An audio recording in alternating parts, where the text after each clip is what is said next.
Hello guys, welcome back to the channel, and today in this video we are going to make a movie ticket booking mobile application using React Native. So our mobile application is going to look like this, and we are getting these list of movies from the movie database API. So we have now playing list, popular list, and the list of upcoming movies. So this is the home screen of the application. So there are total 6 screens. So first one is home screen, second one is search screen, third one is this ticket screen which is empty for now. The fourth one is this my profile or account screen, and the two are movie details screen. So if you click on any movie, you will see this screen. So this is the movie details screen, which is the fifth one. And the last one is seat selection screen. So you can select seats here. So I'm going to select 2 seats. Yeah, the total price is also concluded based on the number of seats, the date, the time, and when you click on buy tickets, you are redirected to the my ticket screen where you have this. So yeah, you have one movie ticket there. If you want to update, you just have to select the seats, the time, the date, all those things, and then buy ticket. Yeah, so this is updated now. So yes, we are going to build this application in React Native. So for that, first we will just uninstall this application, and I'll show you if you want to clone it. So here is my GitHub repo. So you can copy this URL and you can clone the repository and you can check it out. The only thing is you need the API key. So if you search for TMDB movie database, you can open this page here. And then you have to log in. I have already logged in. So this is now you have to go to the settings page, and there you will find this API. So yeah, here you have to copy this API key. So you have to copy this, and after you clone it into your workspace, you have to change this API calls file with this. So this is my API key. I'm probably gonna change it and not gonna update. So you have to put your API key here. So you have to put here, and then you can run your application. So yes, this is the movie database API page, and here you will find the documentation developer.dp.org. So yeah, this is the documentation page. Here you'll find the guides and API references. So here are probably only most of them are GET request, and these are the very large list, but we are not gonna use all of them. We are just gonna use 4 APIs.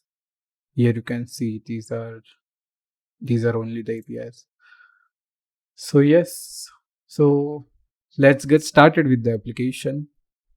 So first of all, go to your project workspace. So first of all, we have to launch the command prompt here, and then we're gonna make empty project using React Native. So for that, you have to type npx react native init movie app. So this command will make a project using React Native, an empty project, you can see. And if you want to see how to install React Native version, the latest version, you can watch my previous video. I'll ping somewhere here, and yeah, it shows the complete steps to install React Native in Windows 11. So wait for some time to build your project from scratch, and then we can start from there. So our basic starter template of React Native is completed. So now you can close this. And just for the time being, I'll show you, this is our Figma project. So I built this Figma files. We are going to build all these screens only. So this is home screen, movie details screen, and seat selection screen. The other are ticket screen, the search screen, and user screen. So yeah, so these are inspired from this. So I took a little inspiration from them: background color, design style, and some basic styles. So this is our main target. So there is new extension for VS Code which is called Figma for VS Code. So we are gonna use that extension to see the details of the Figma template, and then we're gonna go forward with the application. Okay, so yeah, one more thing there are these icons. So like these icons, so these are custom icons. So if you want, you can use my icons. So I'm gonna tell you how you can do that. And else, if you don't want to use my icons, if you want to go with the public icons or font or some anything, you can also choose that. But I'm gonna show you how you can use custom icons within React Native. Okay, so yeah. So our project workspace is created. This is our project space. So go to open with code. So open your project inside VS Code. This is the empty project. And here we have to add some assets to get started with. First of all, uh, if you can go to my repository, you will find this assets folder inside SRC. So these two things, we're gonna need these two things. So first is font. So we're gonna need all these pop-in fonts and this app icon TTF. So yes, this file is very important to build the custom icons, to use custom icons. These files, these two images, avatar PNG and barcode PNG. So these two are important. And then the last one is this selection.json. So this file, this is also important to use custom icons. So we're gonna need all these assets. So yeah, you can just copy it. You can download this repository and you can copy them into your workspace, project workspace.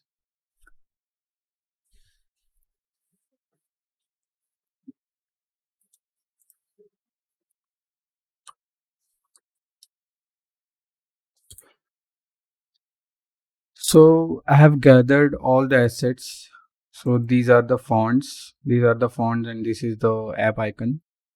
These are the image, the barcode, and the avatar image. And this is the selection.json file. So we're gonna need all three of them. So first copy these two files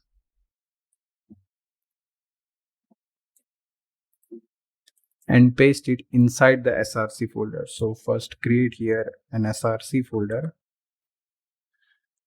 and then inside that create another assets folder.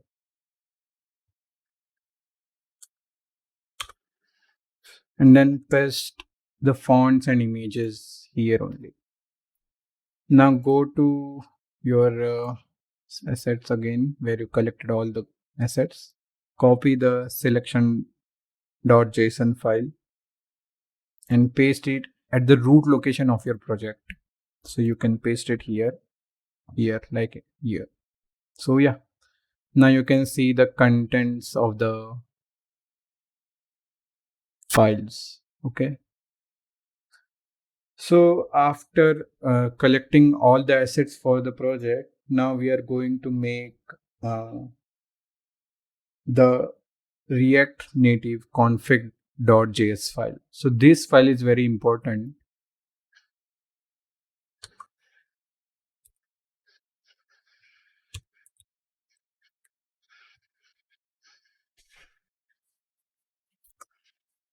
And here we have to add a module. So right with me.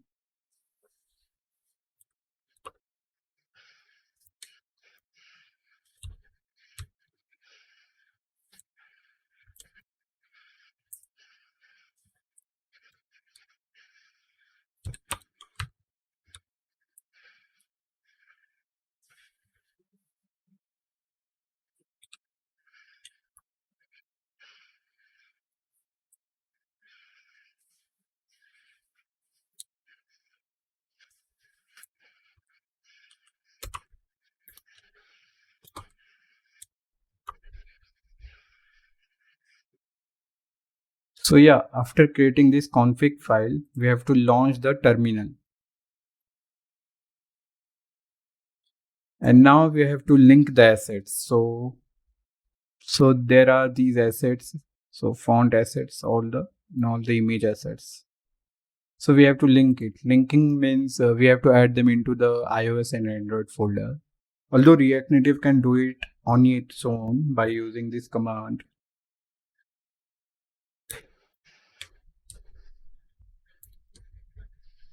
So type npx react native asset. What it will do is it will copy all the assets from this location, src assets, and then it will copy to Android and iOS folder. So yeah, linking ttf assets, custom assets to iOS project, Android projects. So yeah, now our application can use those assets. Okay, so now we have to start the project. So first of all, open the terminal. So now we have to run the project. So for that, type npx react native and Android, and wait for some time. It will compile all the files and then it will launch the app. So wait for some time.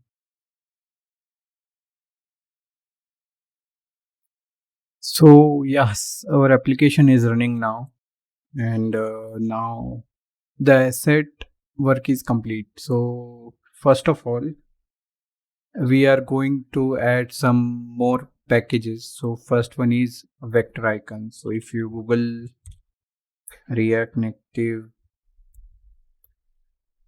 vector icons, you'll find this library. So this library is used to add icons. So if you want to add pre-built icons like this, so there are multiple icons here. You can choose this library and you can see all the implementation here. Okay, so yeah, but if you don't want to use that and just want to use the custom icons that I've built, you can copy this command, go here and install it.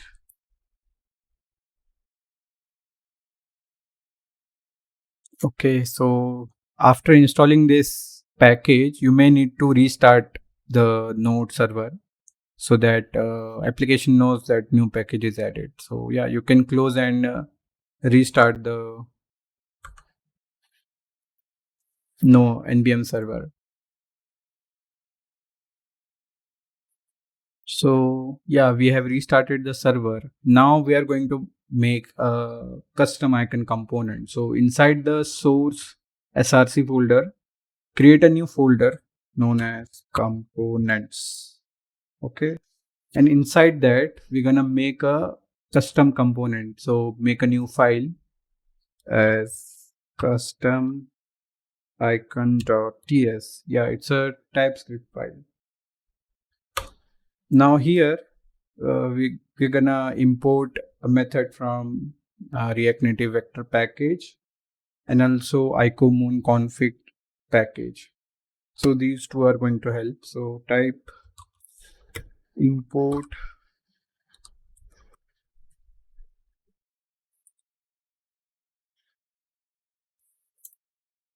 we have to type import from React Native vector icons, and then we have to specify the package.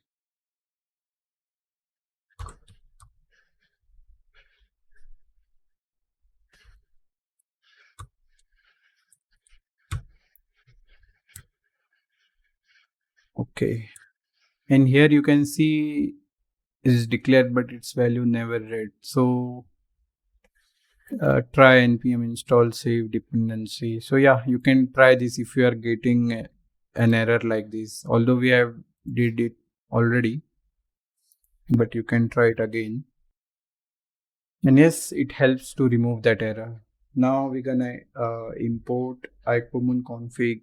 So remember we added these selection.json. So we have to import the icomon config from there.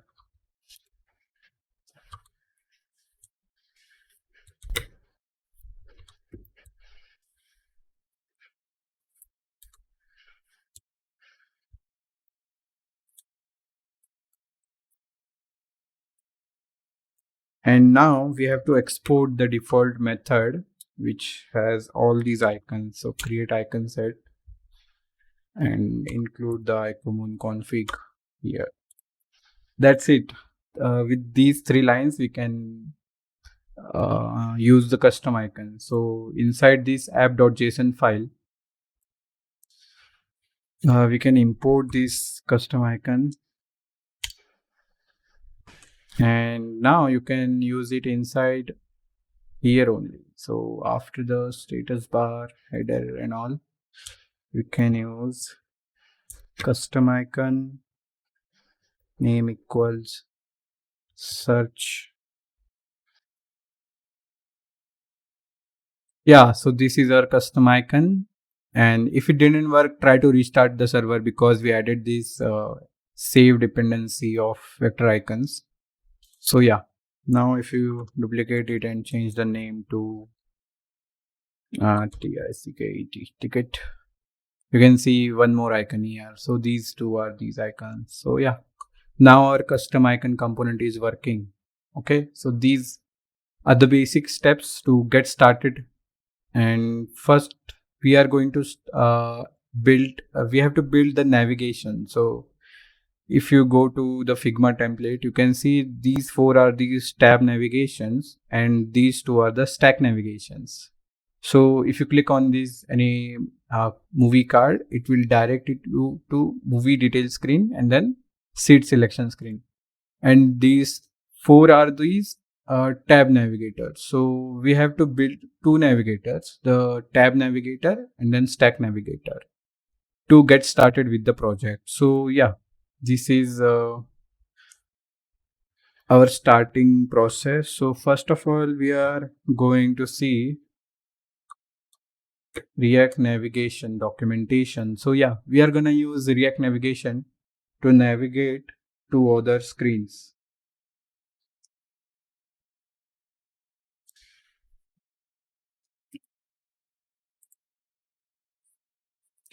So you can read these documentation and all, but also gonna read.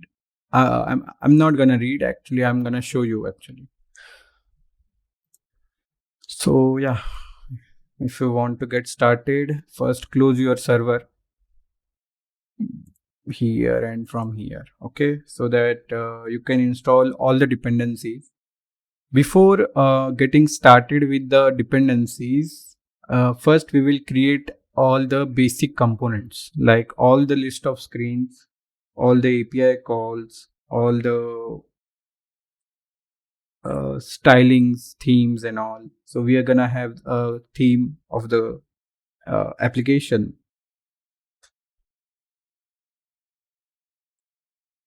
So for that, create a new folder inside src folder as screens. Okay, and inside that we're gonna make 6 screens. New file,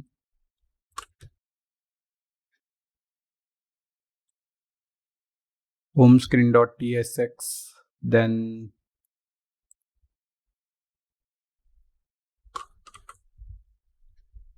search screen.tsx, then ticket screen.tsx, then user account screen.tsx.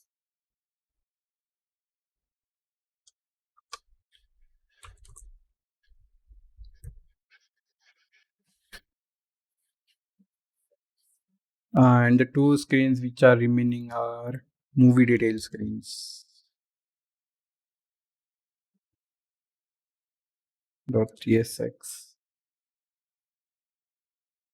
and the last one is seat booking screen.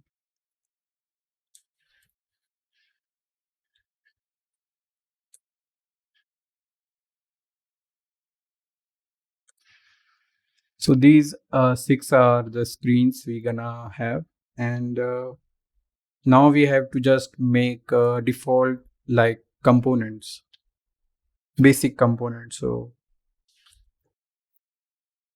So I use this extension called React Native Snippets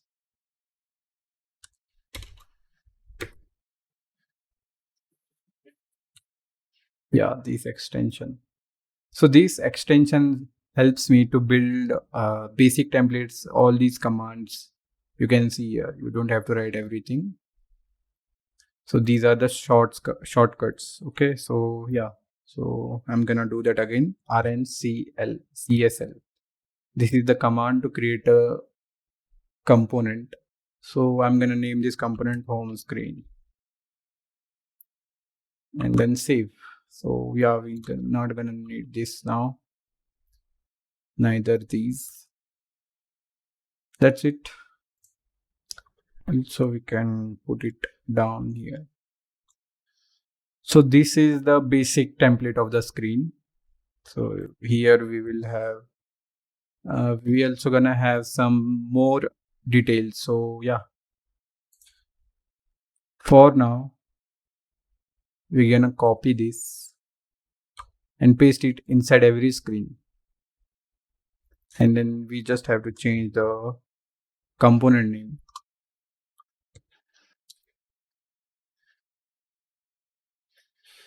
That's it. So this is now this component.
So now we have built the basic components of the screens. Now we're gonna build the theme file.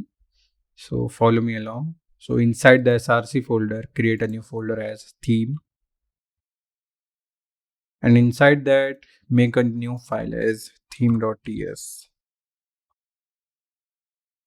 Okay, so here we're gonna have some values which we're gonna use across the application, like colors, spacing, sizes, like font size. There are multiple things. Font family also, some border radiuses if possible, and yeah, those are the basic things we're gonna use repetitively. So that's why I'm putting it inside a single theme, and then we can use it to build the application. So for starters, let's make this spacing.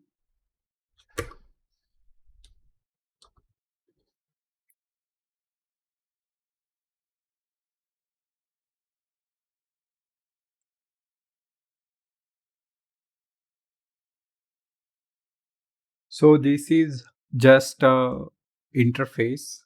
So we're gonna make it till 36. Okay, so first is 2, then the second one is 4, another one is 8, then 10, then 12, 15, 16, then 18,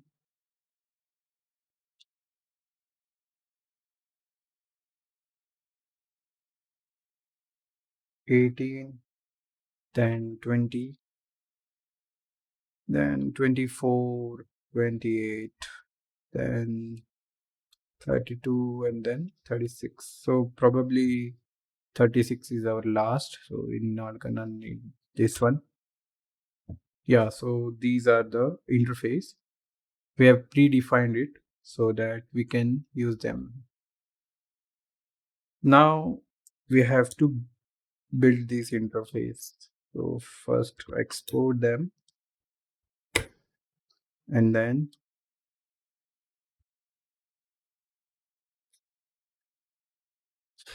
build this object. Okay, so that way.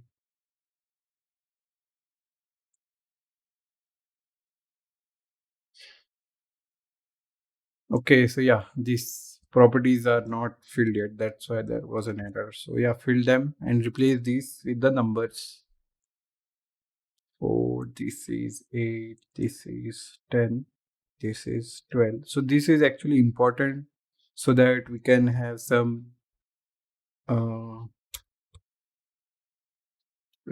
so that we can have some consistency, and you'll see our application will look just like that without any different styles. 20, 24, 28,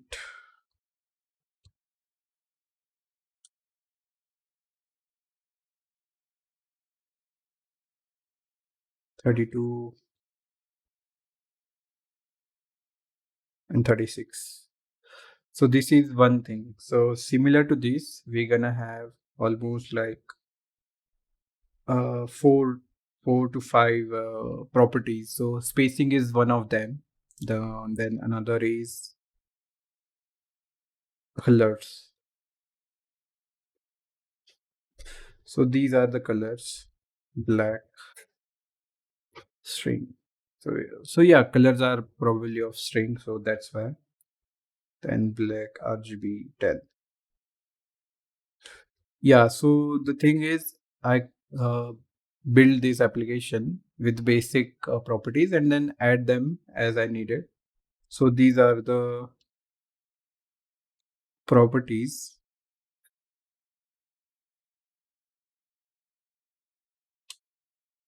You can also, if you don't want to write all of these, you can just copy them.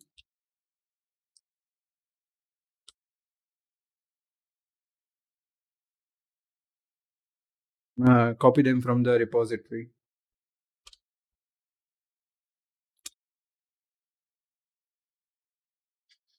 Gray, then dark gray,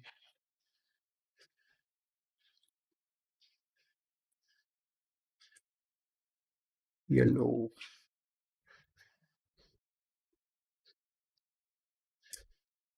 then white.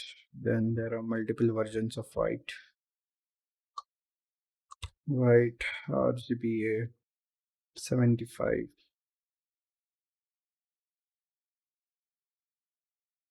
White RGBA 50. Then white RGBA 32.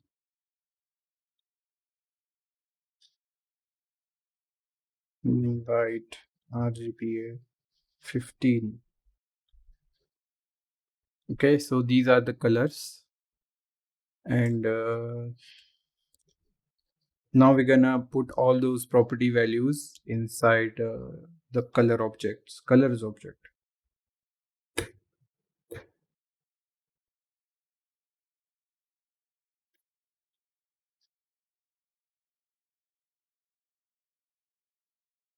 So these are the properties, and then now we just have to change those values. So make it okay. So yeah, this is the extension which is showing this color. So this is the black color, right? Now this will be black RGB 10%.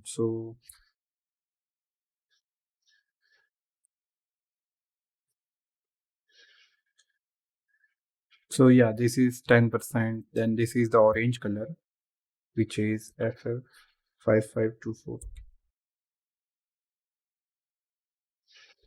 Yeah. So this extension is known as color highlight. If you want, you can search it in here.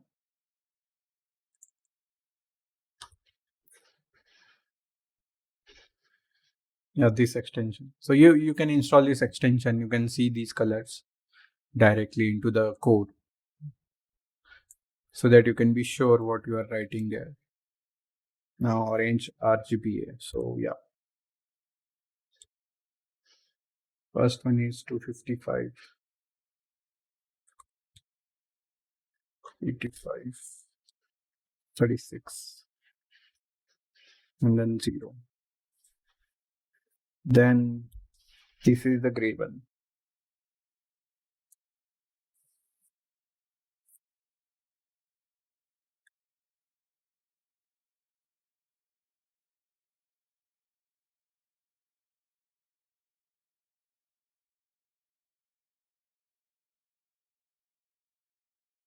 And this is the dark gray.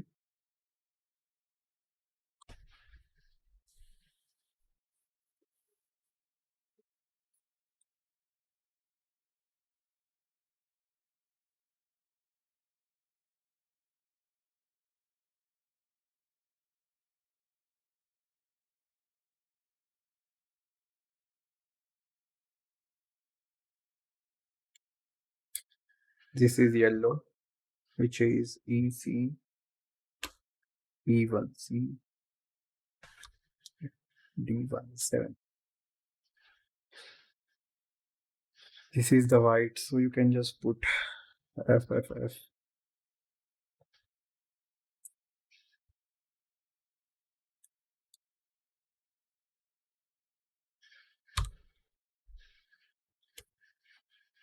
Now here you have to put RGBA.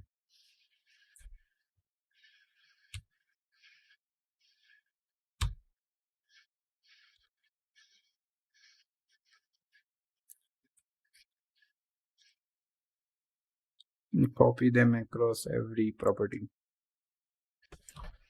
I know this is this feels something boring, like, but as we go forward, it will help a lot.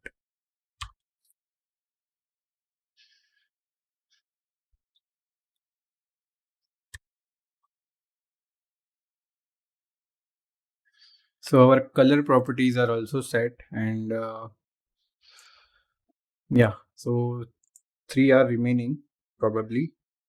So the another one is font family.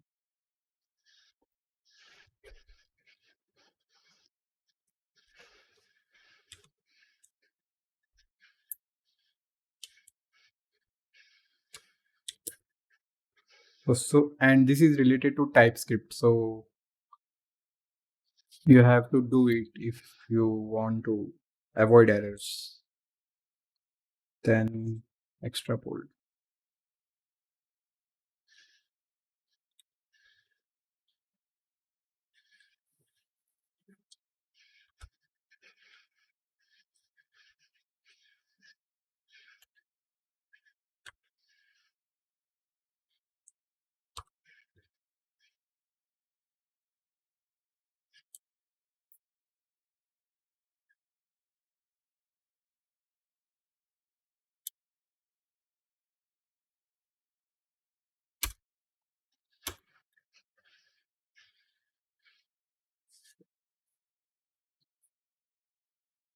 So these are the properties of font, and now we're gonna make them an object.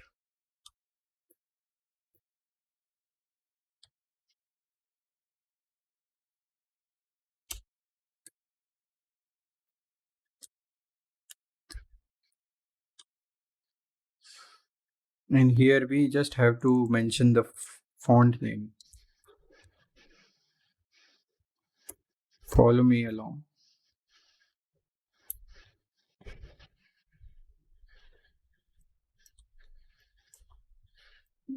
This is some kind of repetitive work, but it's only for one time. Then it will help to build the application much faster. So now you just have to add these styles: bold, extra bold.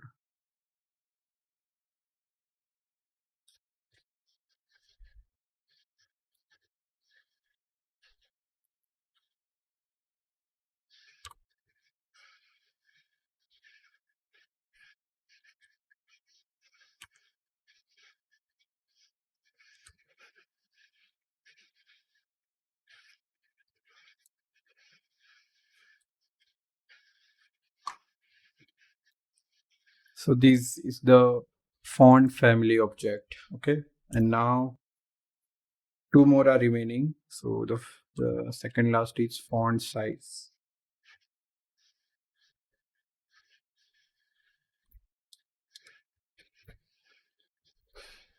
So yeah, this is again the similar like that spacing, but these are the font styles. Okay, so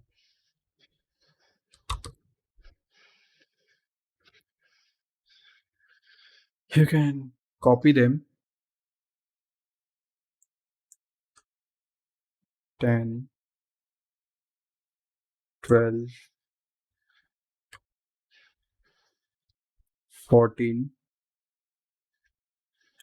16, 18, 20, 24, and 30. So these are the font sizes we're gonna use across the application. Again, do this interface, not interface, export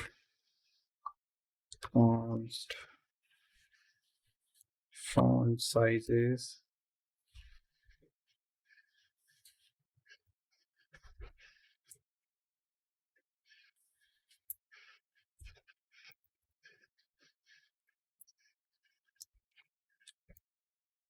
Paste their values right here.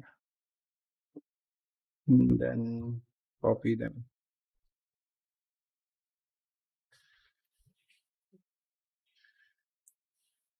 13. This is 8. This is 10. 12. 14.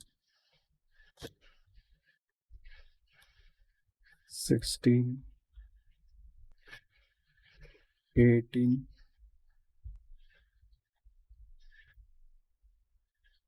20. 24. And the last one is border size. Not border size, border radius. So these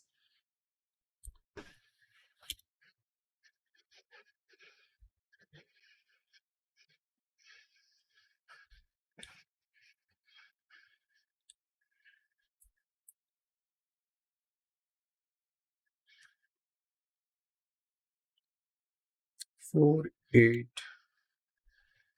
10, 15, 20, and then 25. These are the border radius values. That's it.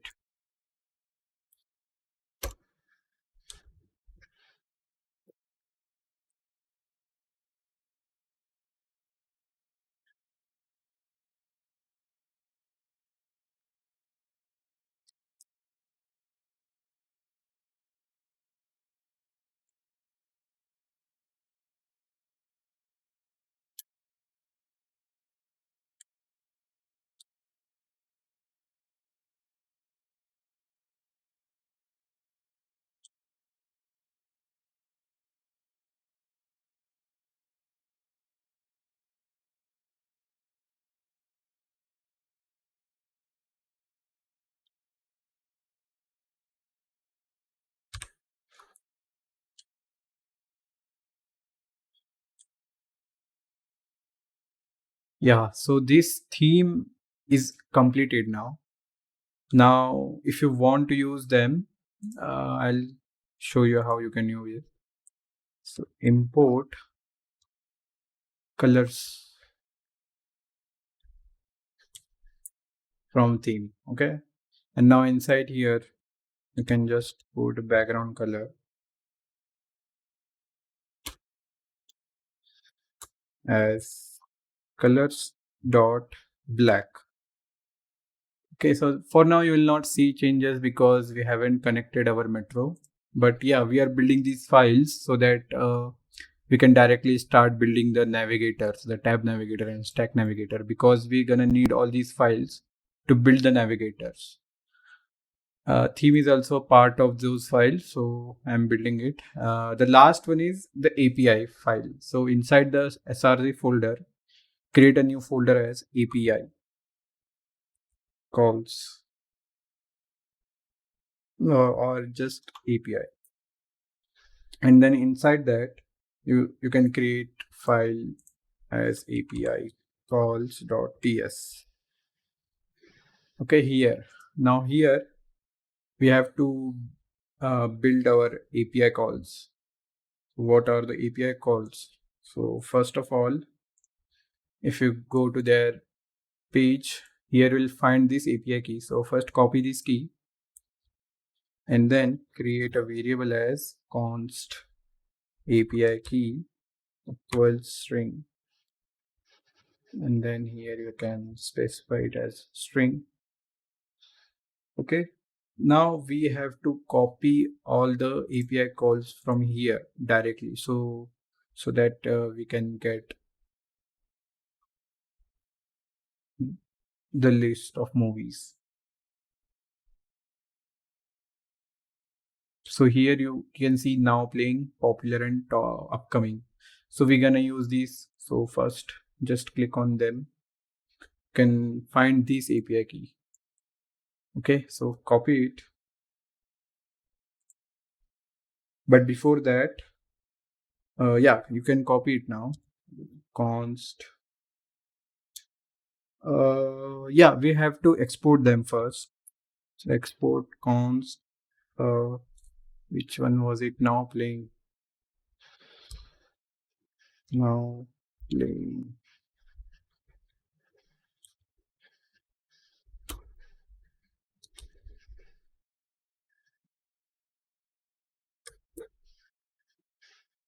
This is our API call. And here we have to wrap our this API call with our API key also. So for that, after pasting the API call, we have to change it to a template literal so that we can customize it. This is the template literal. Add dollar and curly bracket. So yeah, this is different and this is different. Both these are different things. So you can find this near the key 1 or below the escape key somewhere there. This is called backticks. So yeah, now you have to add that API key. So add question mark, then API key underscore equals, and then here add API key. That way you can see that this is our custom string. So you don't have to add API key to every call. You just have to add that variable to everything. Now we have to export the upcoming movies. So you can find these upcoming movies and copy it from here. Export const upcoming movies.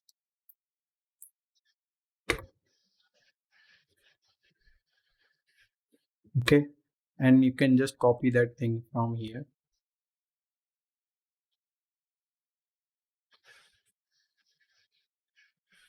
Now export const. What was that? Popular movies. Yeah.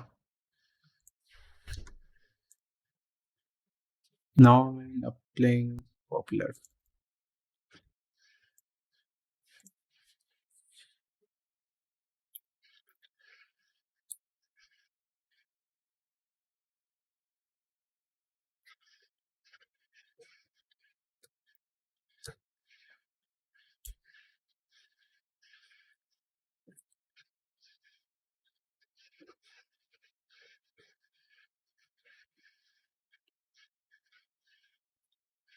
So these 3 API calls are done. So probably we're gonna need these 3 for home screen, but also we're gonna search the screens. We also want to fetch the movie details and a movie cast. So all the people inside the cast, actors and all.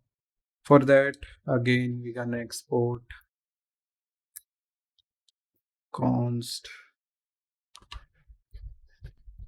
and this is not a single, just a single uh, variable, but this is a function which will accept a string key like keyword, and then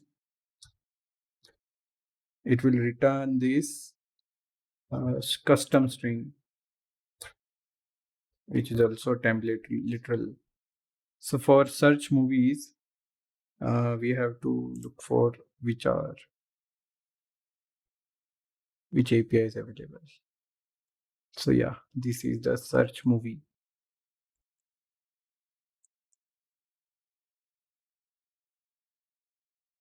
Copy here, paste it here again.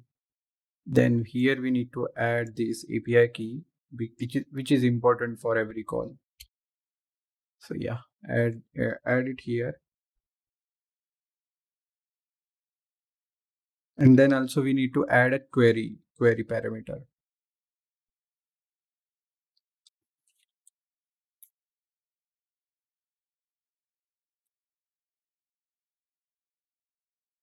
So the query parameter is our keyword. Here you can add just keyword. Yeah, the keyword we got from the function. So this is a function. Another one is also function to get the movie details.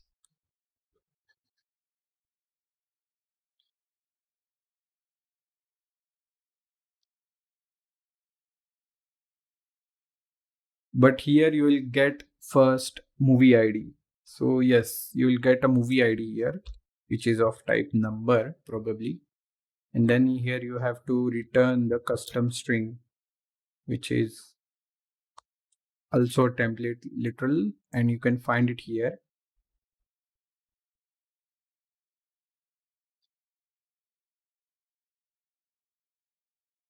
Here, this is our API call to, yeah, so here we will get the movie detail. This is a template literal.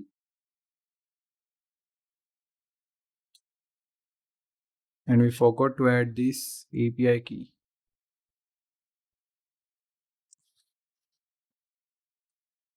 So yes, now our movie detail API call is also done. Export const movie cast detail.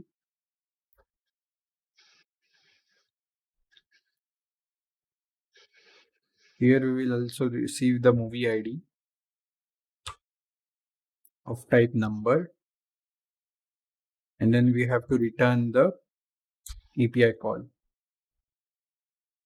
Okay, so to get the cast details, I think here are the credits inside the movie section. Here you can get the details of those credits. It will accept a movie ID. So yeah, so this movie ID is probably the ID we will receive,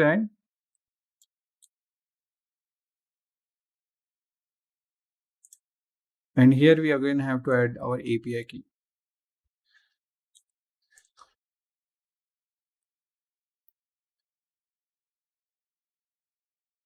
So our API calls is over, and if you want to know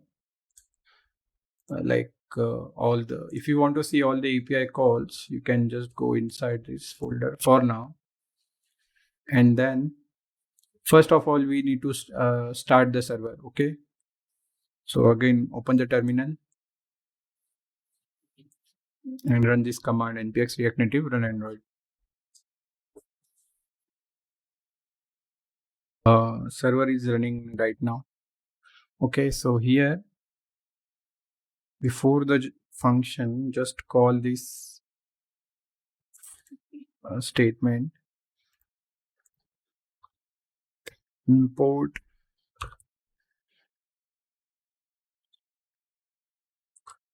upcoming movies API call. So yeah, here you have to import everything. Upcoming movies, popular movies.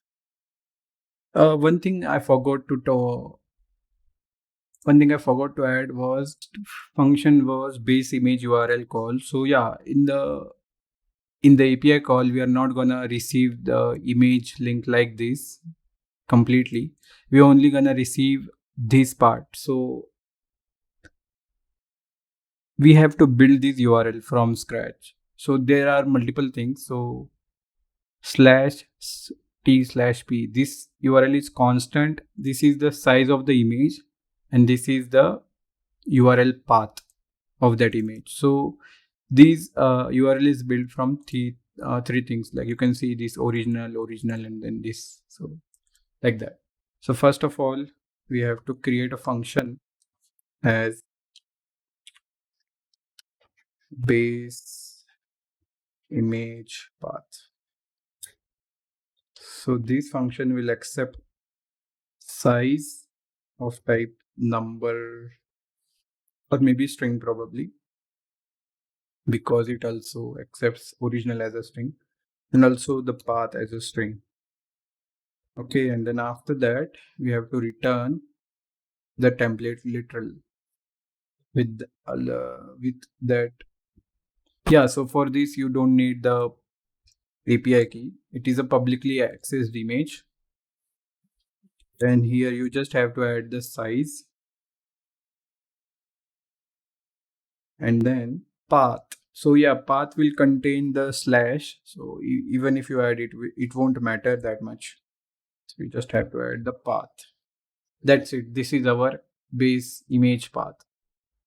So all these are complete URLs we're gonna need across the application. So I was showing you how you can see. So here it was upcoming movies, popular movies, then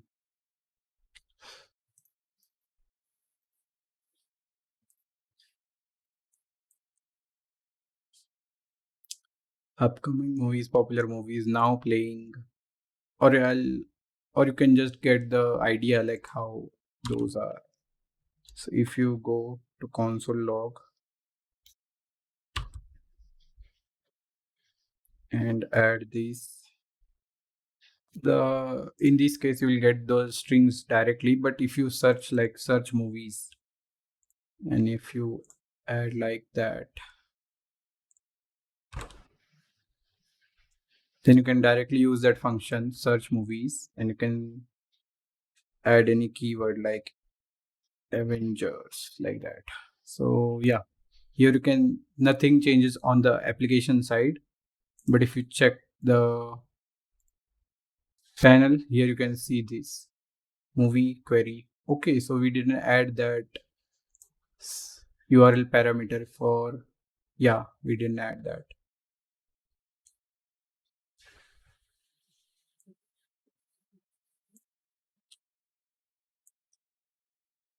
So yeah, that was actually important, or else it will not work. So this is the image URL path. So if you go to Google and paste that path, you can see this API call and this is the API response. So this is the API call. Here you need to add this API key and then this is the query parameter.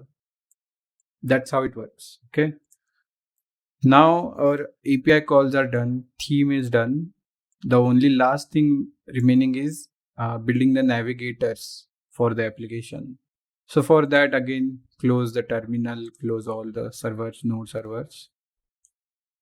And then we have to go there, come here. This is the React navigation. So if you want to read this, you can read them. Okay, so first of all, we need to install some dependencies. So this is the installation page. So you can copy the commands to create the stack navigator. So here you can see navigator. So this is the stack navigator, native stack navigator. Probably we're going to use this native, and then the uh, tab navigator. Okay, so these two we're gonna build. So first of all, copy the copy this command and launch the terminal and install it.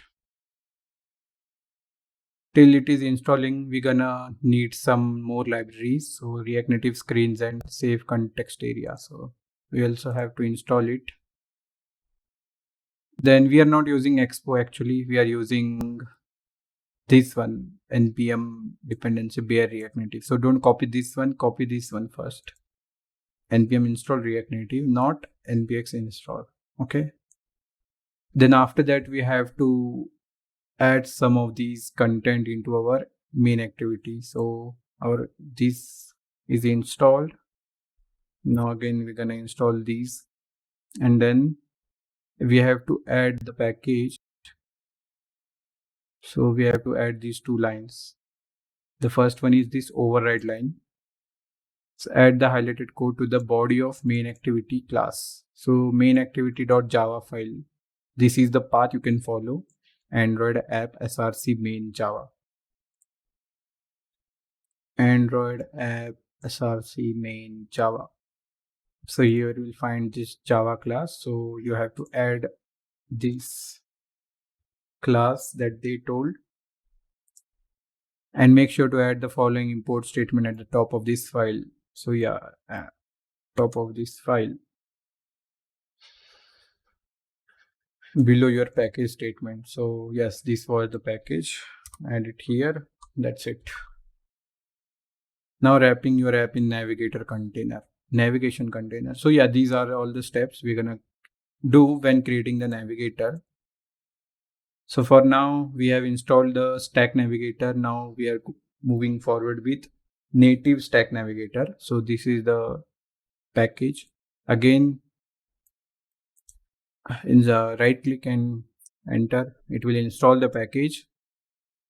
And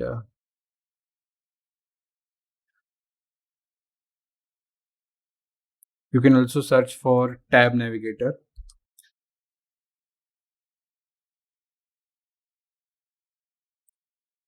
So yeah, this is the bottom tab navigator.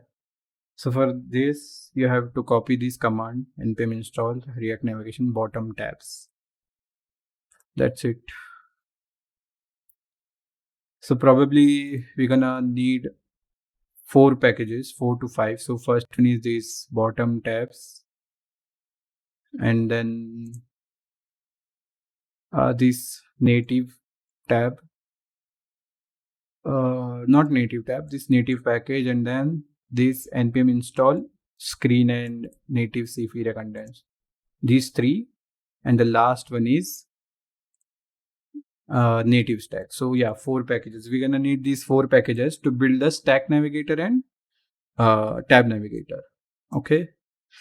Now our all the things are completed. So first go to your Android folder and type and clean the cache. So go inside the Android folder and then type this command gradle w clean. This will clean the previous builds which had those packages we have now. Because if you don't clean, sometimes it will cause some errors and it will not be able to reflect on the application itself. So wait for. Okay, so now installation of packages is completed. Now we have to start the project. So first come out of your Android folder. You can see all the packages here, index.js. Okay. Now just run this command npx react native run android to start the application. Now it is building the app from the scratch with the new packages added.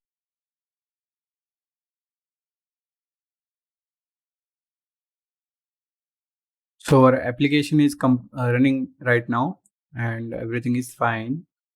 So again, inside the src folder, create a new folder as navigators, and inside that create another folder as not folder, actually file, tab navigator.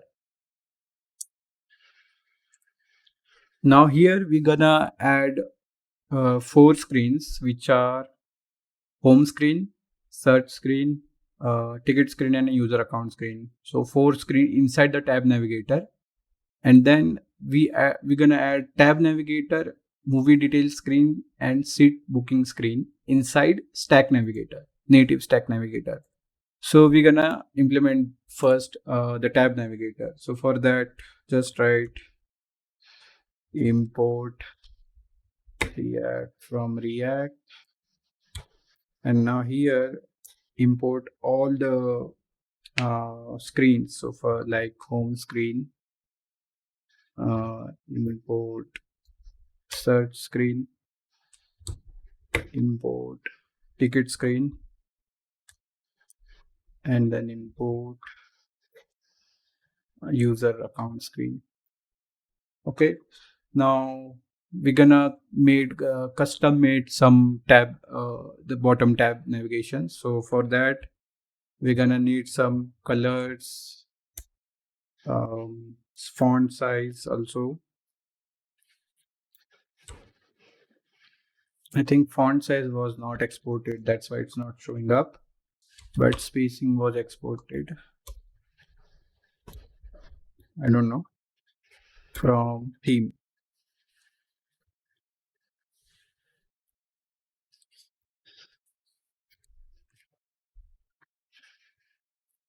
So yeah, now you can add font size and spacing. Okay, so again, we're gonna need some custom icons also for the project. So custom icon component, and then import. We're gonna need two more, I think a couple of more import statements like view from React Native. And the most important step is the custom, the bottom tab navigator. So it's a method create bottom tab navigator from bottom tabs, this package. Okay, so our import statements are completed. Now we're gonna make this variable and we're gonna add this bottom tab navigator, this function. And now here we have to export the navigators first. So first of all, create a tab navigator component, and then create some styles. So we're gonna need style sheet also, and then we will create the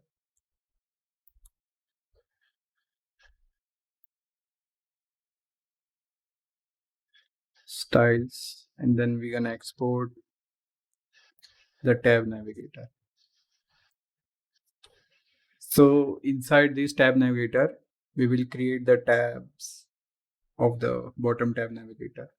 So for that, first we have to wrap our component inside return statement with tab dot navigator. This is the navigator component. And if you want to check, you just can go there. Here. So here you can see the tab navigator. These are the screens, or you can also just copy paste them right there. I'm gonna do that.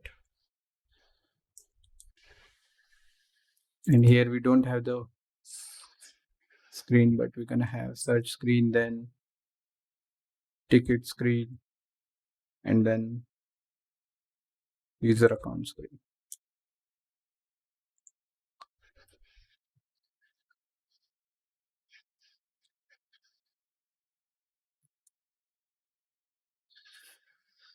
So these are the bottom tab navigators,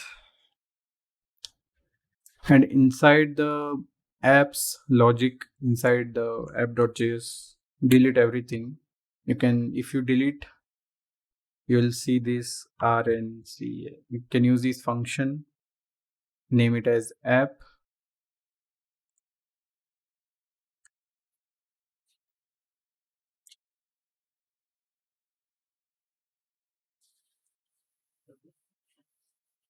Yeah, you can see this app text here. So yeah, our component is working fine. Everything is perfect. Now go inside the app screen, app.js file, not JS, actually TSX. And then here we have to also import some more statements. So first of all, we're gonna not need this, and also not this one.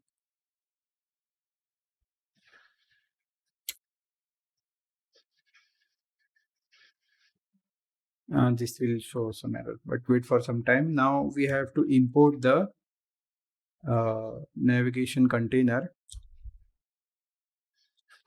from React Navigation Native. Now we have to create the stack navigator. So for that, type create native stack navigator here. That's it. These are the two most important requirements. Now we have to import the screens. So import tab navigator, import movie details screen, and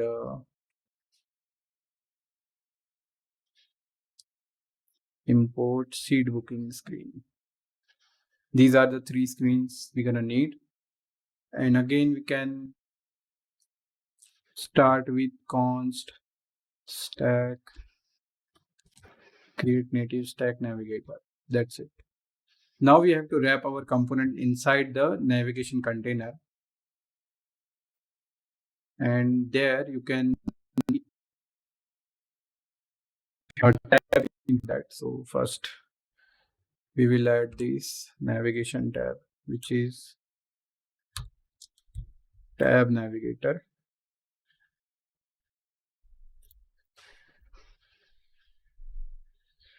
So I would like to follow the documentation how it is told. Navigation container, rest of your app code. Okay, so for navigation, okay, so stack navigator and then navigation screen. So yeah, I can directly use those.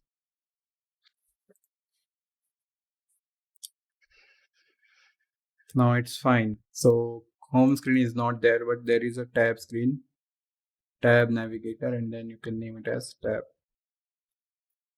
Then there is movie details screen.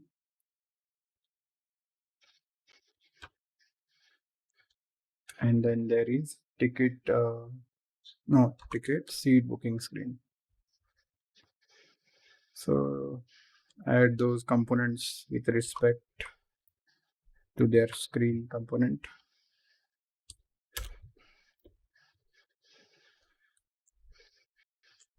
That's it. That's how our app looks like.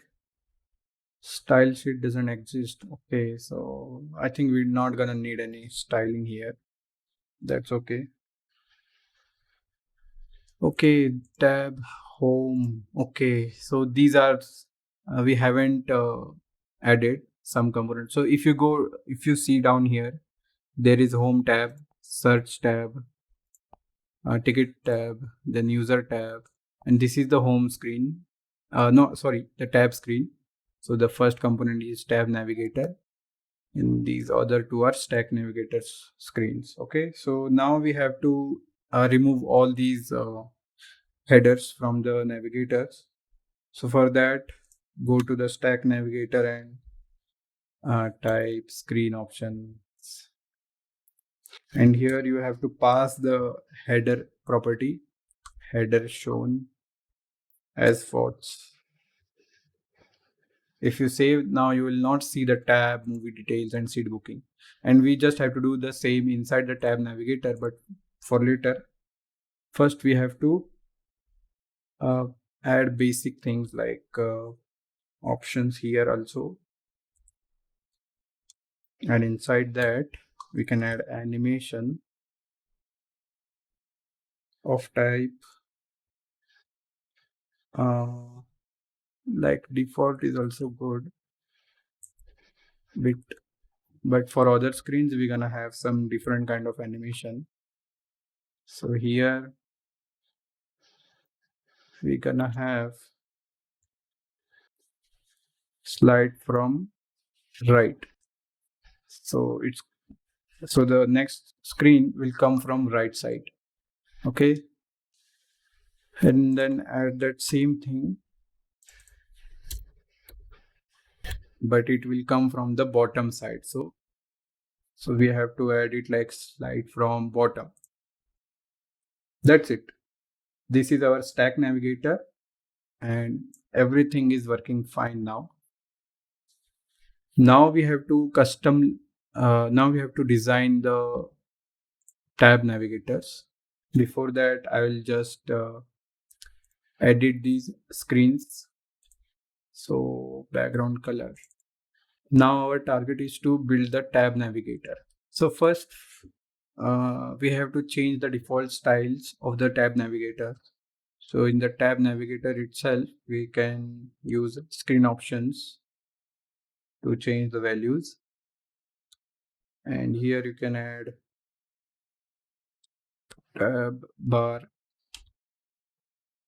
hide on keyboard equals true. So yeah, whenever uh, we are going to type, the tab bar will hide. Then the header property, address shown false.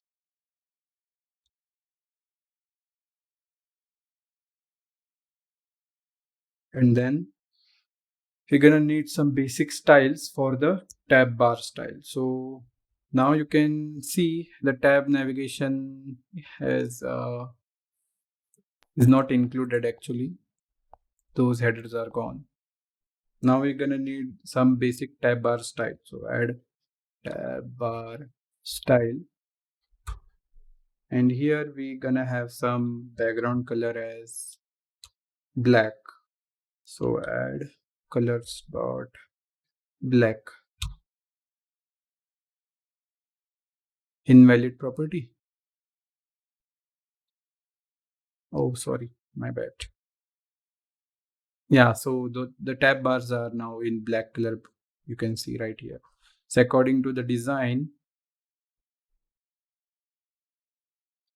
you can see all of these are in black colors with background as a black color, and the highlight will be the icons. We're gonna make that too, and we also have to define the width. This there is some border top width by default.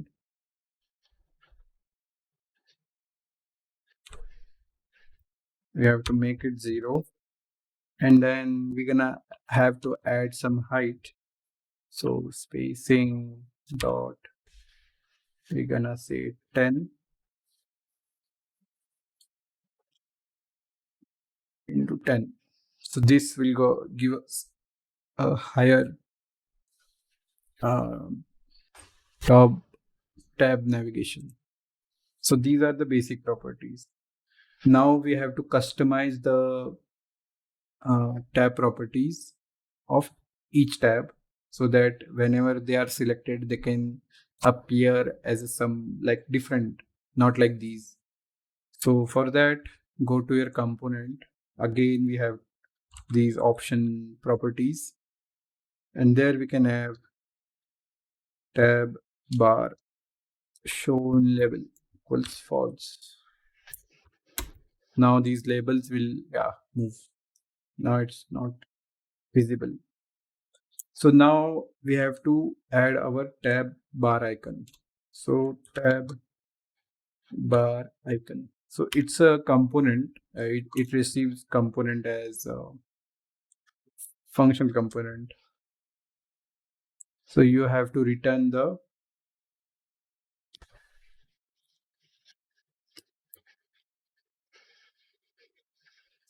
icons of the. So here you will need view, and here we have some more parameters like focused, and then color, what will be the color and what will be the size. But this is the default component which we have, and then we can wrap it inside a style component as styles dot active tab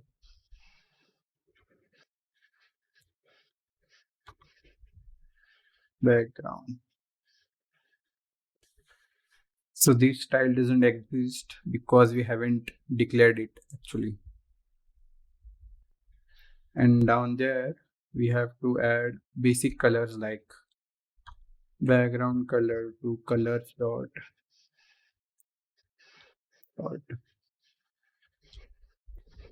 black, padding of some like using spacing 18 will be the good, and border radius. So these are the properties which all active tabs will have, but the color property will change based on the active index. So that's how we're gonna handle spacing. So we do have border radius, but this is gonna need some more, so we can just add like that. So yeah, you can see now here the colors, everything is changed. If I click here, click here, click here, but that's how it is going to change everything. So here I don't have anything right now to show, but if you want, like I'll show you how you can show the element. So for that we have to add a custom icon,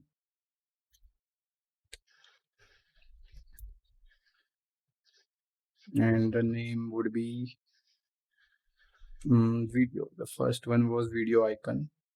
Yes. The color will be white, and the size would be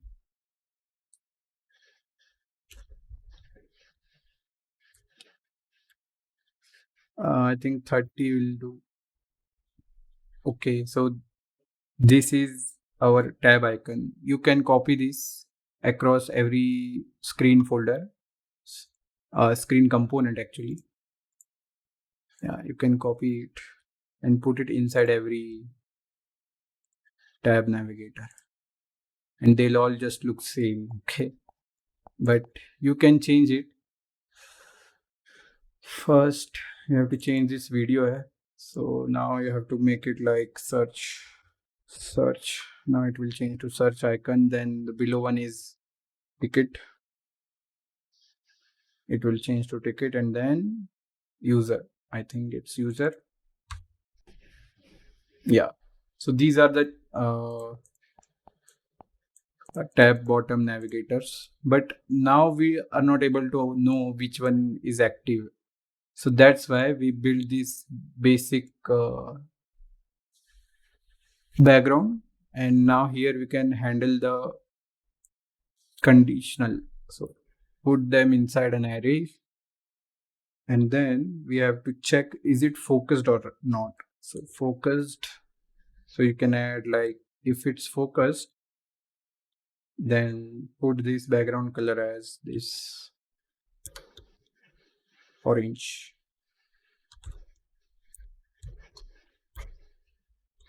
But it will show an error because I haven't added the else part. So yeah.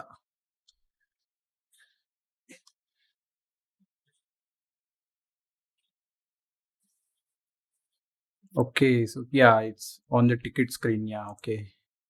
But yeah, so you have to add them to every part. So for that you can just copy paste this to everyone.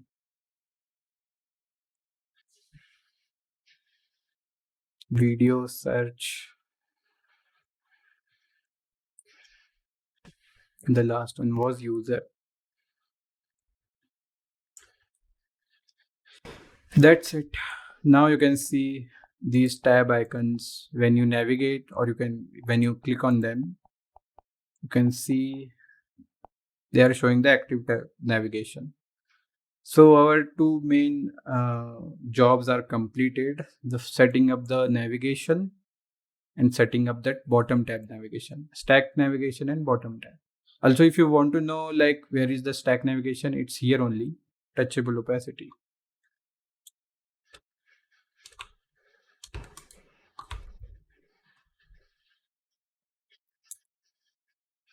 And wrap this component inside the touchable, and then on press You can receive a function. So here, this is the stack navigator. So here you can receive the navigation prop, and it is showing this error because of this part.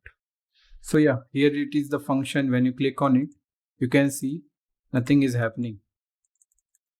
Okay, so but for that, if you add navigation dot push method to movie details screen that we created,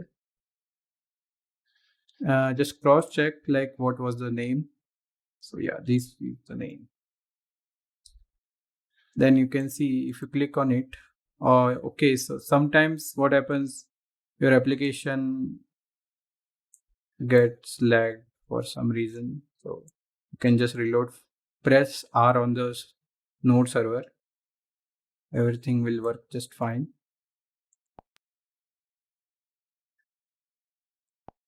Yeah, okay. Yeah, so it was the black color, that's why I was inside another tab. So now you can see this home screen. If you press black, okay.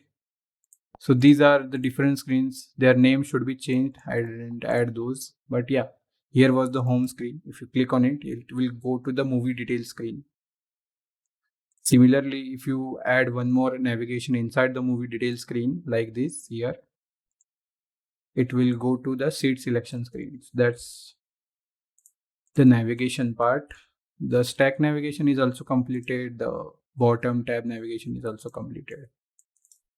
Now our main job is to complete this home screen of the application.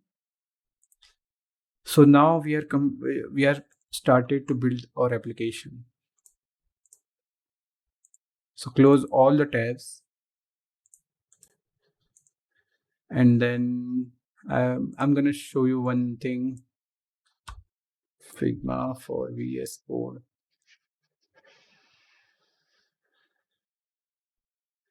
This extension. So I already have this extension. So if you have this extension, these are my files. But so this extension helps me to build what do you say, application with the help of their Figma files, by keeping those Figma files with me. So for now, I'm not gonna focus on everything. I'm only gonna focus on home screen, put them in a split screen mode, hide this one. Okay, and then our job is probably done for this home screen. So these are multiple components, and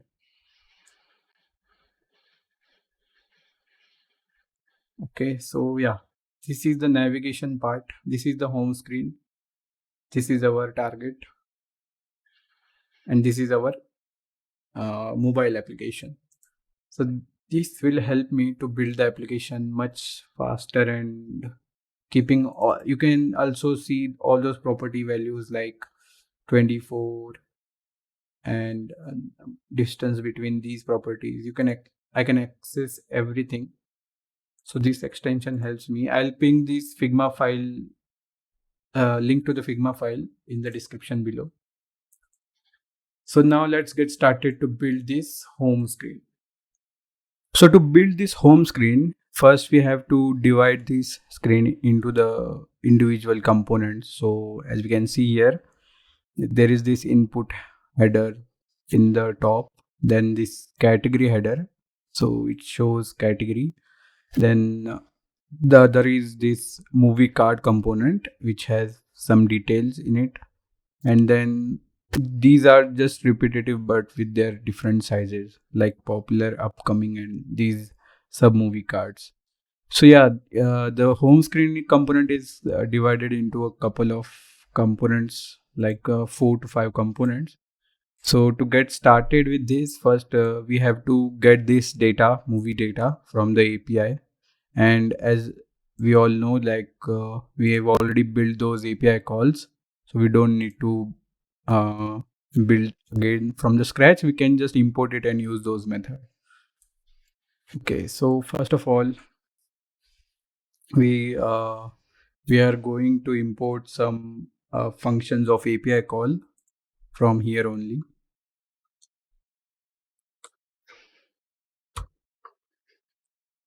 Upcoming movies, then now playing movies, then popular movies,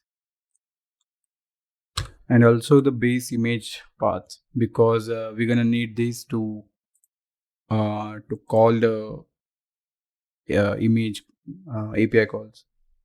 Now again, we also have to make this some responsive, so that's why we're gonna need this uh, sizes of the screen, width and height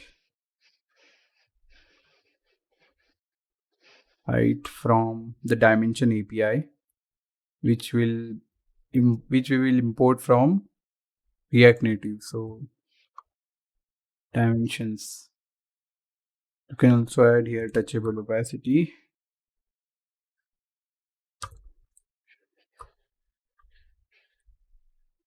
You can remove this one.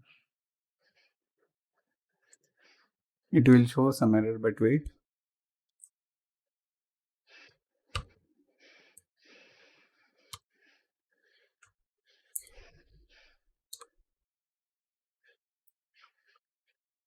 Now we will have the width and height of the whole screen. So here you can see this black bar, because we have a container here which consists this child element, which is a clickable button which can drag take you to the details screen. So we're gonna remove this now because we don't need this. Now it's completely gone. So first of all, we have to get the data from the movie database. So first of all, we need to build the functional part, which is calling these APIs uh, and storing them. So for that, we're gonna need some state variables. So so the first one is like playing movies. Const now playing movies list. Then set now playing movies list. So this is the state variable. Use state. We can import it from here. You can remove these as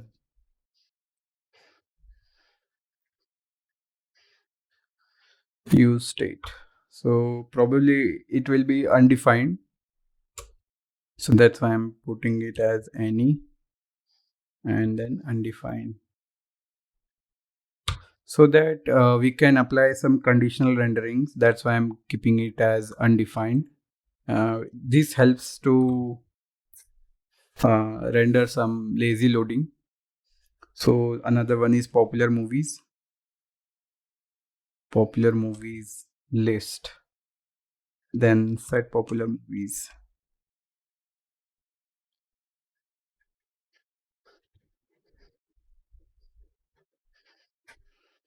This is also a state variable, so we're gonna put it undefined and its data type as this, and then const upcoming movies list set upcoming movies list, and also set it as undefined. Okay, so now I can show you how you can do the lazy loading part. For that, first we have to import the activity indicator.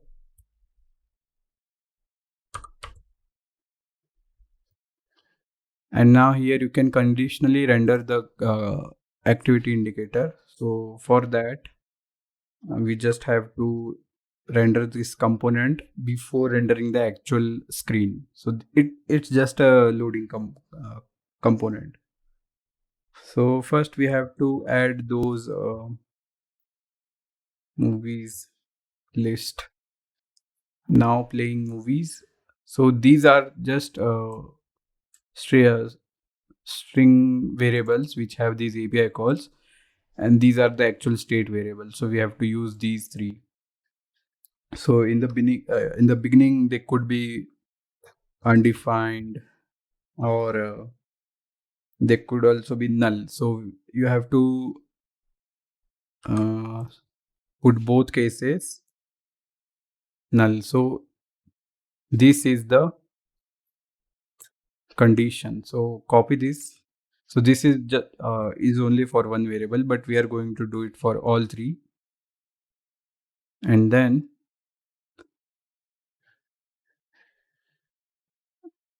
we have to render some component inside, where we will return for now an empty component, like empty view component.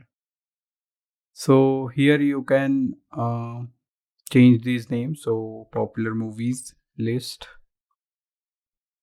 So it should not be undefined. If it's undefined or null, any of the condition is met, then we are loading the activity loader. We don't need this one.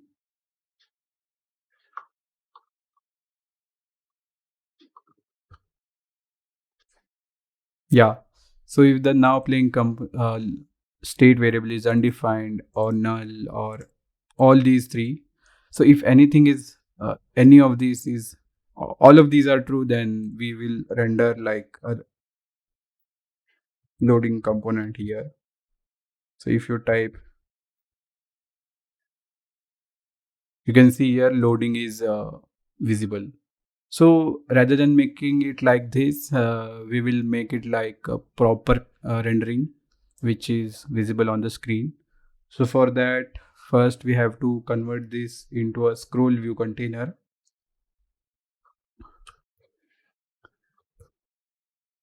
Scroll view. So it's not imported. That's why it's showing this error. So yeah, it's imported now. Okay.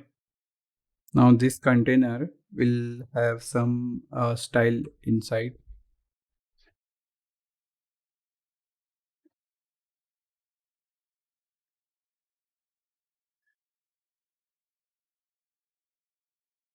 Okay. Now you can see our container is like the screen is fully black. So it's because of our style. We also have to display it as flex so that it doesn't break down. And again, we have to remove the status bar. This looks a little ugly. You can change the color, but I would like to remove it.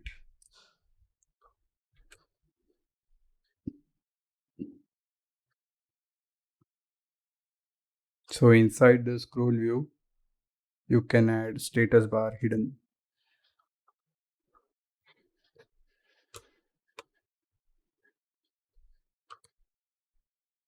That's it. Now our screen is clean and it can be clearly visible. Now we're gonna add some properties, adjust some properties like bounces. It should be false. Then after that, we're gonna add the container style. So for that, type content container style, and then here we need to add a scroll view container. So it's just like styles, but it's for container, like a scroll view container. So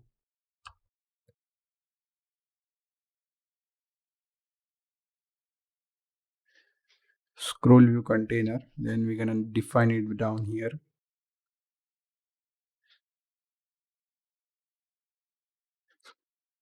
And inside that, we just have to put the flex one. So why we are putting this? Because if we if we didn't add this, I can show you right here. If we didn't add this style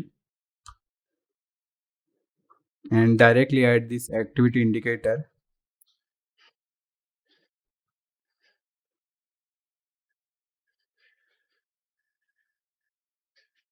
size must be large, then you can see it's rendering at the top of the uh, component, which we don't want. We want it in the middle.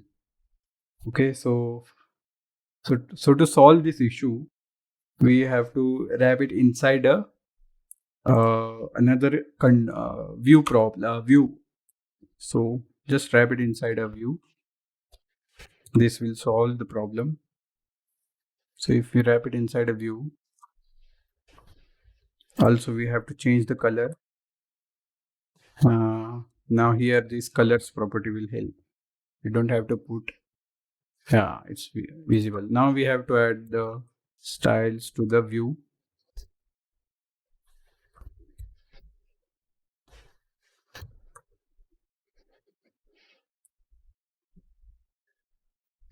Loading container.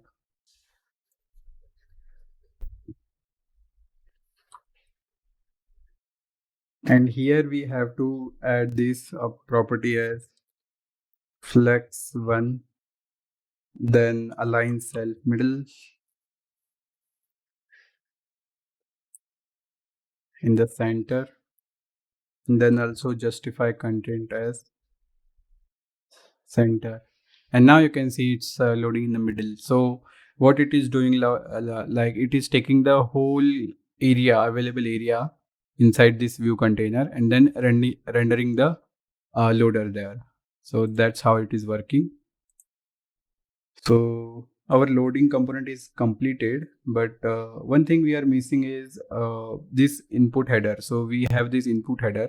So we do have to show this input header all the time, whether the data is loading or not. So for that, we just have to make another view component, and inside that we will add input header. So this will be a custom component we're gonna make, because you can see here home screen now has this input header, and if you go down here, the search screen also has this component. So this is a kind of repetitive work to do again and again. So that's why I'm making it a component, and we can build it right here. First, we need to add some stylings to the default view prop, view container. So just add some styles.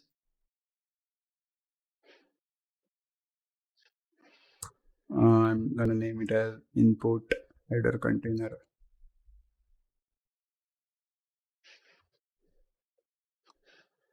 And then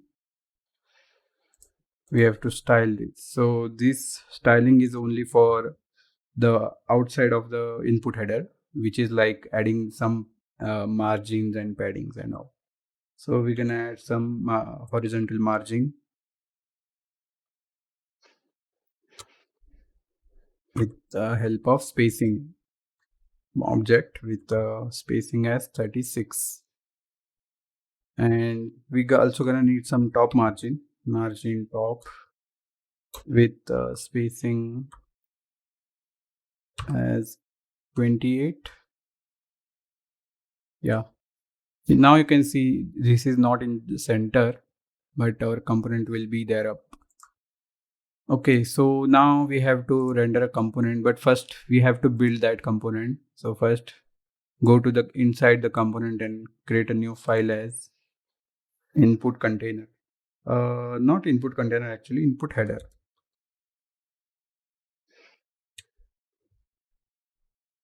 Input header, that's it. Okay, now we have to build this basic function, basic component layout, so that we can import it inside the home screen, then we can build it.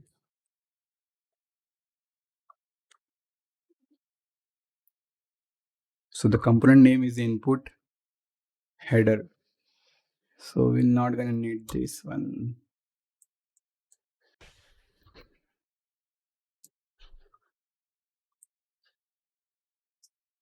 input header, and then we can see the styling.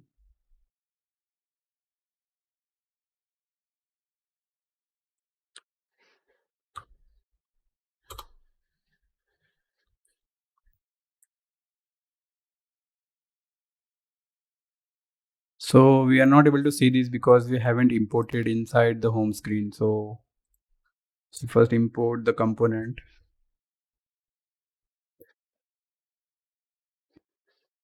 And now we have to add this inside this container.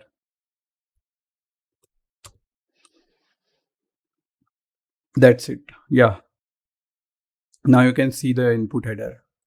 And if you remove this style, then it will stick up there. Yeah. So we need to avoid that. That's why I added this style into the view container.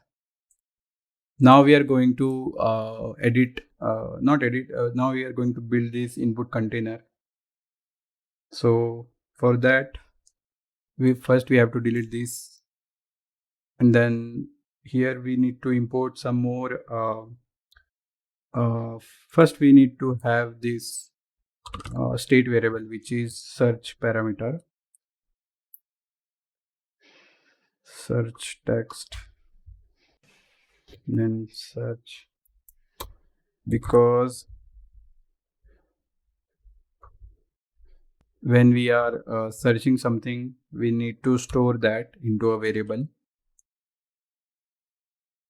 So again, we have to remove this.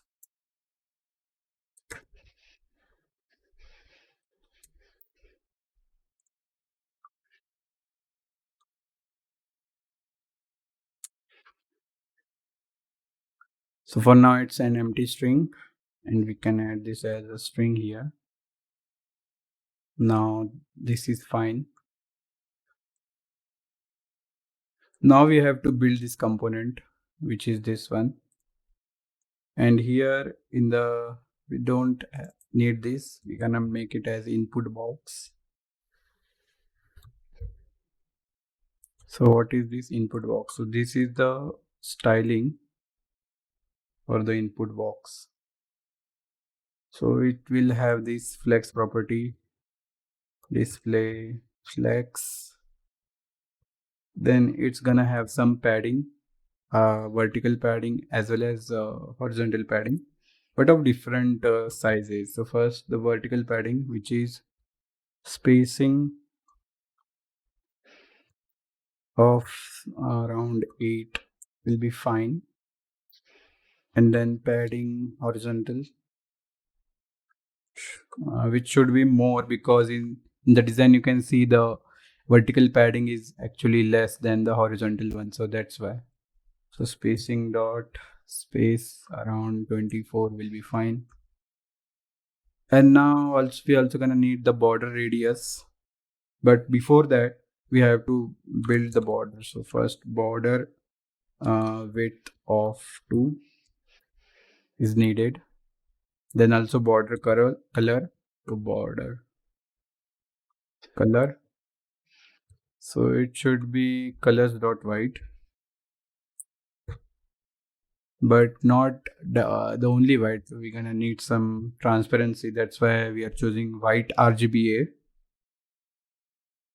Okay.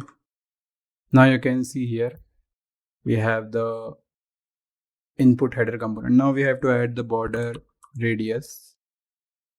So the border radius will be, for that we need to import this, and it will be of 25.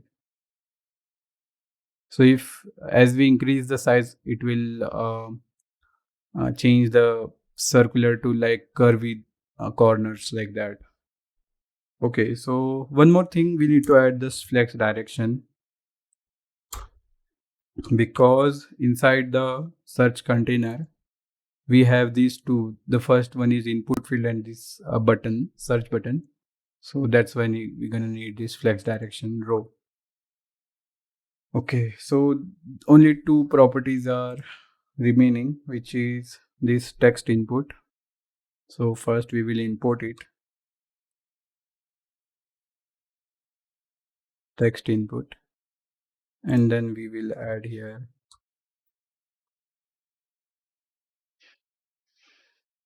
text input. That's it. Yeah, now you can see here how does it look like, but still we have to add some properties to the text input as well because it's not useful. So first of all, we need to add the styles to the text input and keep those style as first we have to add the width of 90%. It should take the width of 90% because the remaining 10% will have that icon. Then we have to set the font family to regular.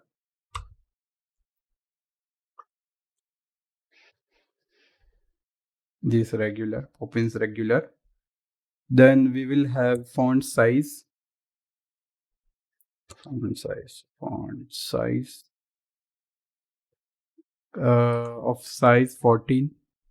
Yeah, this will work. So if you go here, you can see the size. So if you increase this, actually you can view directly inside the Figma file and you can find those styles. Okay, so now after that we have to add the color. So color will be the usual white for the black background. Now if you can see, it's visible. Okay, so input part is done visually, and now we will have that custom icon component. So for that, first we need this touchable opacity.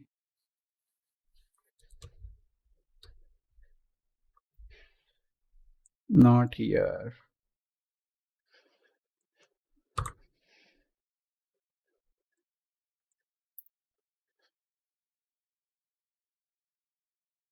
Okay, and this will have our icon. So for that, type custom icon. We do have to import it, but yeah, it's imported automatically. Now we have this icon which is known as search icon.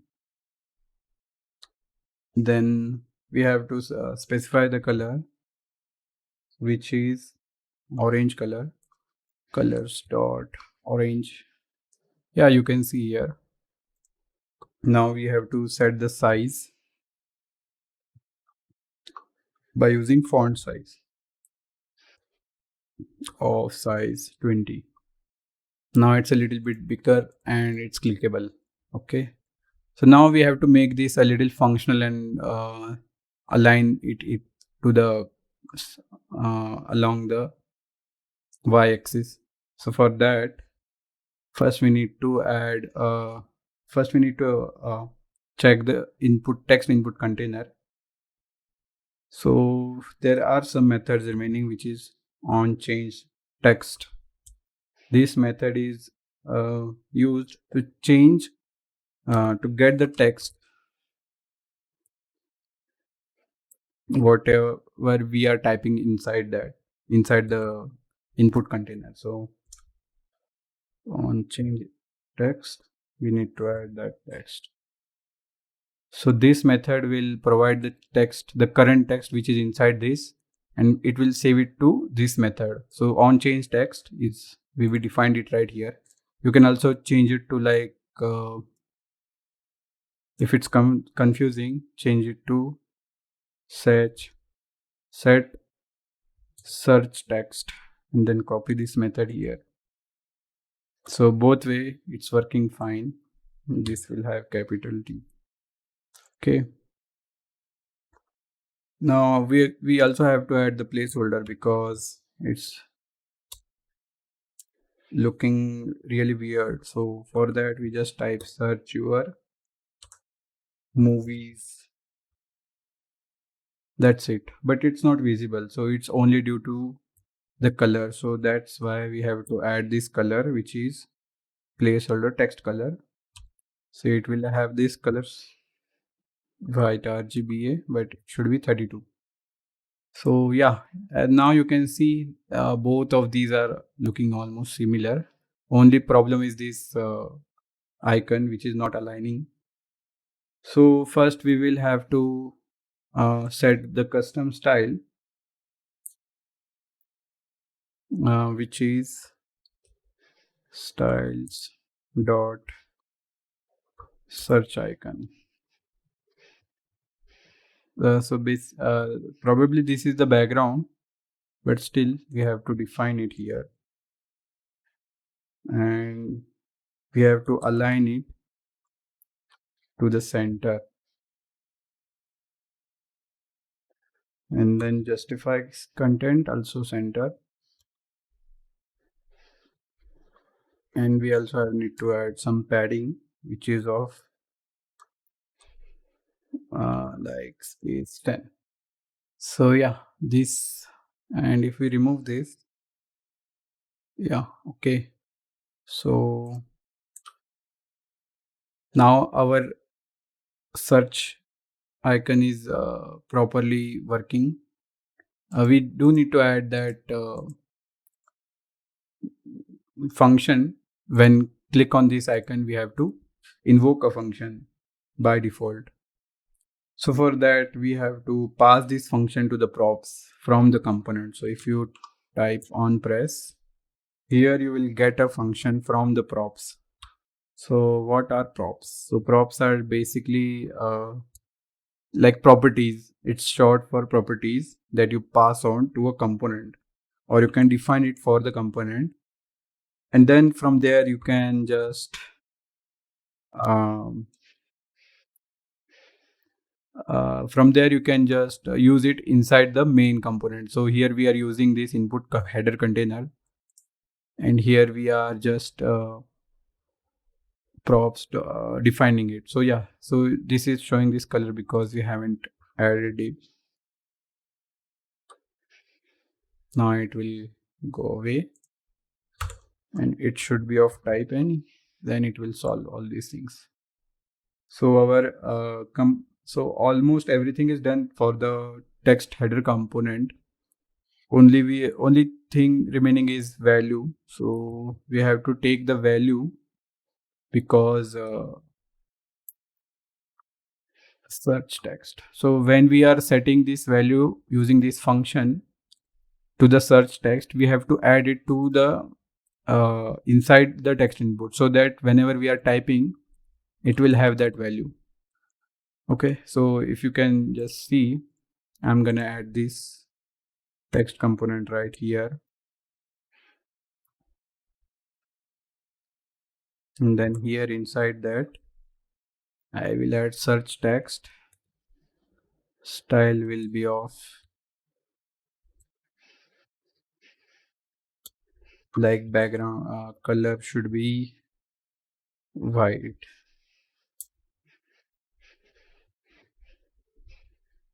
So now, yeah, now you can see this when we are typing anything, it is updating in real time. So it's actually just for a dummy part, so we're not gonna need this, but yeah, this is working now.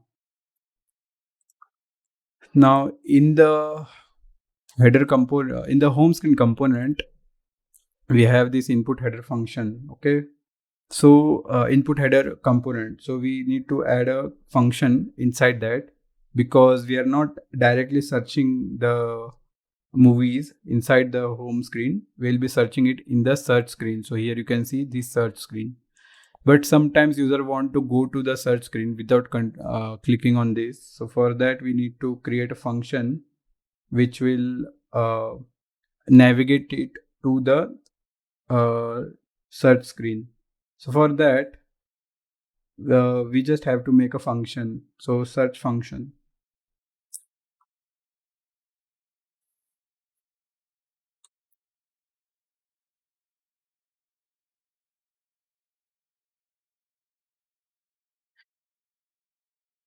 So this is the function. We haven't defined it because so now we will do it here only.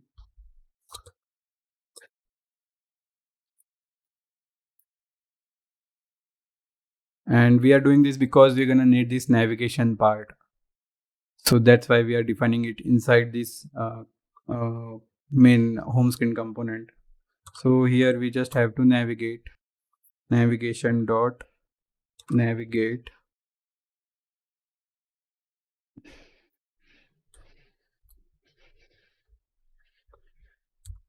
So here we have to define this movie details.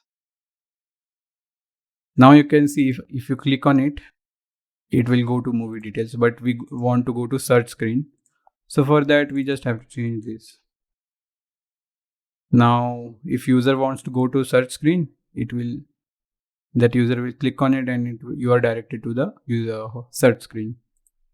So our header part is done, and again we're gonna need this same component inside here, but we're not gonna need this activity indicator. So for that, just copy this part and paste it inside the main return component, which is this one.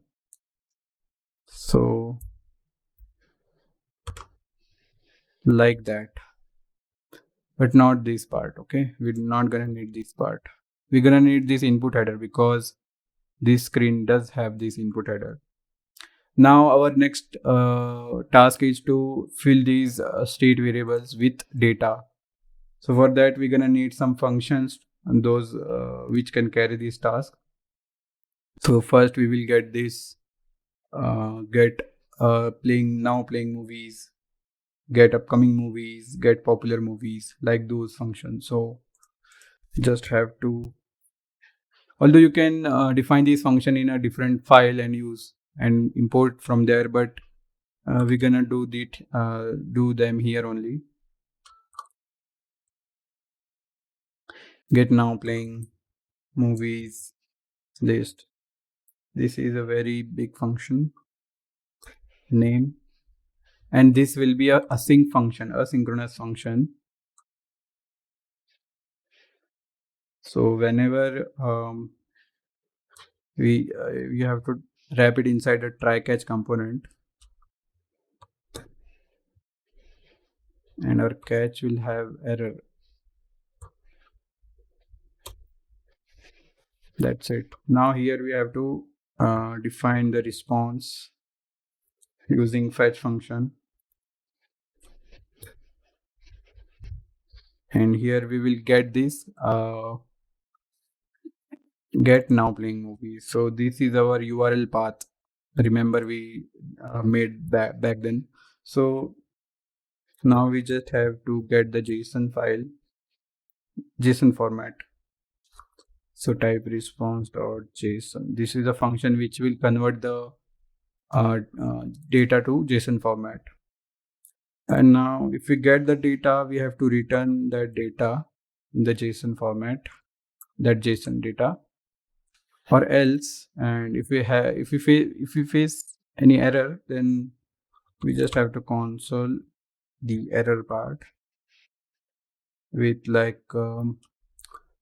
something went wrong in this function. So yeah, I'm putting this function name because this will tell us like which function is not working, and then also add that error code.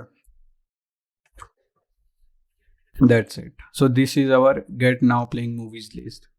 Now again we have to define these function for 3 times. So I'm just gonna copy that 3 times and change the name.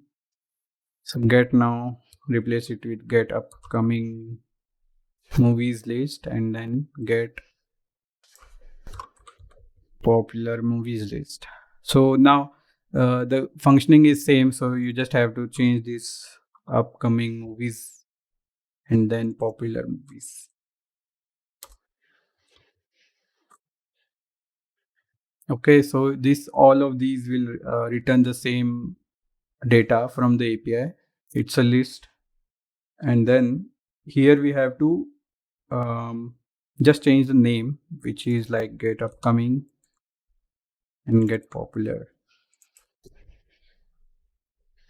So yeah, we have defined these functions which will help to get the data.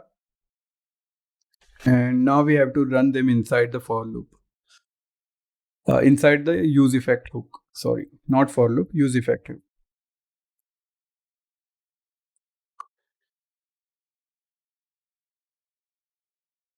So this for loop accepts a function and a dependency array. You can add any variables here. So if those variable values will change, then it will run again.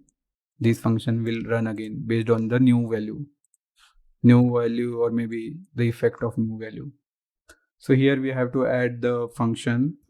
So our function is asynchronous function. That's why we are defining it like this, and we are calling it right there only. So this is the we are invoking it right there. So the thing is, you can do this. Yeah, again, one more thing. If you can see that we're gonna have these list. Okay, so I'm gonna change that later. So for now, first we have to get the data.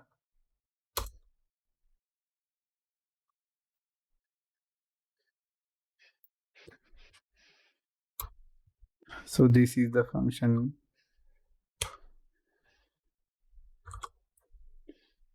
And again, we have to set the now playing movie list function with the data we have. So you can do like temp now playing inside a function. Similarly, we have to do this for the other two movies and change it to upcoming. Also, we have to change the call. So the call was get upcoming movie list. And then also this function set upcoming movie list. So temp upcoming, set that upcoming, get upcoming movie list. Okay. The last one is this upcoming. So yeah, change the function name.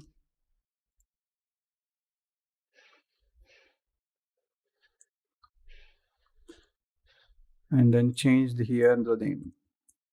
Popular, temp popular. And also the move call. So get popular movie list function. So these three functions are invoked here. Now, if you do console log, you can see here. So yeah, this is our console log. If you reload,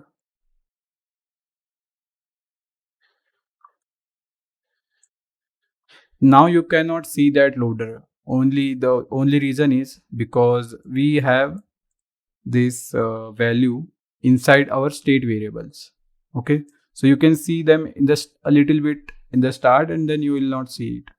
So if you do console log here,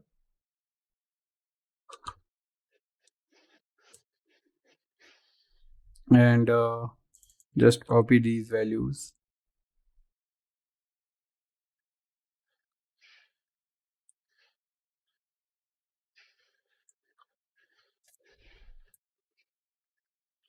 and save them. Now you can see here we have this data.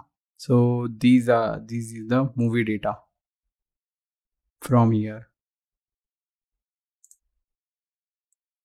Again, if you press R on the node console, it will reload again. Yeah, all three data.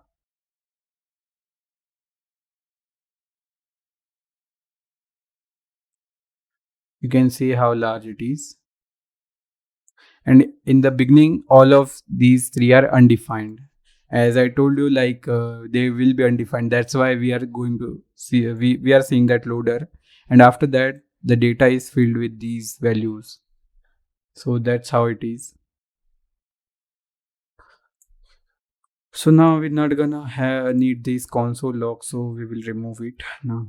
Okay, so now we need these components to show the movie cards on the screen. Okay, so here after the input header, so this is the different input header and this is the different, although both of them do the same functionality. So this is our main render component. After rendering, after getting the data, this will render and this will not render.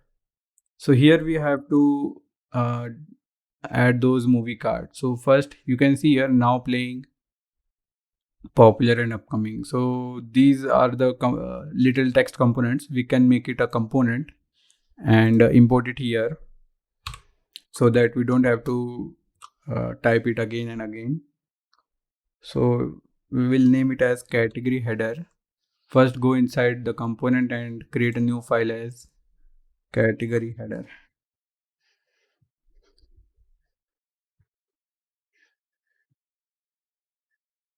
And then here we have to define this component as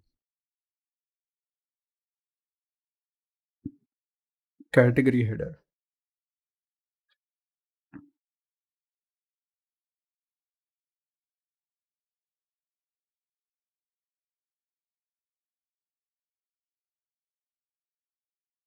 Okay, so this component only returns a text component, a simple text component, not even wrapped around the views, only text component.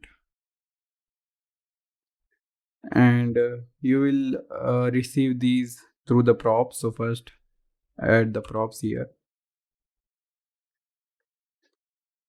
of type any, and it will have this title prop. Okay, we're gonna need to import it, but first we will develop this component, although we cannot see how it is looking. And also it will have some styles, which is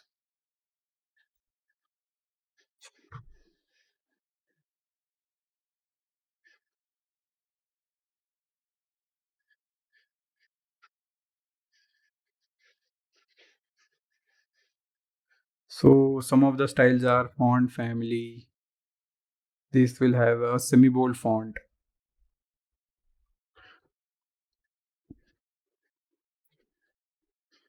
Then it will have a font size of size 20.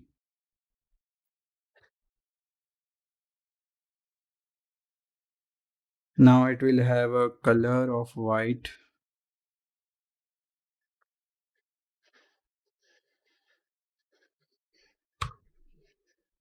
Then again, now it will have some horizontal and vertical padding. So for horizontal padding,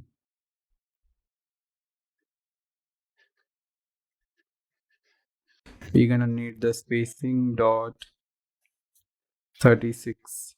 So this, and the vertical will be some different. So padding vertical will have spacing of around 28. So these are just 5 properties we're gonna need. Okay, now you can import this category header here. So you can just add category header, it will be imported automatically, and here you can add a title as now playing.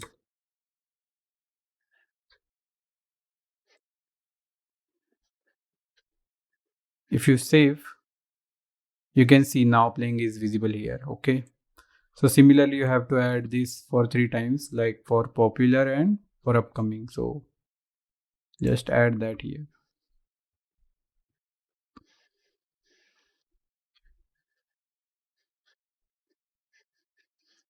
That's it.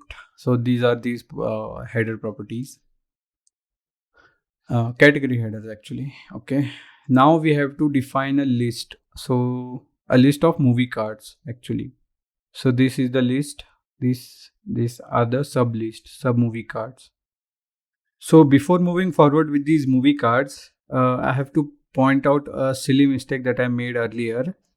So if you go to this use effect hook, we are storing these API data in the state variables. But here first silly mistake we did was this calling this set upcoming movies 2 times.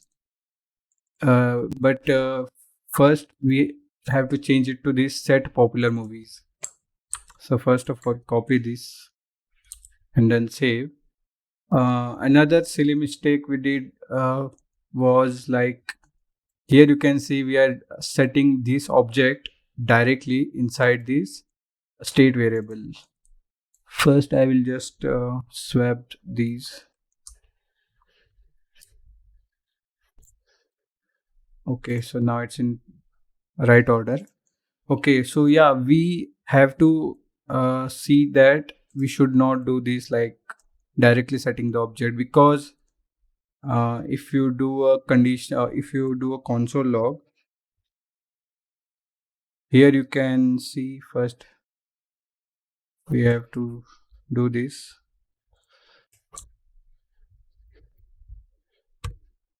then this,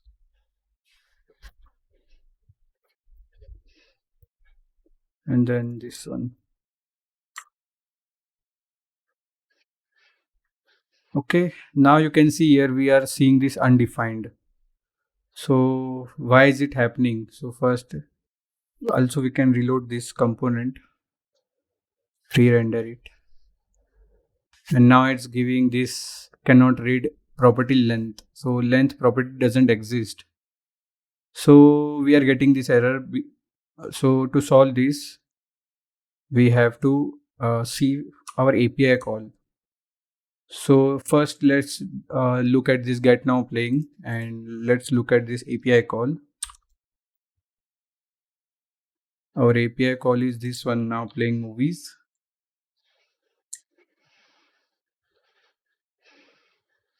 And I will just temporary comment it out.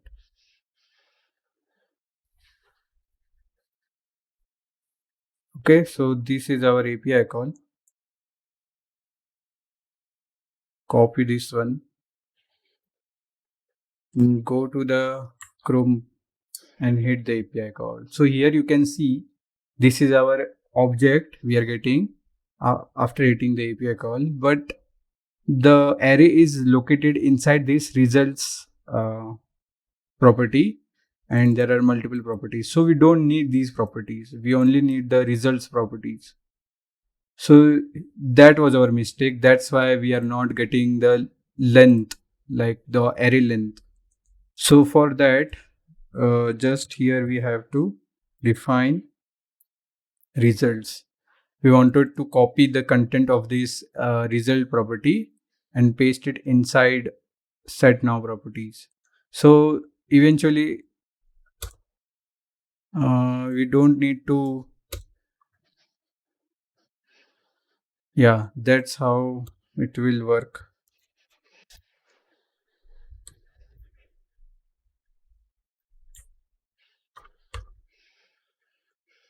And then again here also.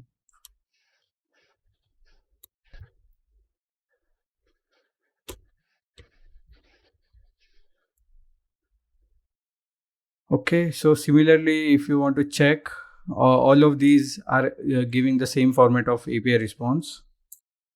All these get now playing, get upcoming, and get popular. So this is our right order and right uh, syntax. So we were having a wrong syntax before, and now if you uncomment, you will see this 2020. So yeah, each list has 20 items. So that's how you work. You know that it is working. So yeah, do always cross check these values in the console log before moving forward with these UI designing. So our this task is almost done. Now the current task is to design these movie cards, and for that first we will design this upcoming movie card. So here first we have to define a custom movie card. So for that, go to this component folder and create a new file as sub movie card.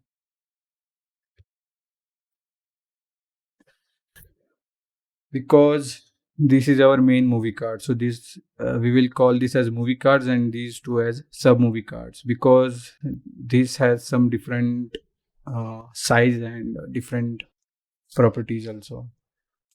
So yeah, here again do this and name it as sub movie card.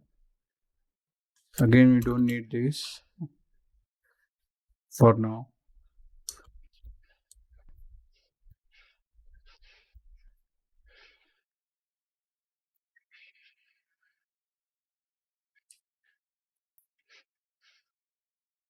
Now we have to import this sub movie card. So here we have to define a flat list. So what is a flat list? So flat list is a component which renders a list of subcomponents, and those components can be wrapped in a scrollable list.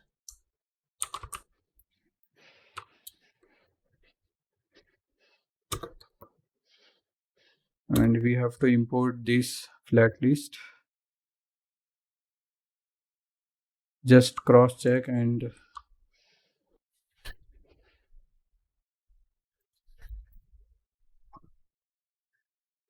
here we are getting virtualized list should never be nested. So our outer layout is a scroll view layout. You can see here, this is our scroll view, and flat list is also a scroll view. So we cannot nest a virtual list. So this is a virtual list, we cannot nest. So we have one option. If we do horizontal, if we add this property, then that error will not be visible. And before that, to define a flat list, first we have to give the data to the flat list, which is upcoming movies. Upcoming movies list. And then there must be a key extractor, which defines every component of the flat list as a different, so that it can differentiate. It will be item.id. So we are getting different IDs for every component. Then yeah, we have this horizontal, because it's a horizontal list. Now the next is content container style. This is also styles dot content container gap. So this property helps to add a gap. So here, this is how it's defined: container gap space of 36. Okay, so this will add this gap of 36 pixels between each components. Then the next is render item. Here we have to render an item, and we will get item and index.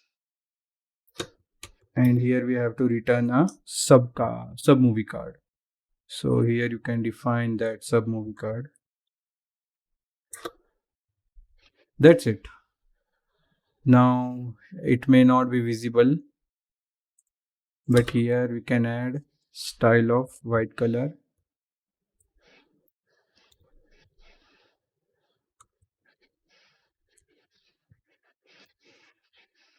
Yeah, and all of these are like sub movie cards. So we can change this to props dot title, and we have to import the props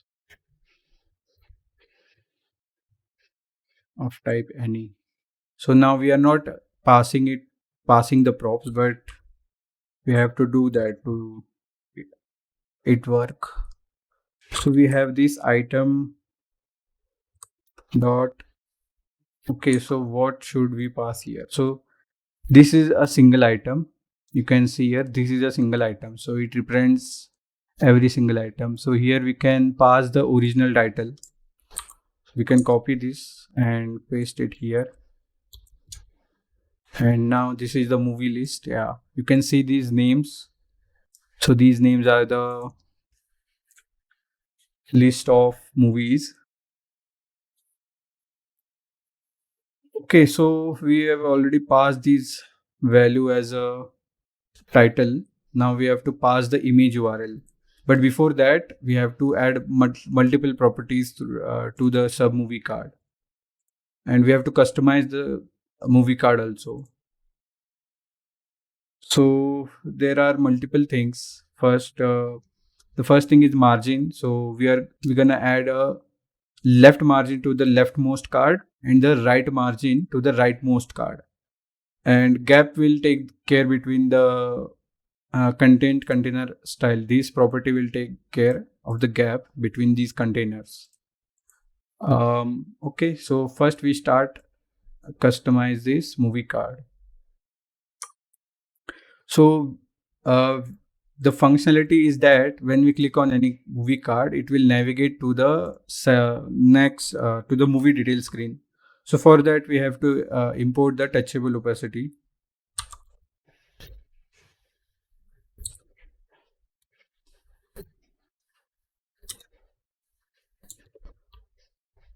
And here we have to wrap a view because our view will have an image, which is this one.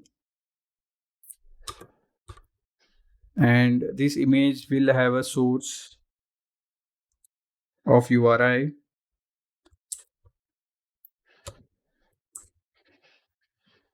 props dot image path.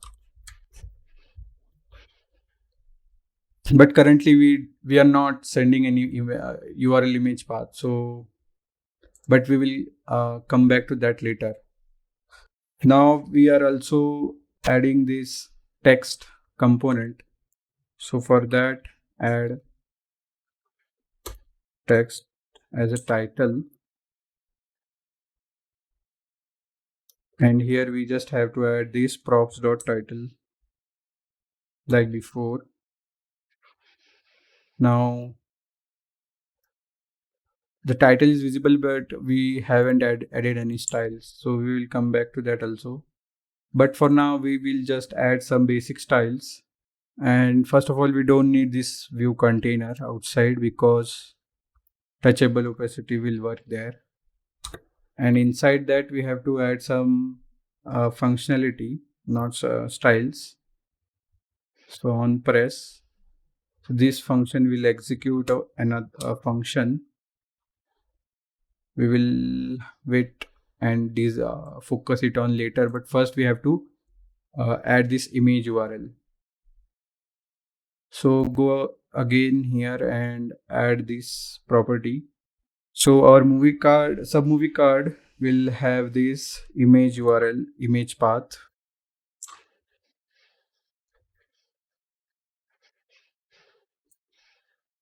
And it is just a function which is based your image path that we built before.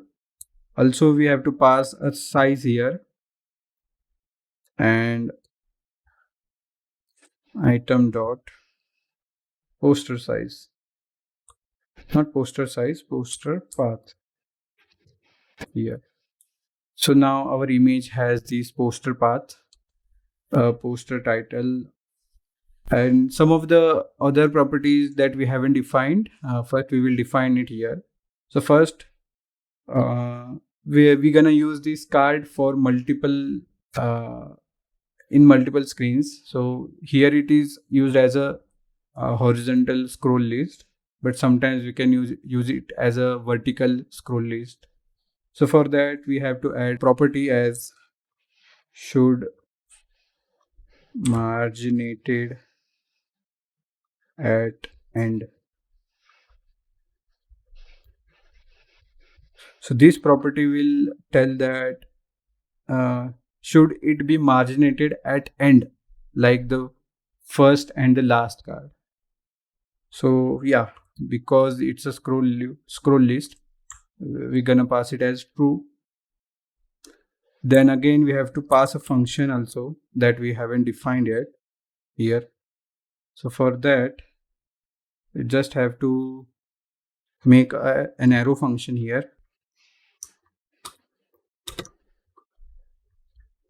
and whenever we click on this function, we have to navigate or we have to push a screen so that we can see the details of this screen. So we have to move it to movie details screen. Also, we have to pass some data to that screen, which is like which movies we are looking at. So that's why we have to add a movie ID,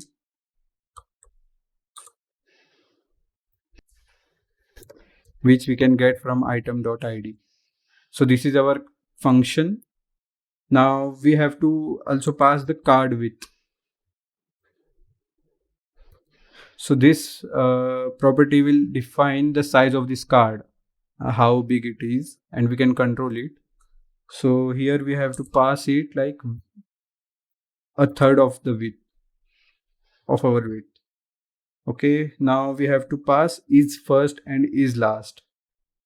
So this is a flat list. So we have to figure out that is it a first or a last, like that, so that it can apply that margin. So we have to pass that boolean value. So we have to figure out here how we can determine that is it a first card or a last card. There is one method, like if the current index of this list is 0, then pass it as true, else false. Yeah, that's how. So that way you will understand, yeah, this is the first component or the first in the list. Also is last, that is our another component which is also similar to index equals to. So our data length is upcoming movie list dot length. So if the length and the index are same, then it will be true.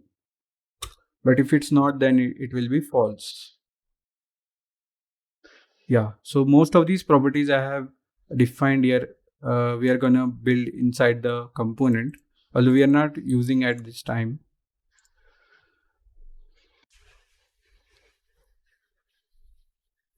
So here we have to add some of these properties. So here we have to use those properties, and first we will start with the style component.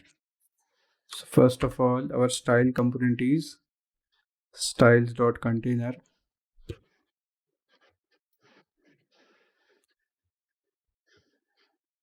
Okay, so yeah, we have to copy this and define our container here. So our container will have a display of flex, and then it will have flex 1, and then also background color of black.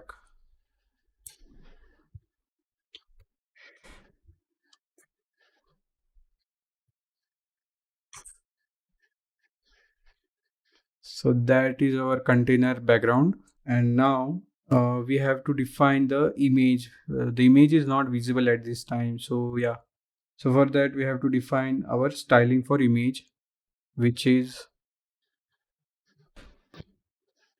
style equals styles dot card image.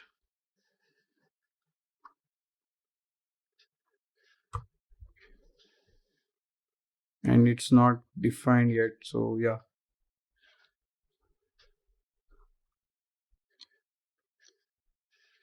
So the card image, so if you check this, if you view this image online, you'll find that their aspect ratio is this, which is 2:3. And also border radius, we have to add the border radius. So border radius 20.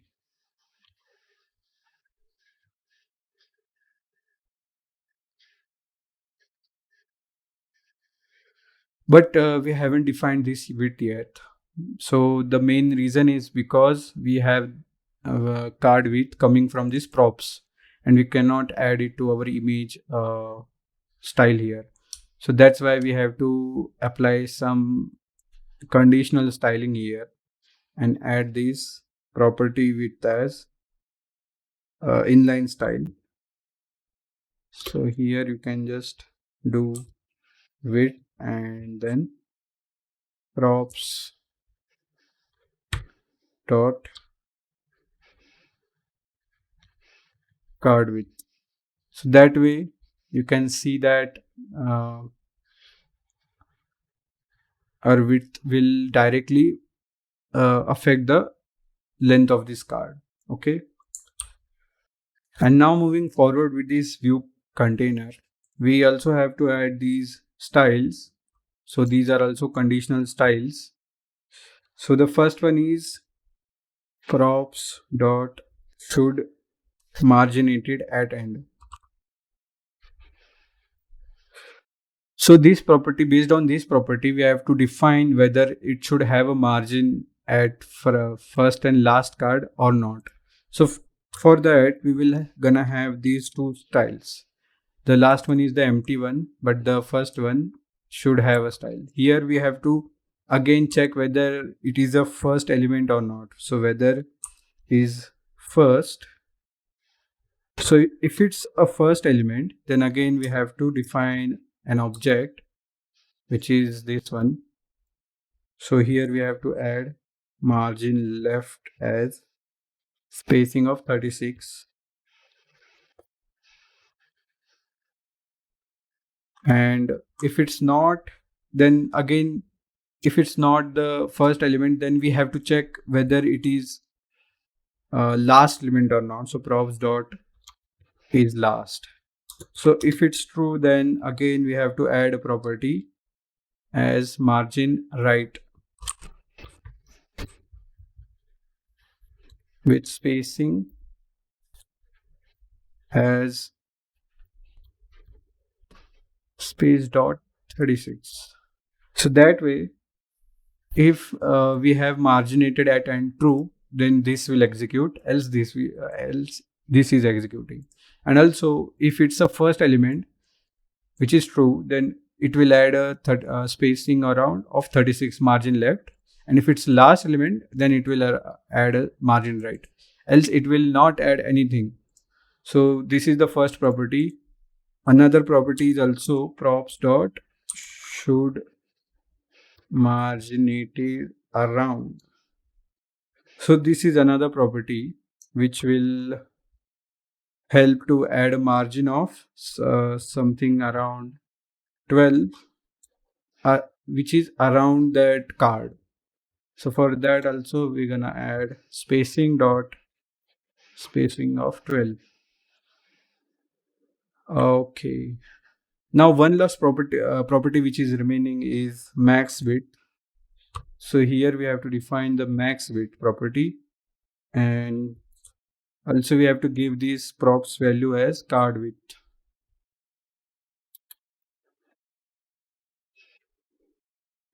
Okay.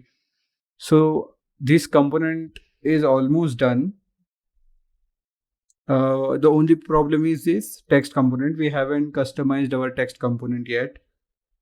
So we just have to first add a component as number of lines here. So it will only have one line because those are just little details. We don't need any complete detail description.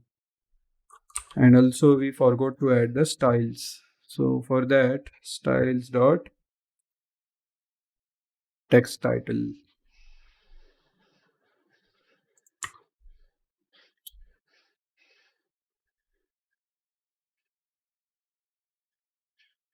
And these are the basic properties, which is font family of regular,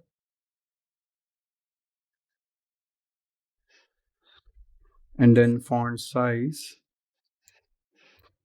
So font size of size 14.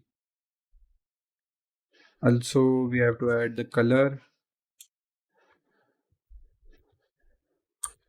Off white, and then also add the text align, which will add it to center. And the last thing is vertical padding, so we need to add some distance between those. Movie card,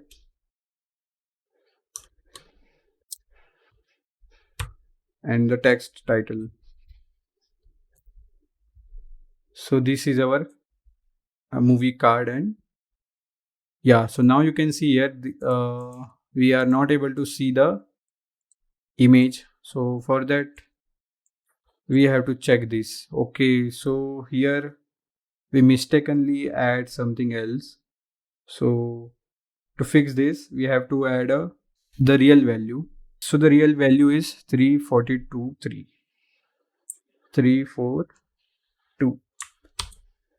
And if you save, yeah, now it's visible. Okay, so now you are able to see this virtual list. And also this property should marginated at end. This property is providing this margin to this first element and the last element. And this property, which is content container style, this is providing a gap of 36 pixels between these components. So every between these components, if you remove this as property, you will see now it will stick to this side and also this side. So that's why we need this property.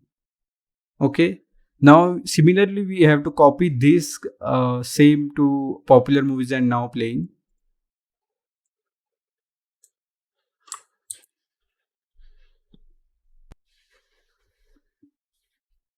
So just don't just copy this sub movie card, copy the entire flat list below popular and below movie. And here you have to change the movie details. So add it like now playing movie list, and here add it as popular movie list. And yeah, now you can see this scrollable list. It will have upcoming movies, popular movies. So both of these are working fine, both list. But the only list which is not is this first one now playing. We have this type of list, which is a bigger list and multiple details like that.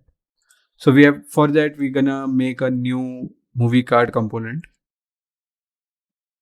Although it will have similar styles, but it will have some more details and different values. Okay, so one more thing. First we have to build this movie card, not sub movie card, movie card. So again, we everything is same actually. So we can just copy from here only, and then make a new component as movie card. Sometimes making a component just not for reuse also helps, because if you are making components because it only helps to reuse it, I think that's not the right approach.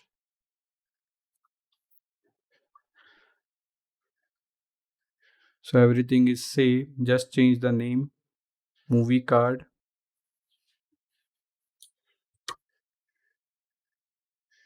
and also here also change this name, and it will throw an error. So yeah, copy this.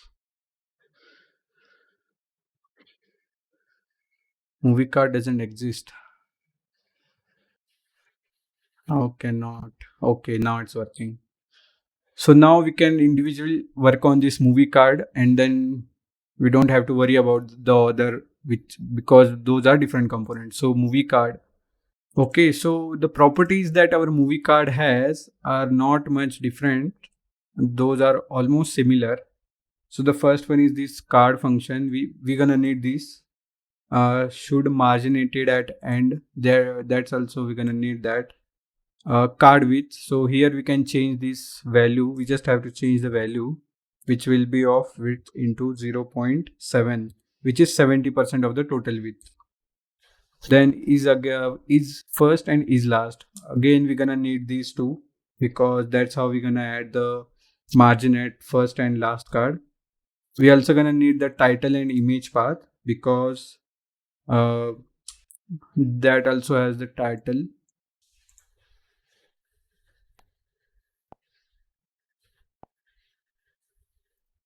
Okay, so this is our real card size, but still our bottom design is not similar to this one, which is like this. Okay, and also image path. We're gonna need this image path, but we need some higher resolution, so we're gonna change it to 780. So this will load a higher quality image. So we have title, we have image path. Some of the properties we're gonna need is genre, which is coming from item dot genre IDs. So if you go to this, you can see these genre IDs. It's a it's an array. Okay. So here we're gonna add this genre ID, but here we don't need to add all these IDs because sometimes a movie card will have more than 5 to 6 genres. So that's why we have to slice it, which is reducing the array size. So it will have 4 minus 1, 3. So it will have 3. Also, vote average.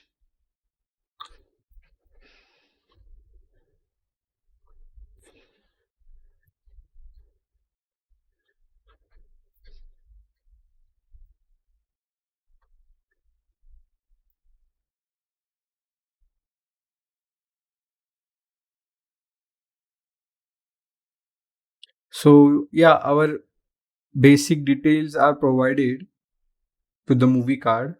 Now we have to customize this movie card. So first, we're gonna need an array.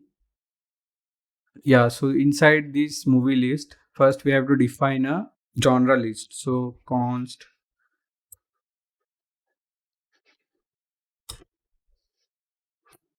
and here we have to define the list of all genres which are available.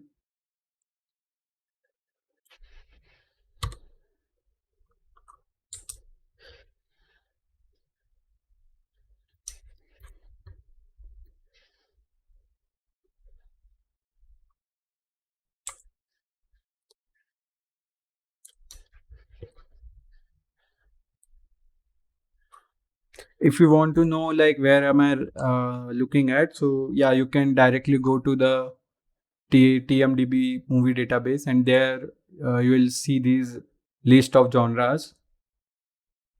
So you can copy it from there only.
So this is our list of genres which we gonna need to get the name of the genre, because if you see in the API, we are not getting the name, we are only getting the genre IDs. That's why. Okay, so now moving forward, we also have this movie card with us. We only gonna need to add these, customize these text properties, and that's it. So first, if you see, there is some rating around here. So there is a component which is a star component. So that could be a custom icon, and those are in a row. So we have to wrap it inside a container. Then again, the second one is vote count and vote average. So yeah, so we have to wrap it in a row container. And then after that, below there is this title. So we have to wrap this component there with the title. And then again, there is another container which has these, you can say, tags with the genre. So this is also a row container, but with the map function. And then there we have the genres. So to get started, first remove this and make it a new component, view component. And there we have to define a view of read container style.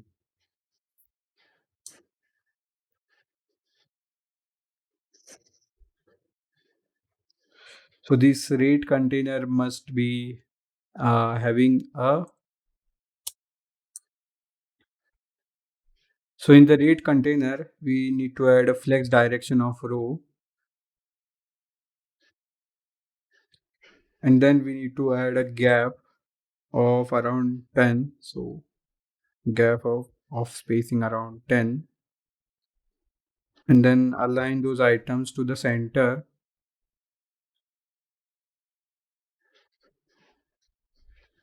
Also, we have to justify the content to the center,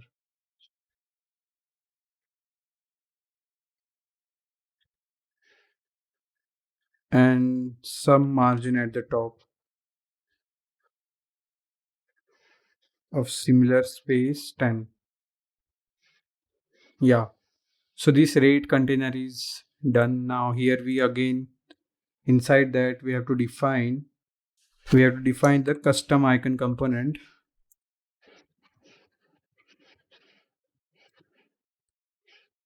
and it will have a name of star, and also we have to define the style also. So it is a text component, so that way we can also define the styles using the style value. So just add star icon,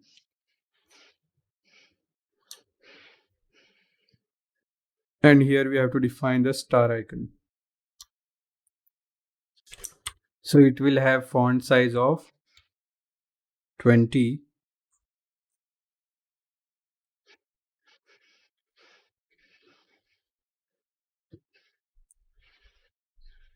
and also color. So color will be yellow color. So yeah, we also have to keep this device running, so that way we can see what is going on. So now we have defined the star icon. Now we have to define a text component,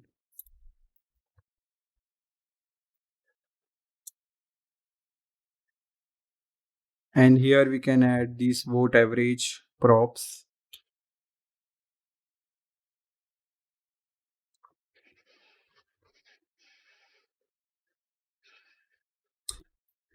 And in the square curly brackets,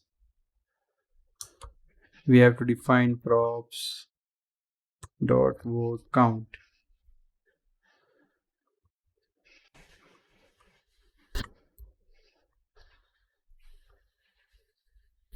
Okay, now we are not able to see that because we haven't added those styles. So styles equals,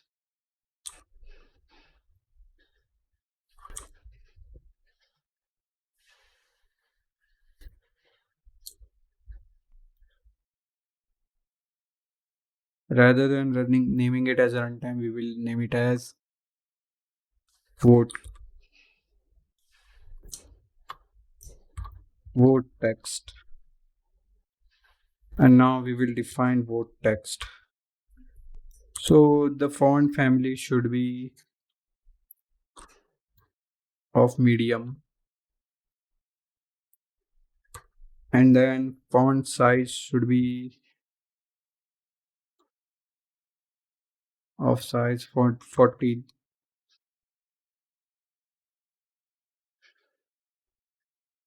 and color is as usual white.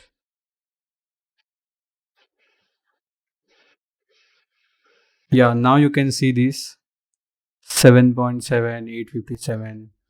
Okay, so this part is done. Now the title part. So for that we need another component, but we have to define this component outside this view component because it's a separate component, separate text component, and inside that it will have props dot title. Okay, so some of the properties also will be number of lines equals 1 because we're not gonna need all the details, and style of text title. And this text title is very small, so yeah, we have to customize this text title that we defined earlier. So first we will change the size. We will change it to 24 something, and apart from that it doesn't need anything else. So yeah, this is working. So our text title is also done. Now the last is this view component.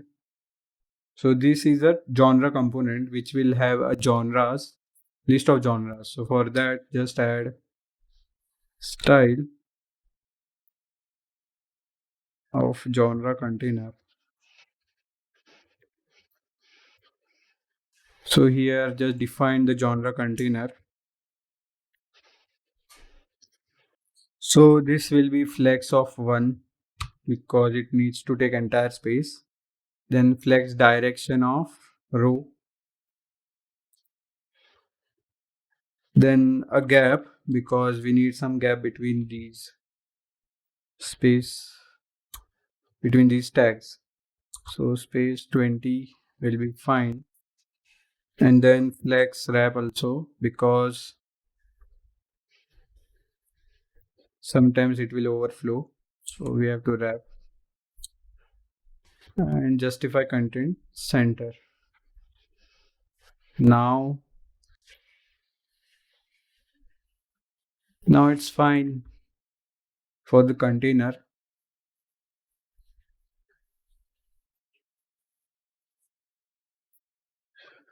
Now we have to define that props method. So props dot map, which we have property as genre dot map, and here we will have two properties as item and index, but we don't need index, we only need item.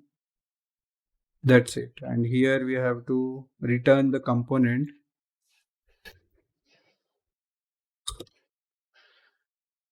and this will have a view,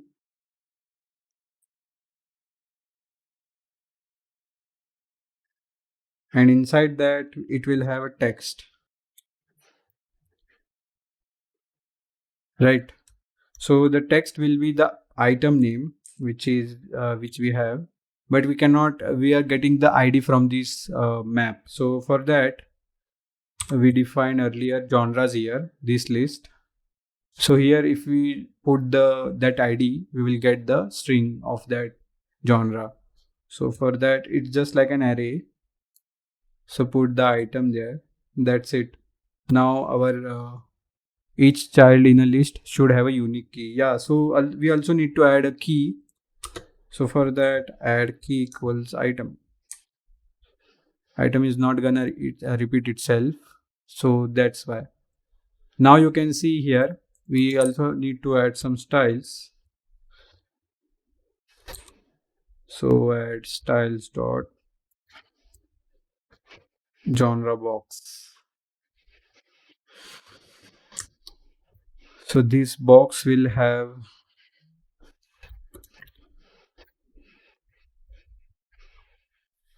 some properties which are border color.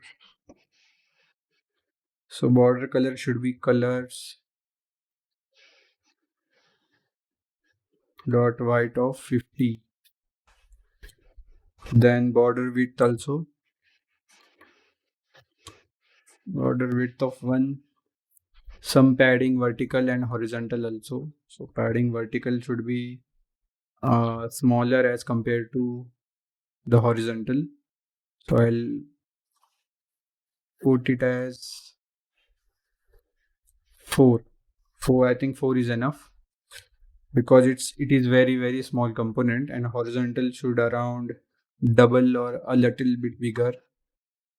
So spacing dot 10 will work.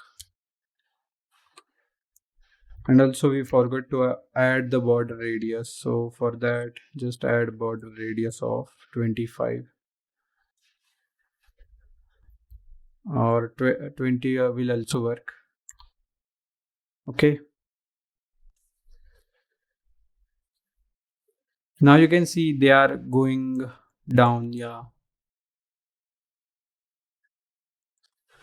So for this, we have to work on the container side. We will just put it as 25. And this is our container, which is this one.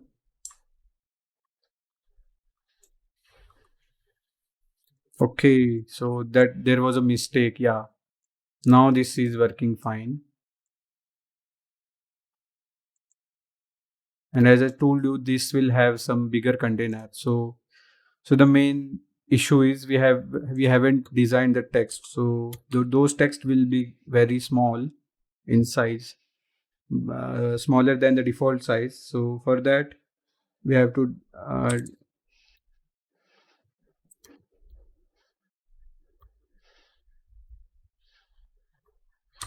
so this style will be this one, and it will have font family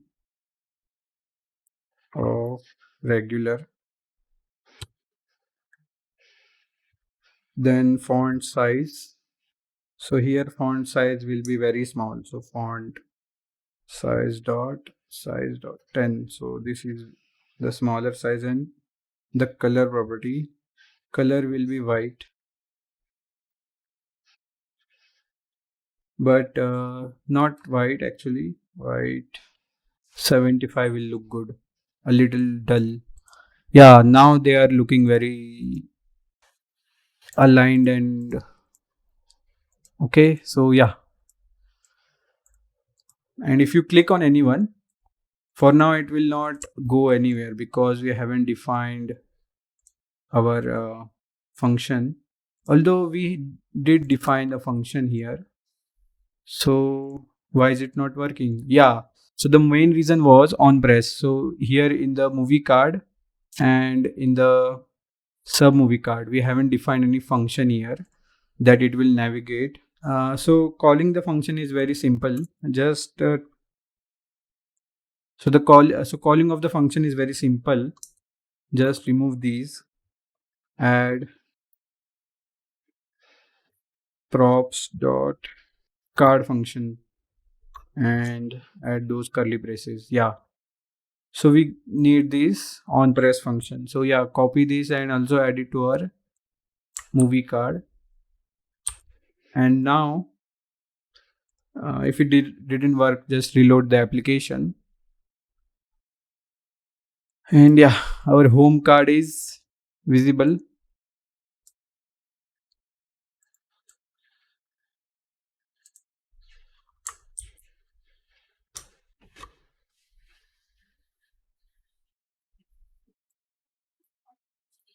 Okay, so yeah, just click on this, and yeah, now you are navigated to the movie details screen, which we're gonna yet to build it.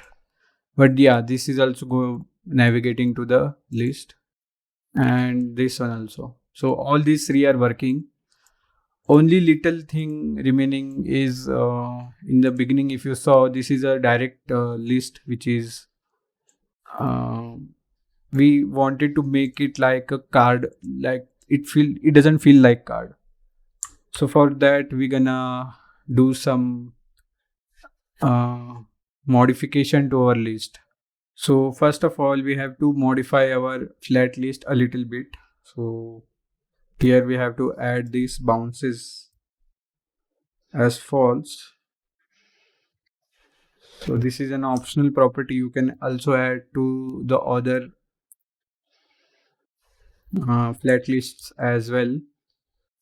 And again, in the now playing flat list, we have to add another method as snap to interval.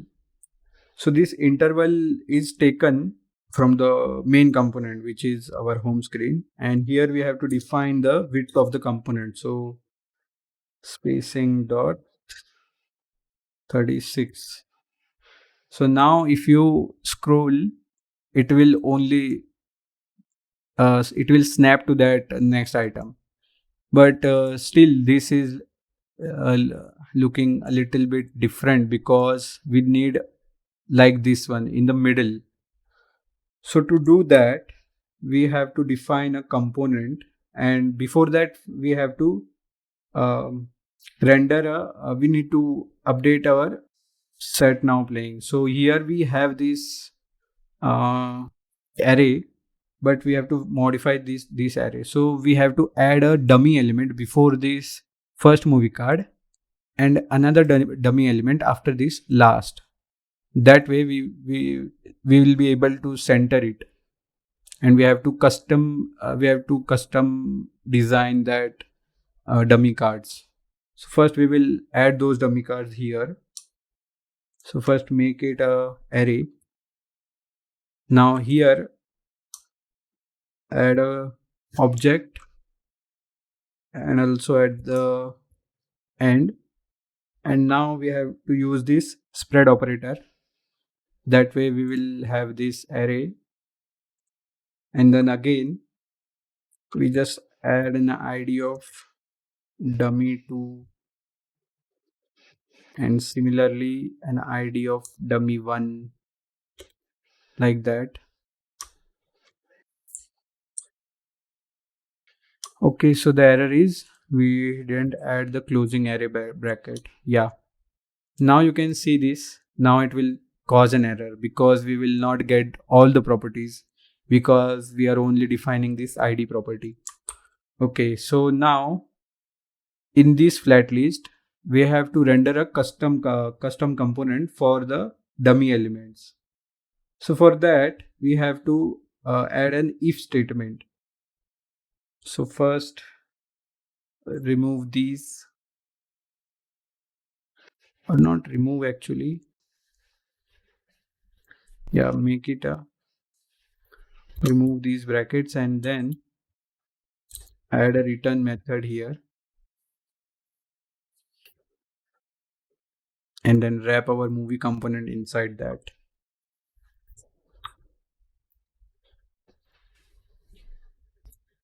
But now here we have to render based on condition. So if our item doesn't have this original title value, so if there is no original title, then we have to define a custom component. So here we are returning the custom component, which will be an empty view. That's it. So we have to define this view.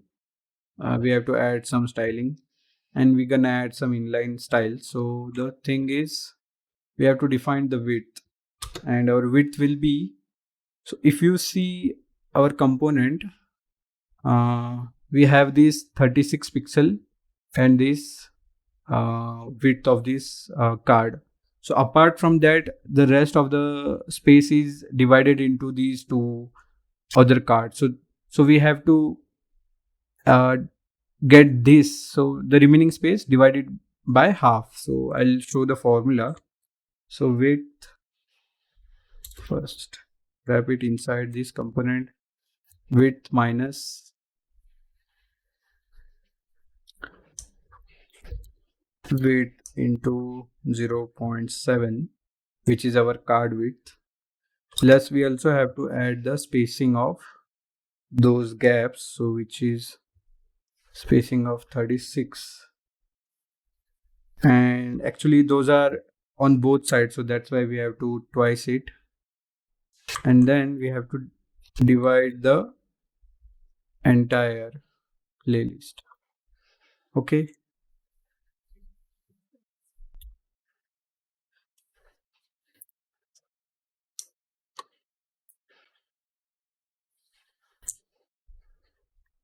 wrap it inside here.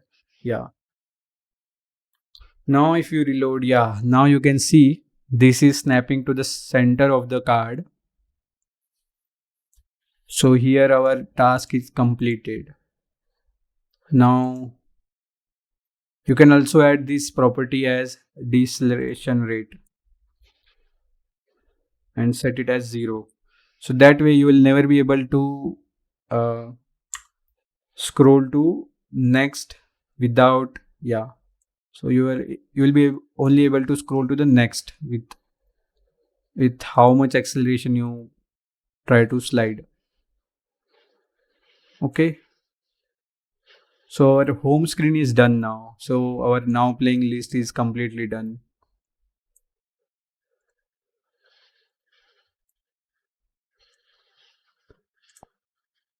Okay. Save this. Sometimes check for all the console logs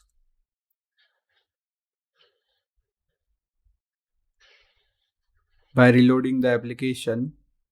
And yeah, we don't have any console logs yet.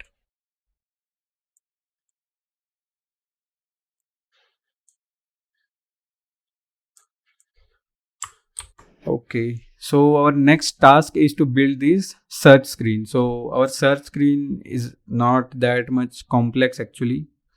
So here is our search screen. So our search screen will have these two components. The first one is the search component that we already built, and this movie card component. So we also build both. So we only have to pass the length of this card.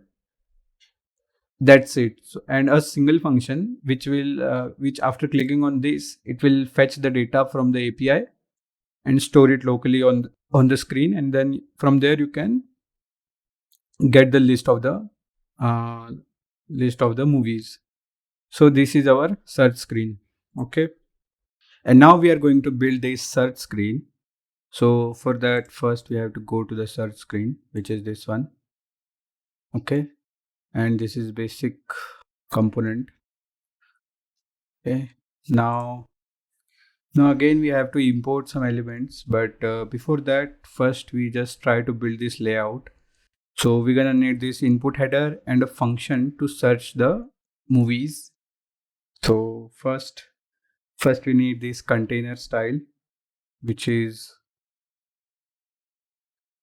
and we have to add this style here, which is display flex property flex one.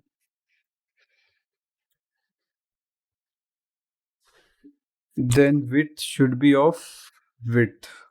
So this property, we will add this one.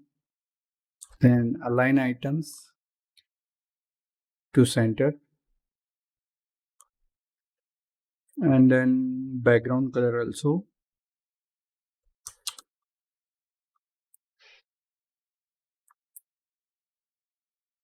Okay, now we have to add a width. So we haven't actually specified the width. So first we have to import this width, this dimensions, and then after that we have to import the width and height. So const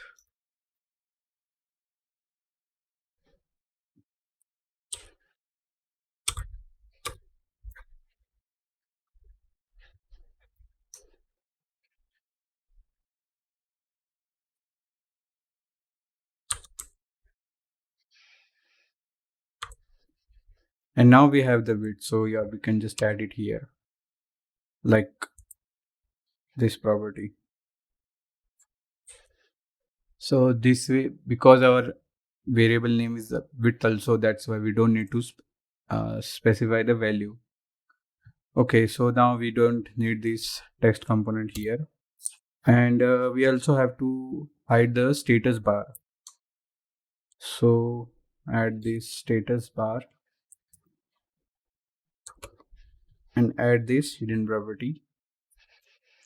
Okay, now we can continue forward. So the only component our search screen will have is a flat list. And this flat list will come is very similar to the one we built here, which is this one in the home screen. So we're gonna need a flat list. So you can just copy this sub movie card. So you can just copy this flat list. That's it. And paste it right below this status bar. Now, first of all, we have to get these flat list components and then this popular movie list. So we don't have any data value yet. So first, just specify like search list. We yet to build this, or also we can just define it here.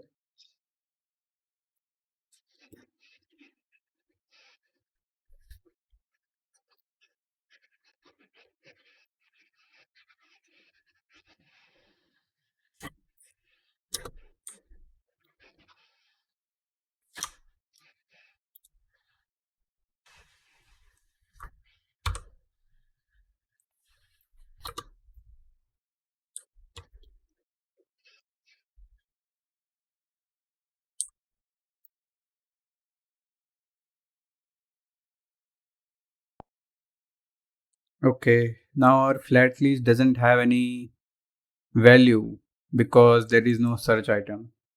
But so we have to define a function here first, which is which will take which will take data from the input header and then it will search for that movie. So first, just type search movies function equals async. So yeah, this will be an async function and it will accept a string parameter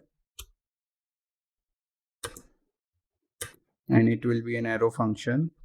And here we're gonna do the API call. So inside that we have to fetch the API, but before that we have to import the API call, which is search movies. This API call from API calls a file. Okay, our function will have let response equals await and then fetch this. And here we have to also pass this function with the name value. Now again we have to get the JSON response.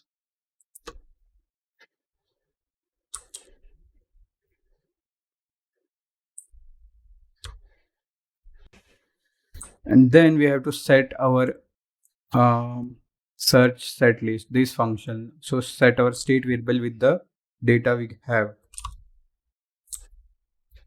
And remember we have this results value field in the API response. So we have to set it like that. And here we have to catch the error. And you can just type something like console.error as something went wrong in search movie list function. That's it. So yeah, this function is done now. We don't need anything else here. The only thing is we have to pass this function and we also have to get this input header like this one here. So if you look at the flat list, we have some number of columns here. So generally the flat list is of have a one column. So it will have one item, but here we can change that. So just go here and change it to like number of columns equals to 2. So then now we will have these 2 columns. Again, just to be safe, we have to wrap this flat list inside a view component so that if we want to change anything, then we can change. And now it doesn't have this container gap property. And yeah, we have to remove this horizontal property also because it doesn't support. Yeah. Again, still we don't have anything for now. And there is one more property. So the way we gonna have this is this list header component. So this component accepts a component. So wrap our component, or you don't have to wrap it again. You can just copy it.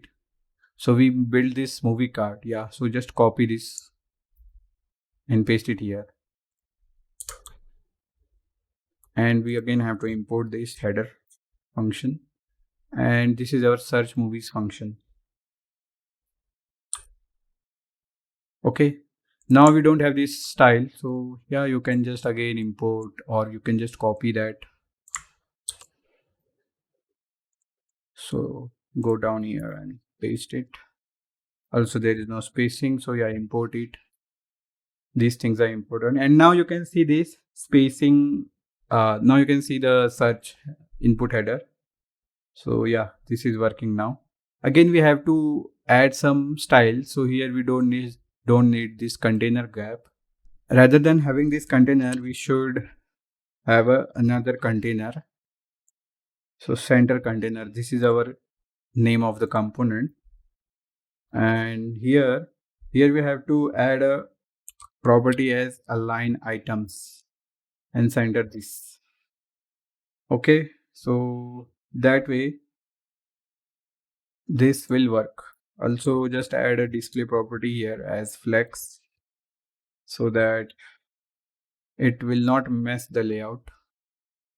Okay, some of the more are like we don't have this movie card, so yeah, import that. Also we don't have the navigation, so we also need to have a navigation. So just put this here as any, then now you're good to go. Upcoming movies list. Okay, so replace it with this search list.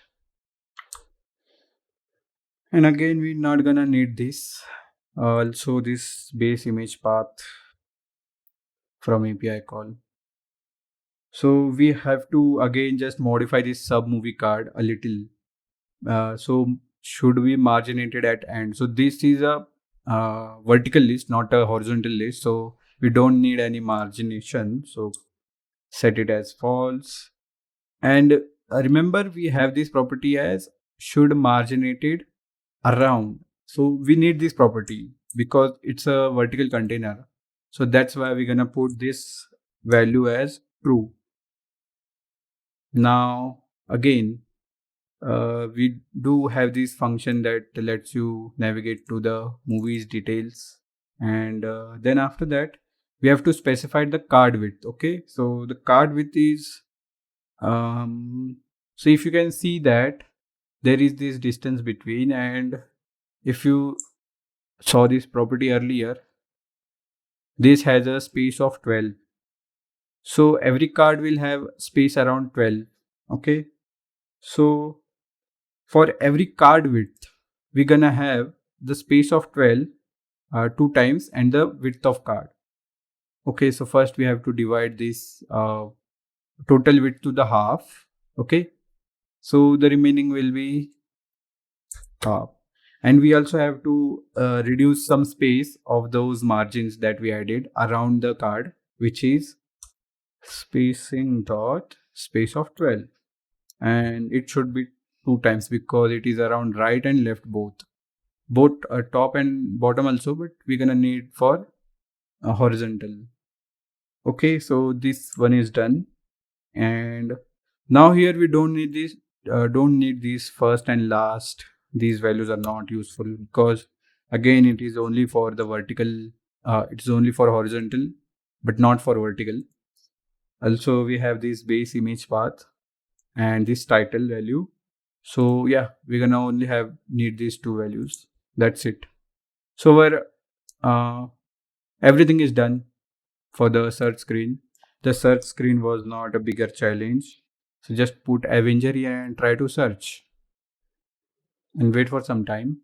And we got some error like that. Or you can just reload the entire. Yeah, now you can see we had the searched value. So go here, Avengers, then search. Yeah. Now you can see this. We have the search screen ready. Okay. And if you click on any screen, it will navigate it to the that respective screen. Okay. So yeah, this is working now. And as you can see, we also have some padding. We require some padding. So again, remember, we had only the top value. So just change it to vertical. Yeah, and now it is like symmetrical. Or you can just set it like that, top, and set the bottom one as margin bottom, spacing of 28, right? And then remove the spacing of 12. That way, it will have these exact symmetrical values. So yeah, this one and this one. Okay. Okay. Now our search screen is also done. So our home screen is also done. You are able to navigate, check all the navigations. Yeah, so two of our out of 6, 2 are done.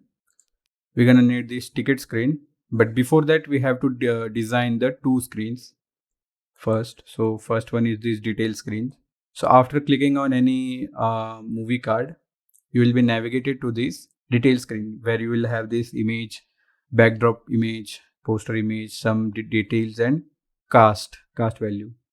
And here you will have this another screen as seat selection screen. So this screen will provide the seat UI.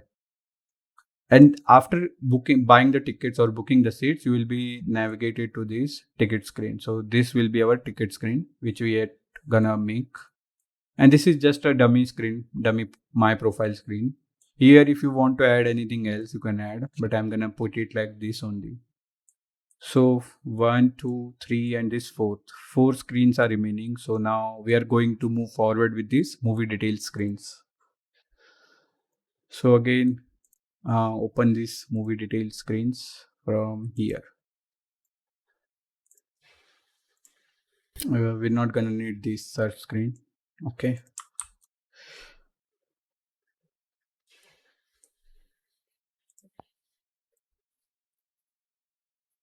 Okay, so before moving forward with these movie detail screens, first of all, just close your node server, because we're gonna need a library. We need to install a library. So the name of that library is linear gradient. So if you go to Google,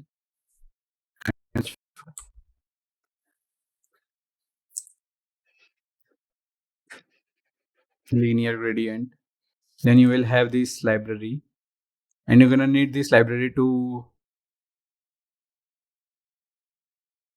have this gradient effect. So where you see gradient effect, so if you look closer at the image background, you'll see this, the image is fading out at the bottom.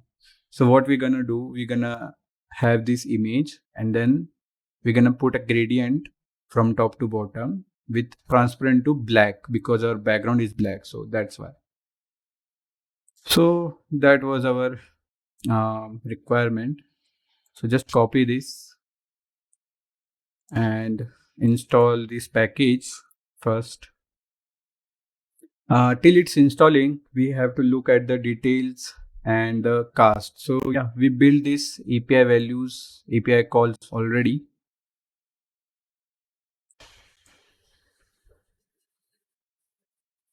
So yeah, you can see here it's very cluttered right now. So we're gonna need this movie details and movie cast, both of these. Okay, and also our installation is done. So now you can just go to /cd Android and there run this command gradle w clean. What we will do, it will clean all the caches present in this Android directory, the APK file you can say, and then it will compile and create a new one. So our new you can say file requires that gradient package. That's why. So sometimes it gives you error, sometimes it not. So for just to be safe, just restart the project by cleaning it. Yeah, now build successful. Okay, so we are inside this movie detail screen. So I'm gonna need the terminal, and here you have to uh, remember to close the terminal or get outside of that Android folder, and then you run the command to start the project. So wait for some time, it will start the project. Okay, so our project is running now. We also have this search screen, and now we have to focus on this what do you say, the movie detail screens. Okay, so yeah, we can start from here. First of all, we need to build this. First of all, we need to have the navigations and the data. Here you will need the navigation and the movie ID.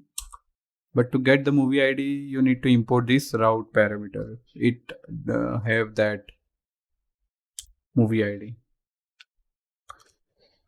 Now first we will need this variable, the state variable.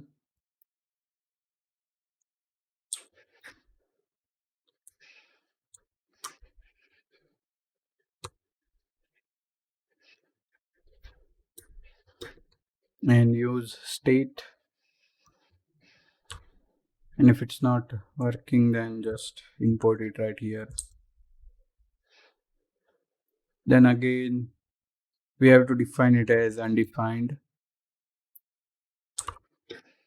and here we're gonna need this cast. So the entire movie screen component is divided into two parts. The first one is this detail, so you can see the description, date, rating, all of these things, and the other one is this movie cast. So our cast API is a different one, movie cast API is a different one, and this movie details API is a different one. So we're gonna need these both APIs to make this screen. So movie cast data, and then set movie cast data, use state and set it as undefined. And also here just add this kind of declaration just to be safe. Okay, now we have to make these functions. So these functions are the ones which we gonna import the data from the API, or we're gonna fetch the data from the API. Okay, so first these functions are first I'm working on the functional part so that I can directly see the data before building the layout. So I'm gonna need the data to build the layout. Movie details screen, or just movie details API, and this will be an async function, and it will accept a movie ID,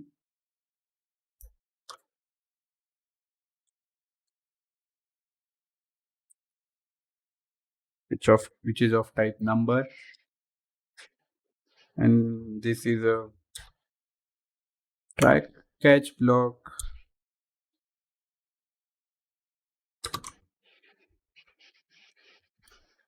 Okay, and here again, then just do the response, let response pull the weight, and here we have to fetch the data from the movies details. So this API, yeah, this one, and we have to pass the movie ID also. Then again, let JSON equals await response. Okay, there is a spelling mistake here. This JSON function, and then we have to return the JSON value. That's it. Here there is no list, so we don't have to return any JSON dot results like that. And again, just console dot log, not log actually, error, and just type something went wrong in get movies details. So function. So this is very important. So whenever you face any error, just try to console it. And yeah, I remember in the search function I didn't add this error value here. Yeah, here just put the comma and error. That's it. Now this work is done. Again, we're gonna need another one. You can just copy this. Try to save your time by just copy pasting if you know already what you have to do. So yeah, this function will have this different function name. Paste it here. It will also have this movie ID. Let response will be this one. Here we have to change this one. So movie cast details. Yeah, this one, and it also accepts the movie ID. Then JSON response, and again we have to return the JSON value. So first of all, just look here like what our API throws us. So wait for some time. We will look at that later. Get movie cast details, error. Okay, now our functional part is done, so we don't have to worry about the functional part. Now here we have to use a hook, which is use effect, which will directly run after the first render. So this will accept a function and a dependency array. And remember to add this dependency array, because if you don't add, the function will run for infinite times. Or this hook will run for infinite time. So you should not do that, just in case when you are running this API calls inside use effect. So yeah, this will accept a function and we have to execute it right here. So this is a self-executing function. Again, just do const temp movies data equals, here we have this function as get movie details. And yeah, so now we have to send this movie ID. And how we are getting this movie ID? So we are getting it from this route value, which is here. We have defined it here. So this have this value route dot params dot movie ID. Okay, so this value we have to send. We just have to call this function and then set the value of our state variables with the value we have temp movie data. That's it. And similarly, we have to call this for another function, which is this one, get movie cast details. Okay, and here we have to change the date name as cast, then movie cast details function. It also accepts the same movie ID, and then this variable name, change it. Okay, so our functional part is done. We have declared the state variables, and then we are also filling that data with this use effect. And if you just want to know console log the data here, the movie data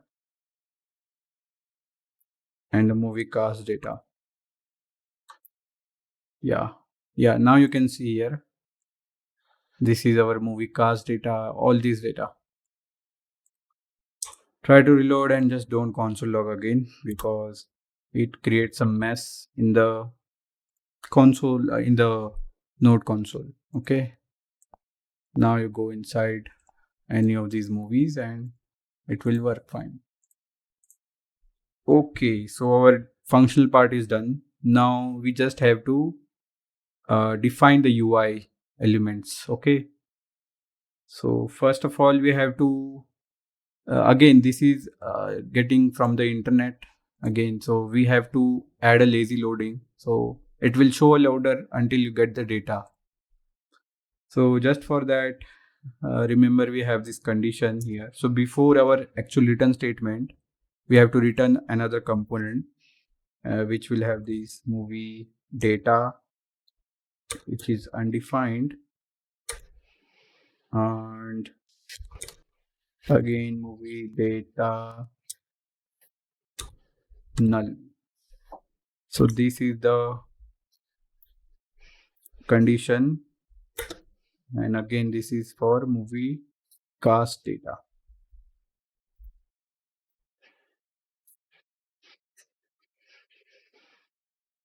Okay, now you can see movie data and movie cast data. So if the state variables are undefined, then we have to return a component here.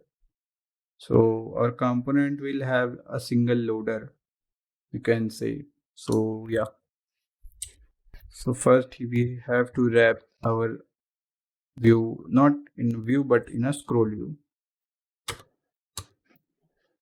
and we have to add some styles. But before that, we have to add this uh, cross value. So we haven't defined this. Okay, and so we have to build this again. So we're gonna need this cross, and we're gonna need a loader. So yeah, so first we have to define some styles for the app header. So this is known as app header. If you go here, you'll see this my profile and my ticket. So this is the header. So yeah, we're gonna need that, and again we're gonna need a loader. So most of our components are like used again and again, so you can just copy them, or you can also make it a component and then copy them. So you're gonna need this loading container, so just copy it, paste it right here, and then we're gonna need this first activity indicator, then this colors value, and this style. So loading container, if you see loading container, we'll have this one, so just add it right here. This will solve our problem.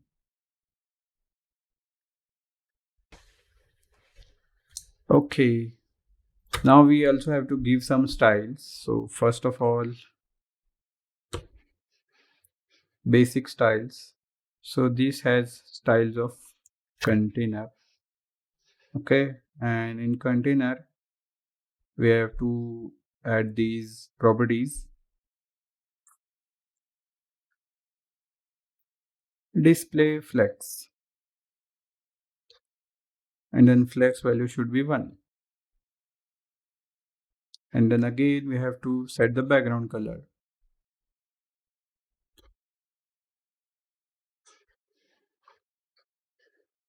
Yeah, okay, so this is completed for the scroll style. Okay, and now we have to add some basic like bounces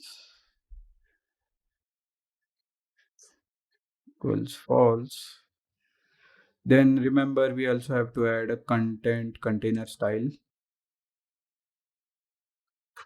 So it will have this s divide.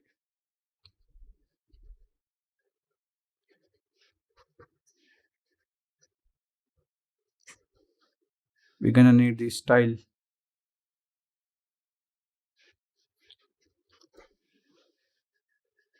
So this style is for okay, so this sometimes flex property doesn't work, so this style is for that. Okay, and the last property is we have to disable the scroll view. So show vertical scroll indicator and set it as false. And remember, this property is required across all the components because we don't want to show any indicator. So just go to your home screen. Okay, so here we have show vertical scroll indicator. Okay, so yeah, set it as false or not. Here all of these are actually horizontal, so show horizontal as false and then set it to everyone.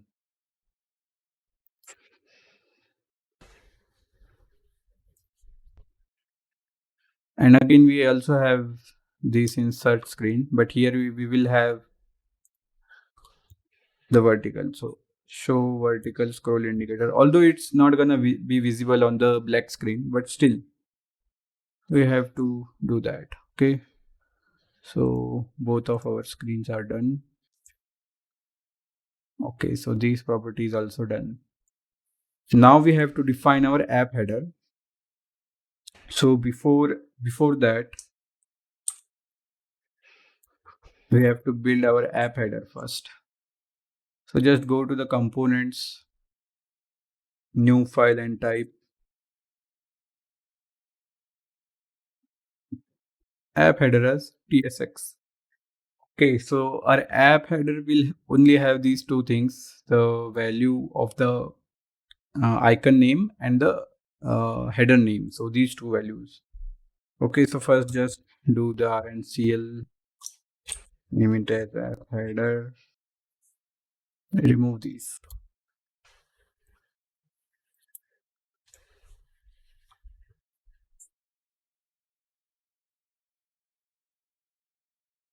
And now, first we have to define the styles. So this is the container we have. So first we have to define the container. And here you will have this flex direction. So first display flex, then flex 1. And also it should be horizontal in a row. So for that, define the flex direction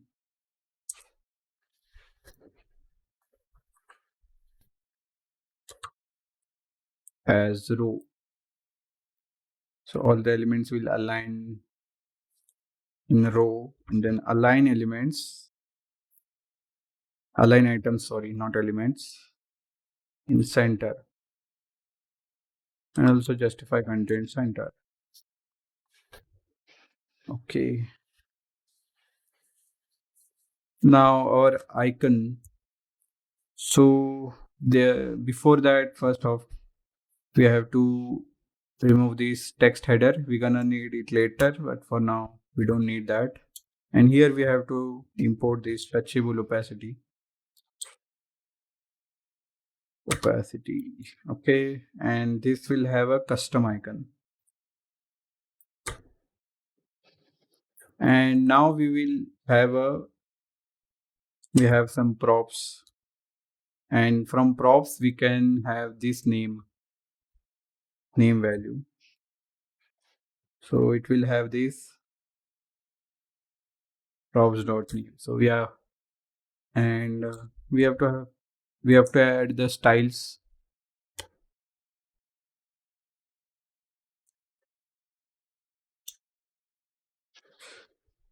So we can use this icon style also,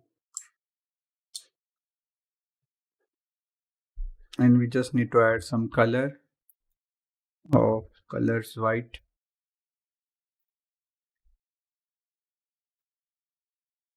and font size.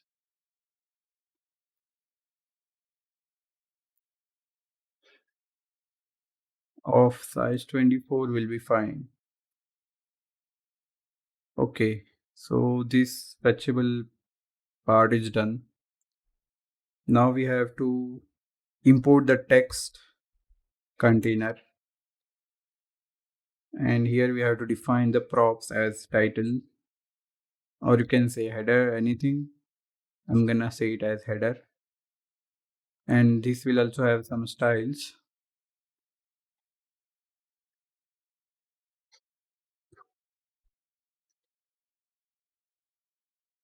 Copy it right here,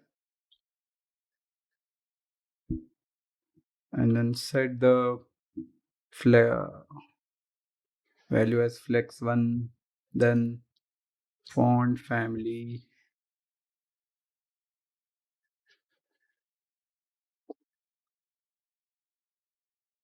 It should be of type medium, so yeah. Then font size,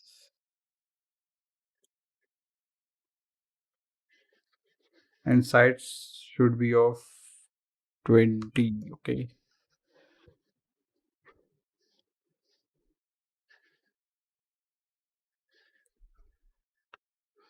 Also, we have to add this text align to center. That way, our header will be in the center, and a color also. So yeah, here we have this white color. That's it. Okay. One more thing, our header will align to like right side, because it will take it as this remaining container, and then align it to the center text align. But we don't want that. We want it in the center. So just for that, what we can do is we just add this empty container. You can say empty container here. So just empty view container, and it will have a style,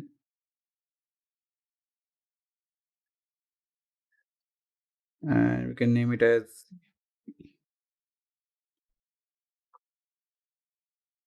empty container.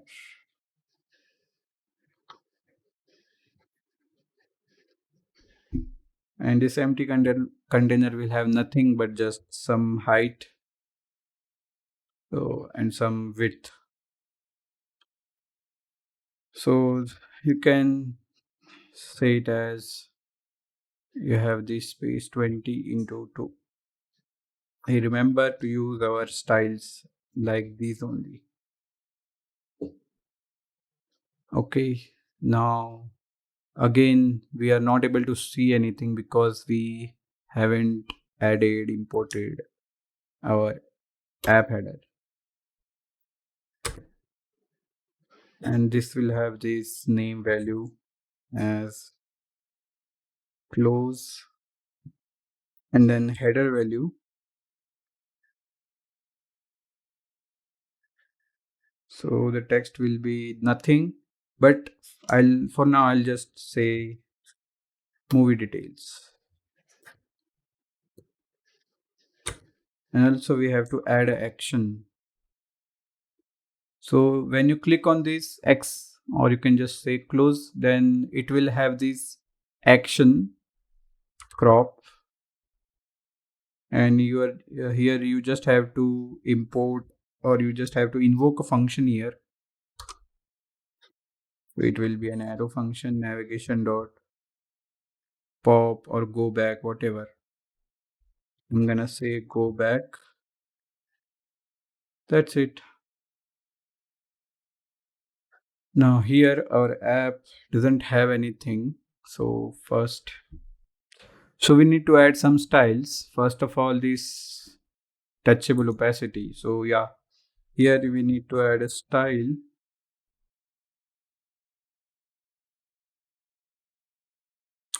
Icon background. So this style, and this will have just height. So first add height of spacing dot space 20 into 2. Similarly for width also.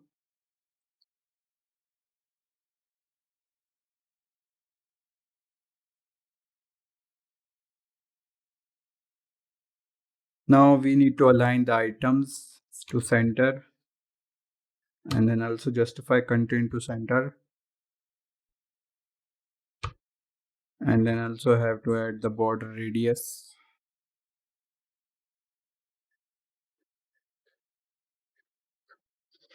So you can say 20 will work because the height and width are double of it. And one more thing, the background color. So these have a background color of orange. Okay. So remember to reload sometimes because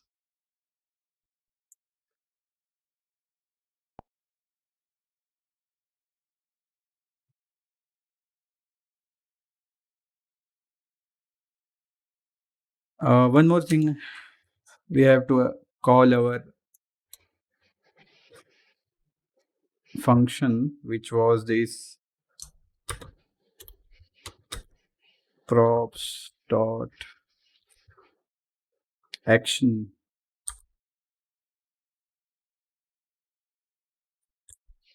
So this was the function, and here you can see our app header is almost done now. So here what we have to do, we need this actually, so we are not able to see that because this is an if case, if statement, so that's why we are not able to see that. But we do need this inside our main details page. So what we can do is just copy this one and just paste it here. Yeah, now you can see this container, this orange container, but we will remove this one because we don't need styles here. And I'm not able to understand why is it going off the screen. And again, we have to remove this content container style because I think that is causing it. Yeah, okay. Now you can see that it is stuck to that. And here you can just remove this name. And yeah, that's it.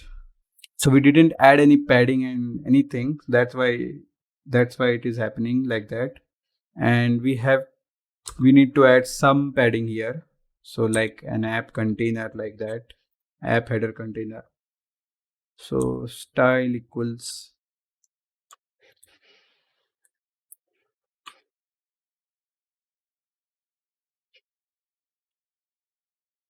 and we have to define the header container here. Okay. So it's nothing, it's just horizontal margin and vertical margin. And this will be of space 36 actually. And then margin top will be of space 32. Not 32 actually, it will be twice.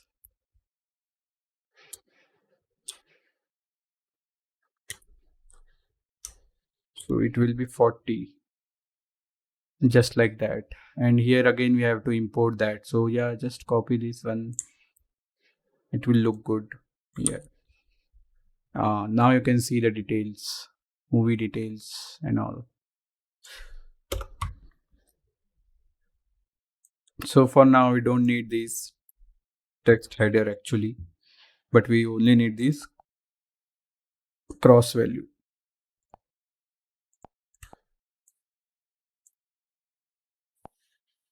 Okay, so yeah, this is working fine.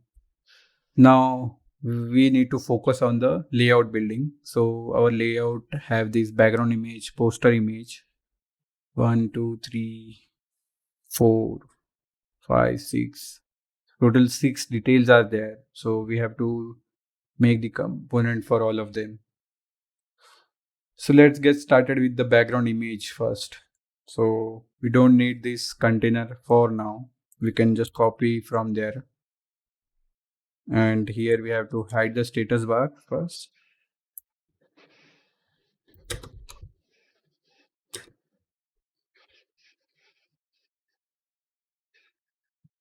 And then now we have to wrap our component in a view and also an image background.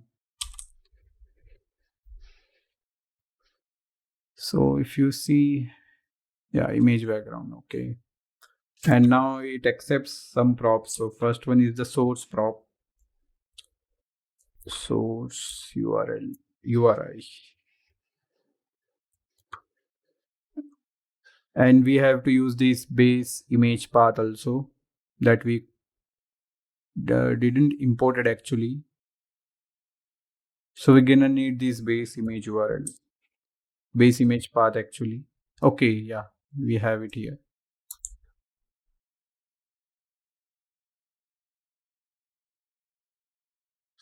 So base image path. This here we have to specify first the value. So 720, not 720, it's 780 actually. And we have this movie data. So add a question mark and then backdrop path. Okay. So if you want to see the data, where we are getting this data, just console log the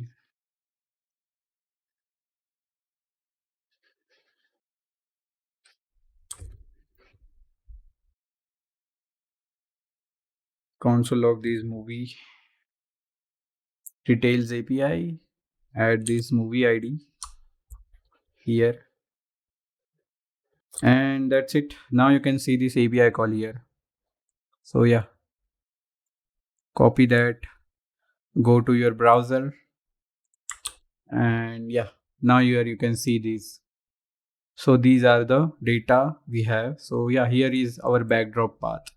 You can also visit, look for these data again and again. We have this overview, original title, and then again poster path also. So this is our tagline. Okay, so these are the basic details you can see, and there is an extension called JSON formatter. So if you go here, JSON formatter, I'm using this extension to format it like this. So if you see the raw data, you will see like this, and if you use that extension, you'll see it properly here. Okay. So now you can know how you can see the data. Okay, our image path. Now we have to focus here. So first we have to set the styles here. So we don't have any styles for our image. So yeah, add those styles. Image PG will be our style name. So first the width should be 100%. And the height, we don't need to specify the height because we have this aspect ratio. So it will take whatever the aspect ratio is. So just add this value. Actually, this is the resolution of the image. Okay. Now here we have to add the linear gradient. So yeah, linear gradient. So we installed this library, remember, and it has some props actually. So first it accepts the um, colors prop. So it will have this array. So yeah. So we have these colors dot black. So black RGBA 10. From 10 to colors dot black, pure black. Now again we have to specify the style. Style is here. So this is our linear gradient. So just add the height of 100% because it should take the entire height. Okay. I don't know why we are not able to see the image. And inside the linear gradient, we have to add this app header. Okay. So that our image was visible for some time. I don't know why. Okay, so remember last time I did a silly mistake. So somehow I did that again. And yeah, I forget to add this. We did copy it, but we didn't change the function name. So that's why. So now you can see this. Now it is working fine. Okay, so now we have to move forward with this component. Okay, so again in this view component, we have this image background component. It is completed now. And now here we need to add this other component. So if you can see this image, our poster image is have two backgrounds. So first this background and this empty background. So we have to add this empty background. Okay, so just for after the image component, just add another view prop here, view container. And here we need the style. But the thing is, we already defined the styles, which was this image bg. So it has this width 100% and this aspect ratio. So we're gonna have the same here also. So that kind of, why is it saying like that? Okay, now remember. So just add this image bg. And yeah, now we have this again here. And if you want to confirm, just wrap this in a array and add background color. And color should be anything, but I'll add orange. Yeah, now you can see this both of, it's like a perfect square of the width and height, whatever it is, like that. Okay, now inside this we have to import the image component. So this is our poster image. So for that we have to add this image here, image path, and then add the source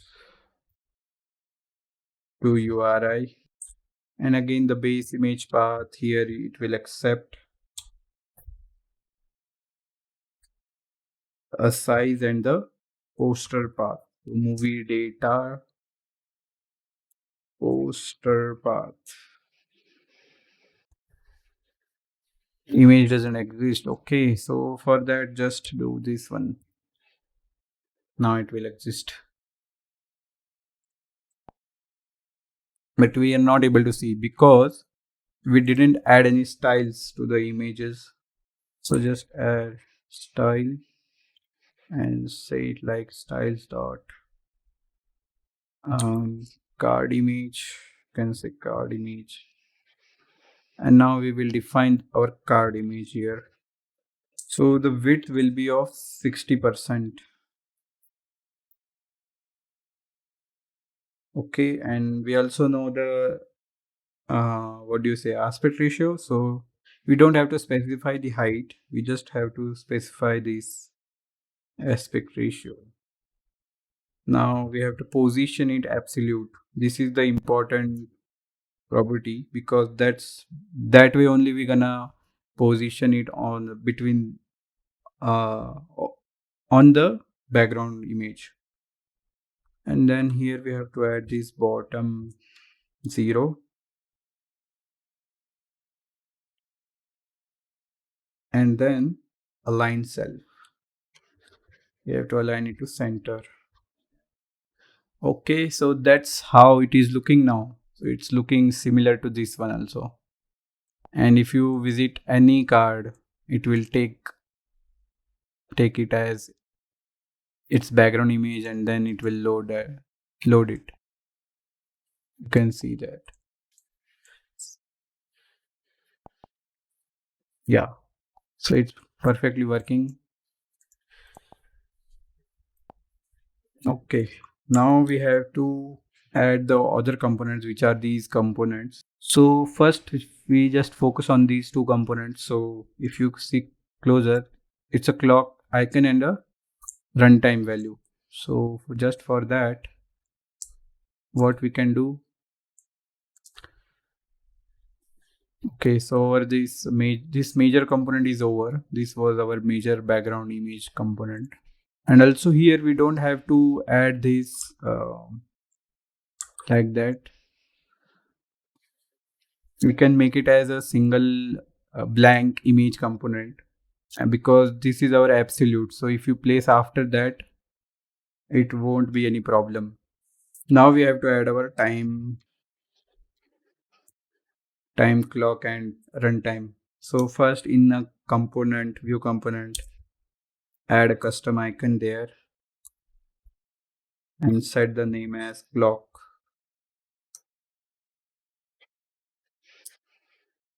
The style as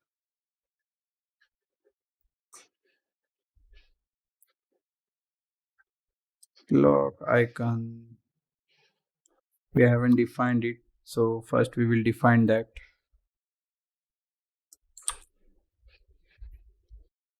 So add the font size.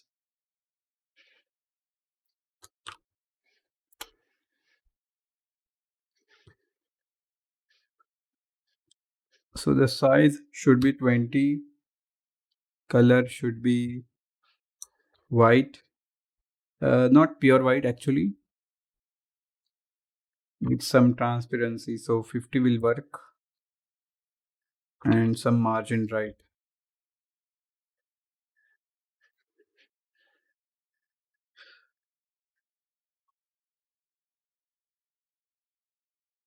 It will work because there is some spacing between these two.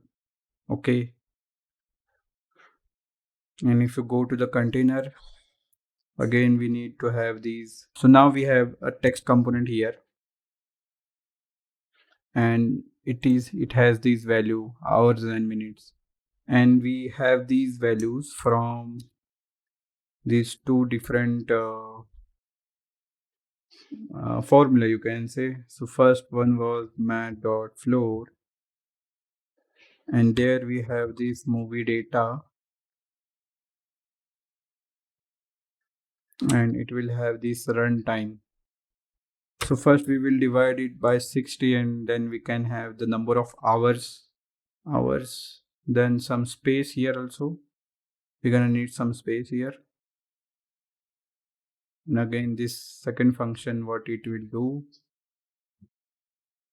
it will provide the number of minutes. So do the same formula, but now it will have this modulo sign rather than dividing. So this will give me the remaining minutes. So what is the modulo? It will divide it and return the remaining value.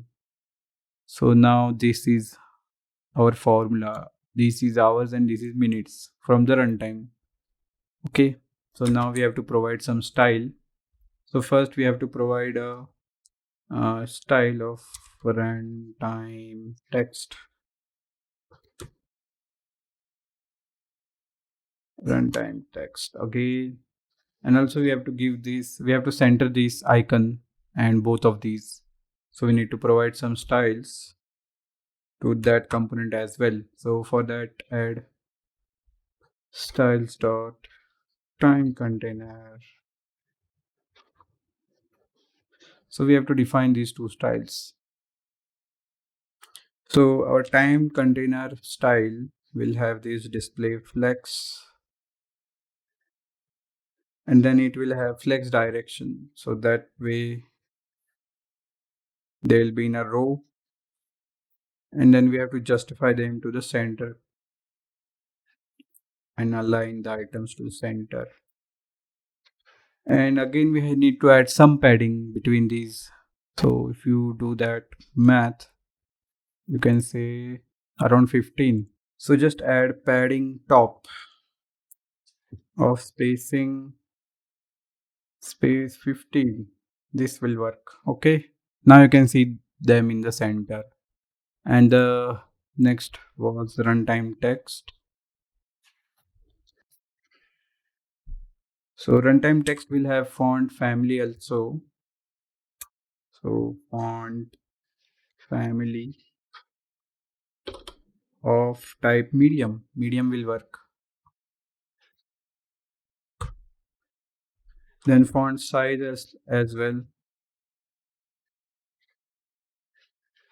of size 14. And colors. So colors should be of basic white. Yeah, now you can see 2 hours 3 minutes here. Now our this time container is done. Now we have to focus on the title and these genres. So we're gonna make this a single component. So for that, just make, and inside that define the text component as our movie data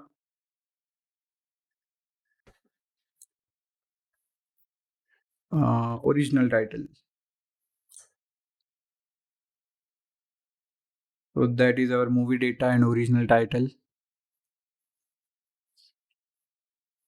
So just add some styles.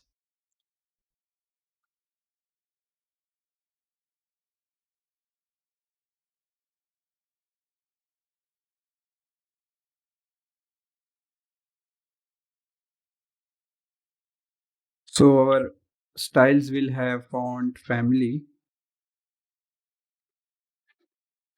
of regular,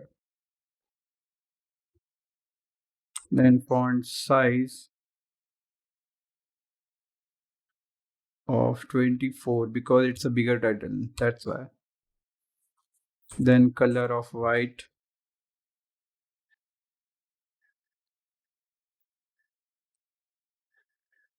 and then margin horizontal.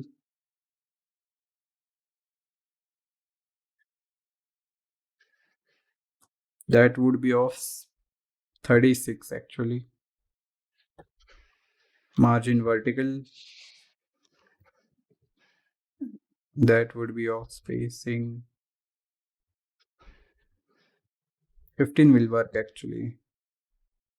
And the last one is text align. So yeah, text align center. Okay, so go back, look for other movies. Yeah, now it's working fine. Okay, so yeah.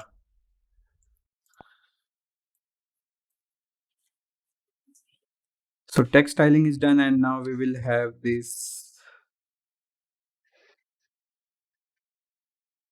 uh, genre array. So you can see this, we have this array here. So what we can do is we can map those. So first just type, here we have to map it into a list. So first our movie data dot map function, but not directly movie data. If you can see here, it's inside these genres. So yeah, copy that and then copy the genres dot map. You can also reduce the array, but I would like to have complete because we are in a detail screen. That's why.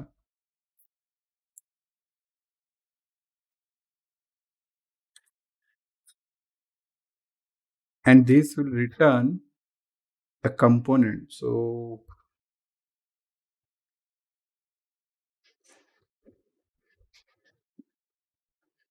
and a text. So here we just have to name the item which is contained inside the name, and some of the other properties are styles.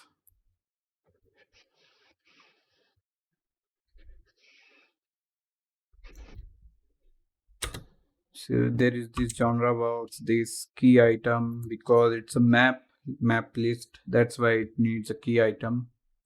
And then it will also have the text style, so style the text.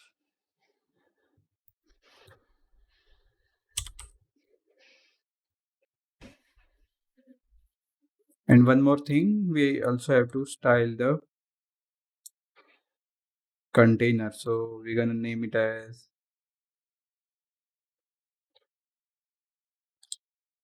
and one more thing, we can also add this text as tagline. So Here we can see this tagline. So that's easy actually. Movie data and then tagline. And it will also have some style of its own.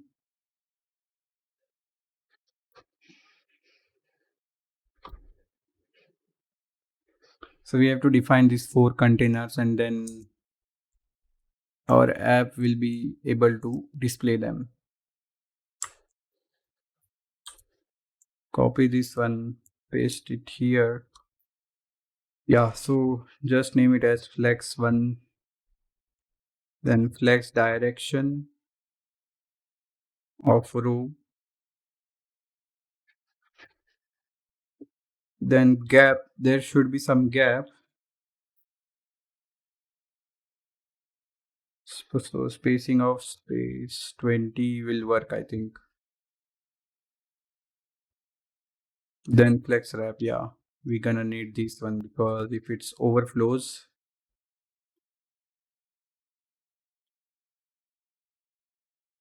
and then justify content center. Okay, now we have this genre box. So our genre box will have this border color first of colors dot white color of 50. Transparency will work. Border width also, that should be of 1 will work. And now we just need to add these paddings actually. So vertical and horizontal.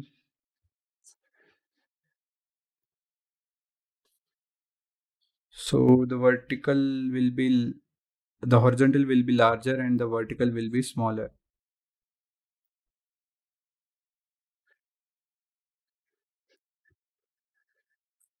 So I think 4 will work. And the last one is our border radius.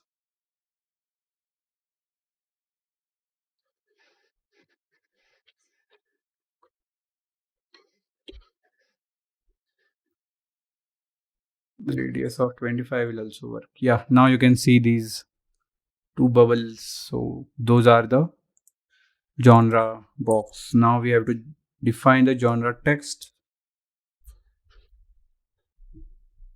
So again, add font family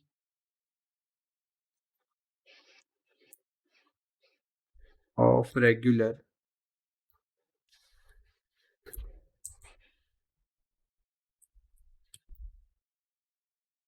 and then font size.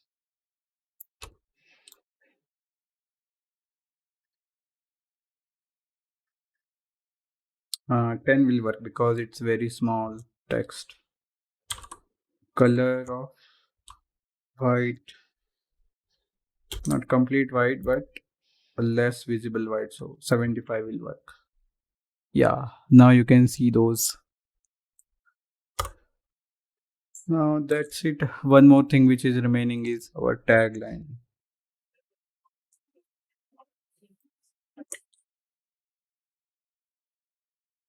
So again, font family here. So this will have some different font family which will be thin because it's very small text. Then font size will also be required. So font size should be of like size 14 will work. Font style. So here you have to define it italic because it's like a tagline. So that's why I cannot have the regular style. White will also work. Now some horizontal margin.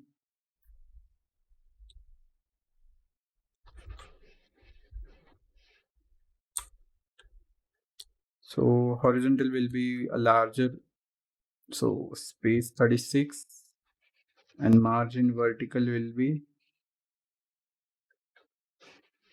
spacing dot space 15.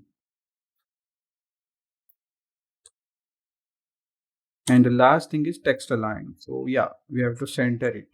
So we are completed until this part. The only thing remaining is this icon, this overview, this category header, and this list. So again, we have wrapped our view inside this one. So again, we have to make a new one again. And here you can see there are total 4 elements. So we have to create these 4 elements now. So we have to wrap this in a view again, because if you see they are in column and the first one is a row. That's why. So first we will give some styles, and what we will do is like we first name our styles, then we will add those styles. So I will name it as info container, and the second will be this rate container. So this is like a rating of that thing. So I will name it as rate container.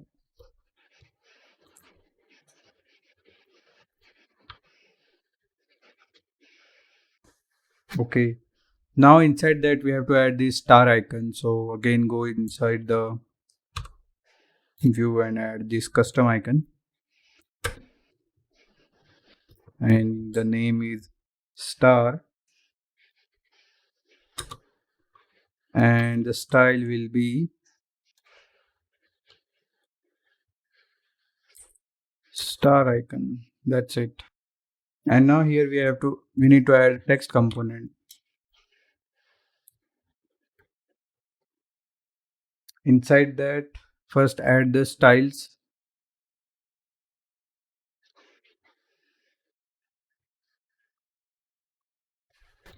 So it will be as runtime text only. It's similar. And here we need to add a data. So just do movie data.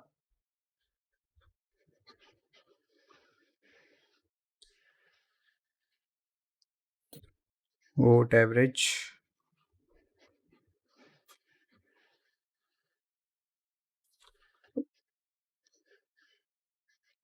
So this method will give our average value to its last decimal point. And again we have to wrap this in a normal braces, and then add the movie data vote count. Okay.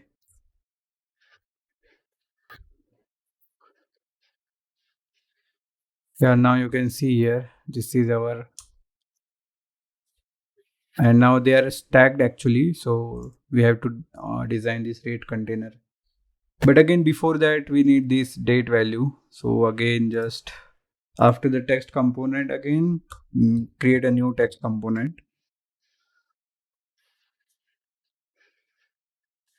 And it also requires some styles.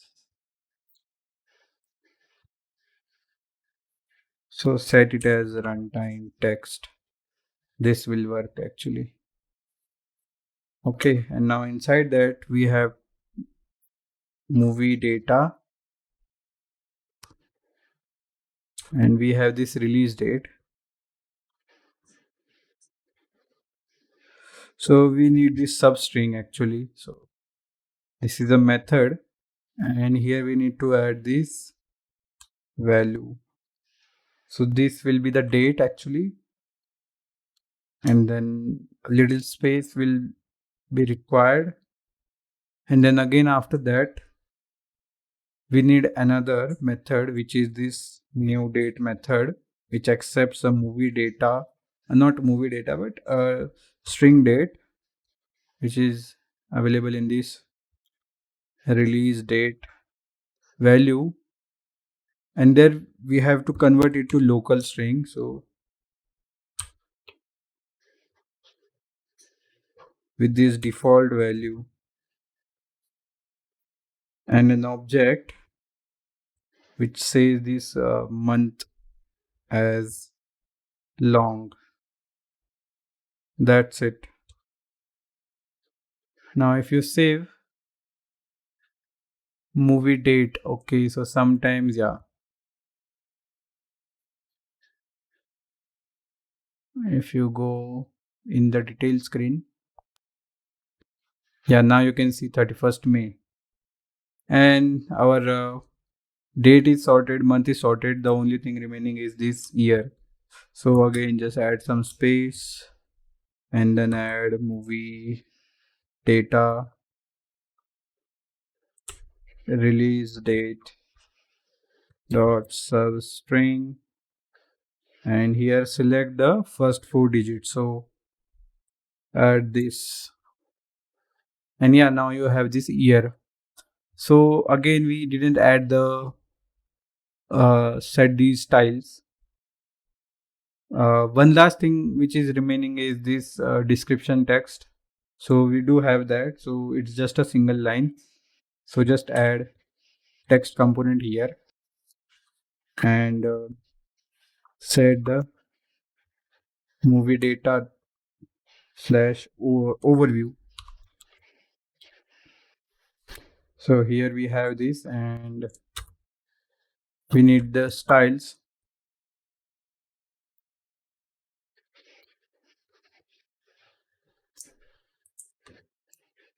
So now again we have to build these 4 styles. So first this info container.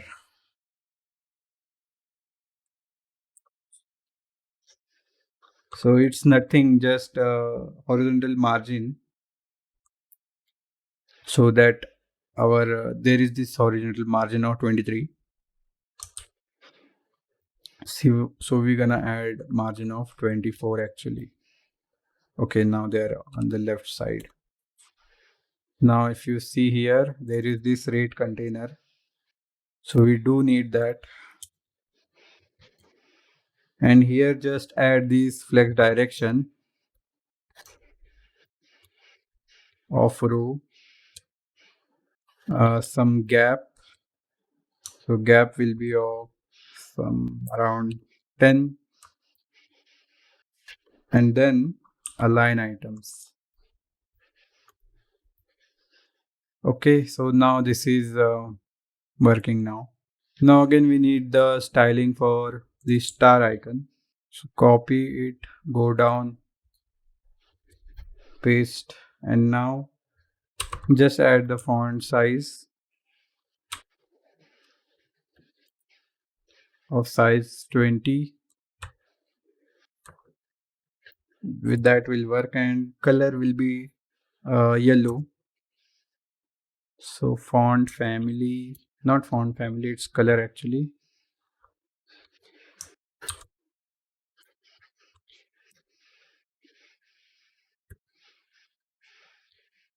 Okay, now you can see the color. Also, if you can add justify content center, then it will go to the center, but our design says it should be on the left side. So we don't need this. And the last one is this description text. So it will have font family.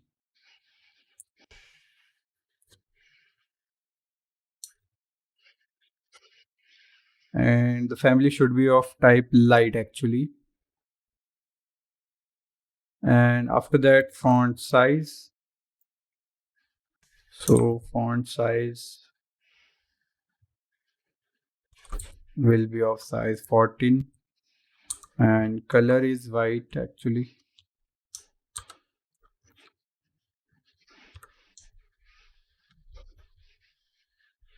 Okay, now you can see the description right here.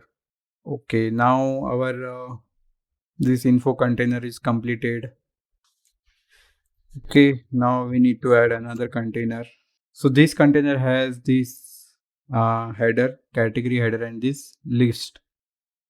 So for that, again, just wrap it in a view component, and we're gonna need this category header actually, and we have to pass the title as top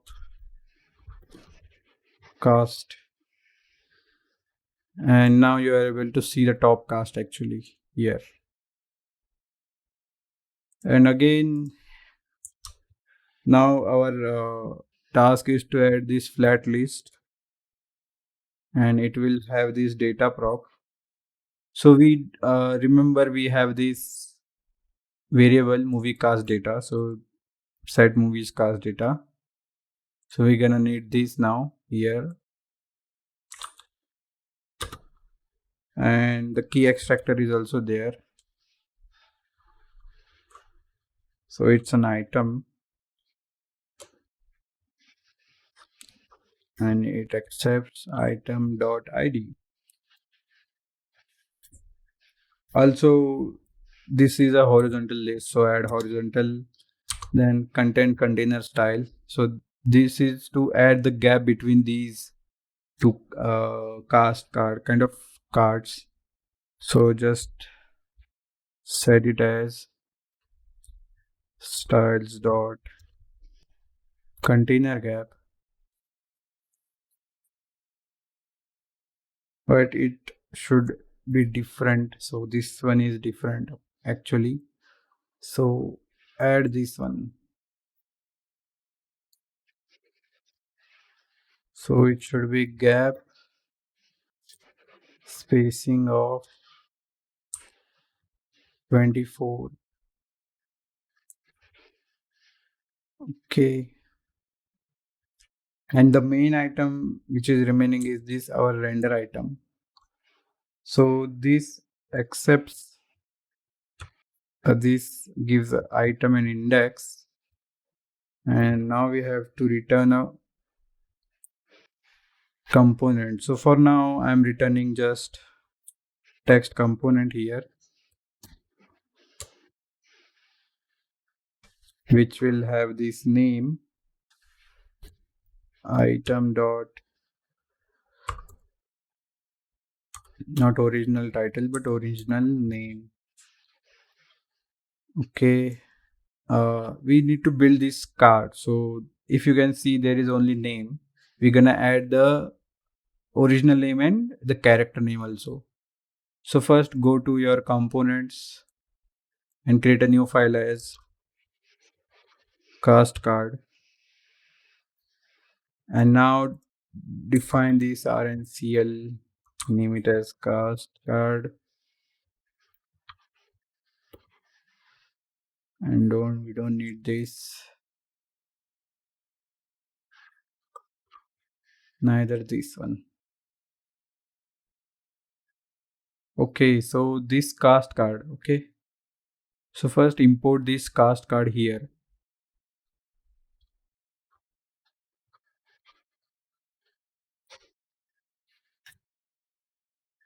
Okay, and now we will create this styling. So first we need this view, and again we need to build this like that movie card we built before. First don't need this one, and then this container should have just like a line item center.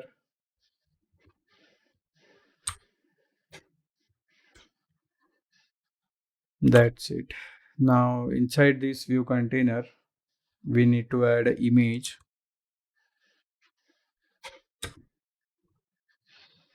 So the source will be we will get the source of this image from the movie cast data. So it will have this URI of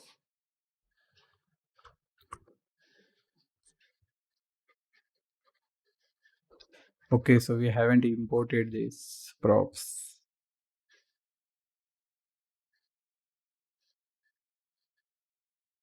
And now it may throw an error.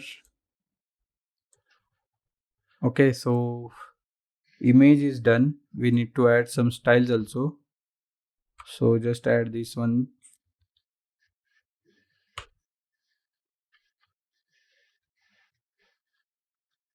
So style should be of card image.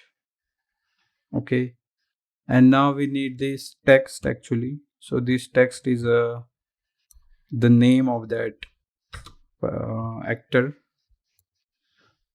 not name here. So first we have to define the styles. So style equals styles dot title, which doesn't exist for now. And then we have to add this property number of lines, which will be 1. Similarly, we need to have these, but here we need to modify to subtitle and then same number of lines. And this will have these props values. So props dot title, and here it will have props dot subtitle. Okay, so just add our data to this and pass the data to this card. So first of all, it will have that should marginated at end.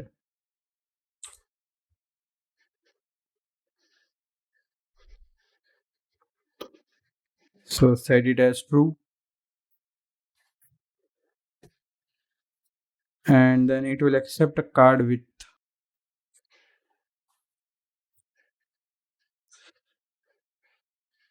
So the card width will, for now we will pass it as 80, but then we will change later.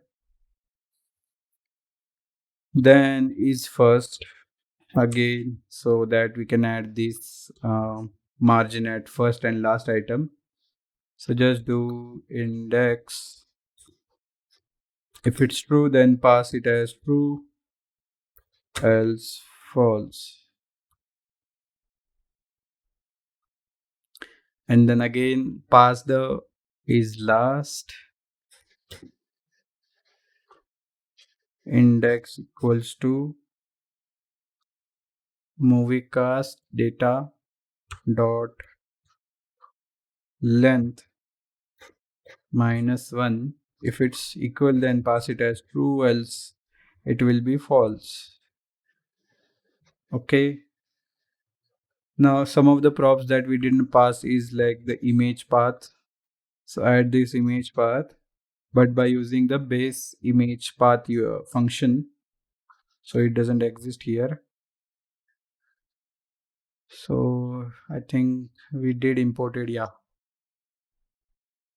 So just add the size. So the size is like very small. 185 will work. And item dot profile path. Okay, now we have to add the title, so which is the original name. So the title is item dot original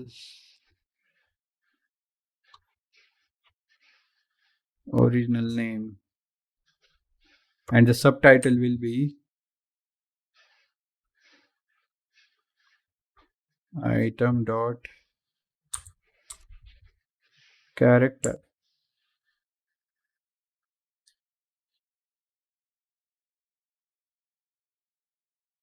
Okay, so there is this mistake. Okay, now we have our data here. Now we do need to add these styles. So first of all, container. So remember, we have to add the margin. So that's why we have to render this conditionally. So for that, first wrap it in an array, and then here we need to add the props dot should marginated at end. So this property will tell do we need to add any margins or not. And if you save, then you can see if it's marginated at end, then you have to check whether it is first element or not. So if it is, then add the style as margin left of spacing dot 20. So we added this gap of 24, so that's why we're gonna add this. Okay, and if it's not the first element, then add this another condition, which is props dot is last,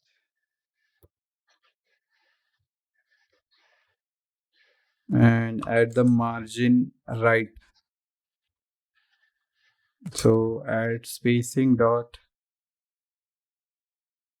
24. So this is how our styling should look like. That's it.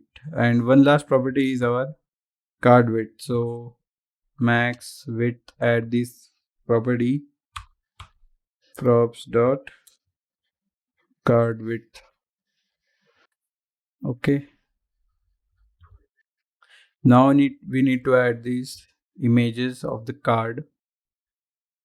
So set this style as, so first we need this aspect ratio first. So this is the aspect ratio.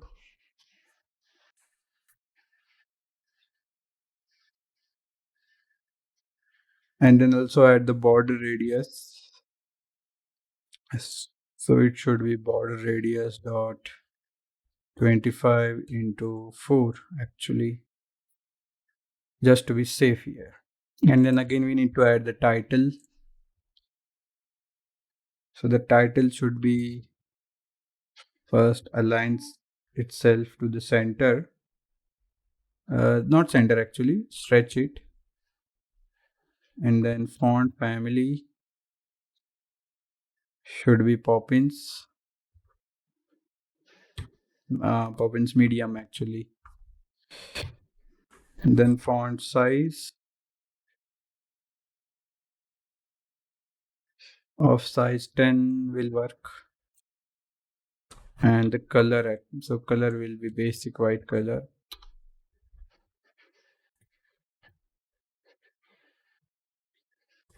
And again add this subtitle.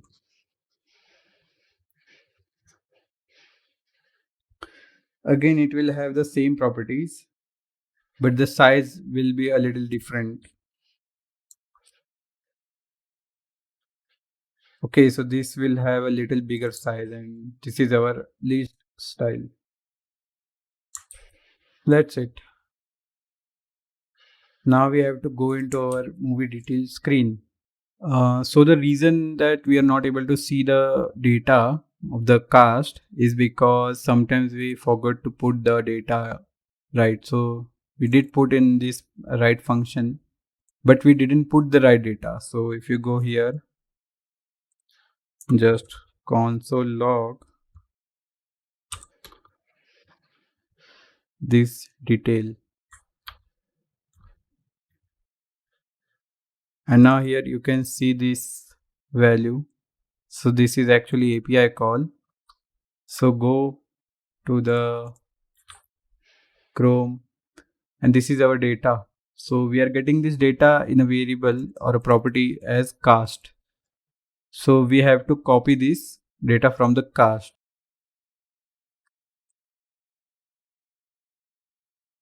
So just remove this one, save it, and we are calling it here. So add it like this. Okay, now you can see these names and all. So that's how it will work. And again, we've forgot one property. So we did take this card width, but we didn't set this width to image. So for that we need to add this copy width and then props dot card width. Okay, now you will be able to see the data, or you can see the cast. Now you can go to the Chrome and see what is the name and the original name. So yeah, there was a spelling mistake actually, and now it will show the real cast right data. Okay.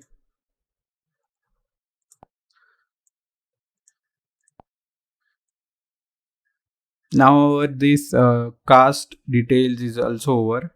We only need to add this button to navigate it to the next screen, which is seat selection screen. So for that, after the flat list, add another view and then inside that add touchable opacity.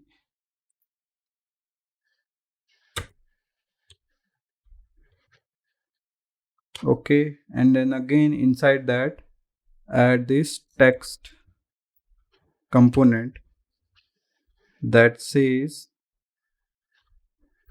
buy tickets, or no, select select seats.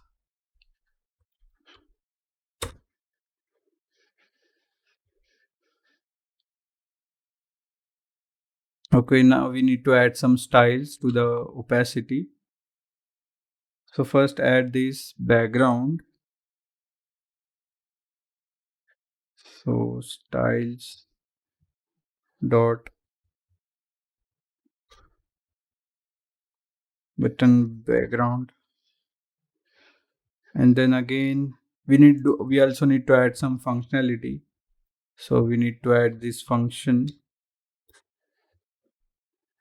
So first we have to navigate to do the navigation dot push, and then we have this screen here, which is this seat selection screen. So remember to put the right name, seat booking.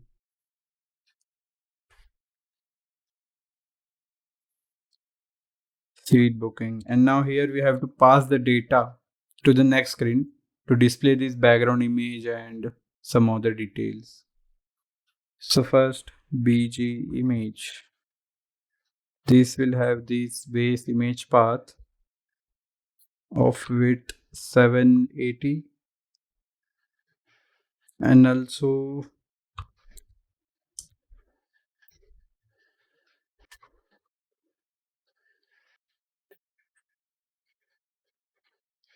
this backdrop path.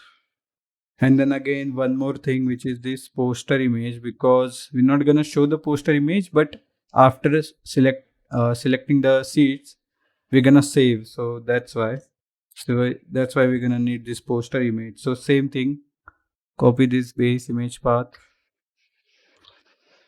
and then here just replace it with poster path, and also original. That's it. One more styling required is this text.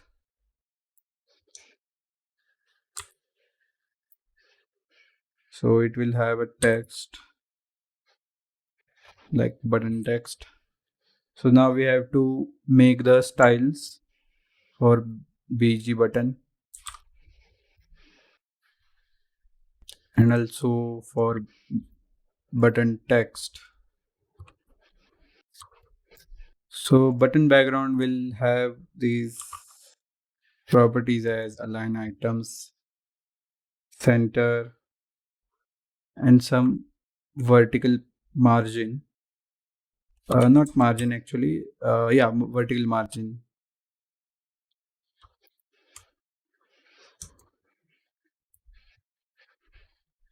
That would work 24. And in the text, we need to add multiple properties. So first one is this border radius. If you can see this, these are curved borders. So border radius of like 25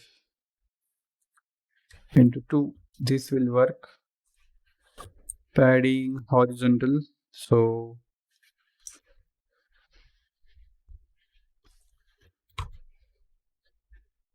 the horizontal one will be bigger and the vertical one will be very smaller.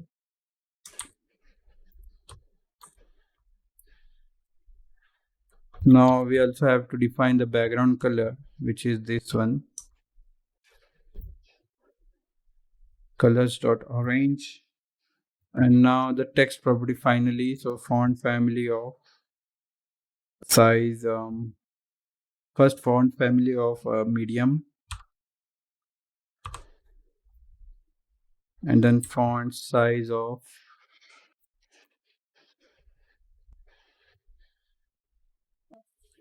14 will work, and the text color should be white.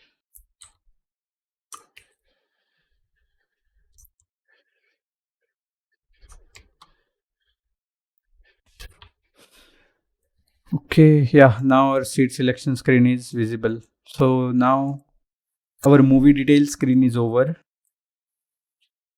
So if you select any movie details, you will see the background image, the poster image, and all these details. And this is a scrollable list. Okay, so this is complete now. Now we can click on this and navigate to the seat selection screen. So this is our seat selection screen. And now we have to work on that seat selection screen. So if you search any movie also,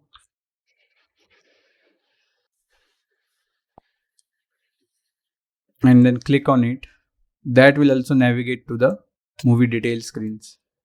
So it is working from both ends now.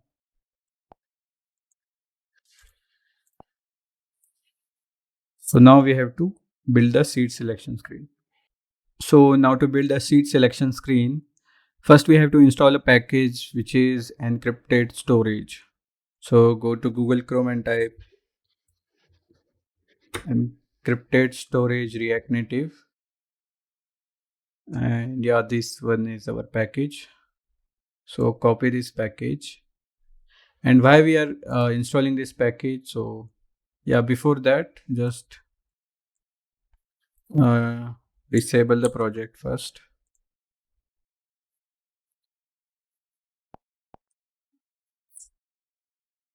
Launch the terminal. And install this React Native encrypted storage package. So why are we installing this package? We are installing it so that we can save our tickets like this one here. So with that, we are able to save the ticket on the screen locally and also locally. So it will stay even if we closed our app. So that's why. So now our package is installed. Again, launch the terminal and go to Android folder and then use this command.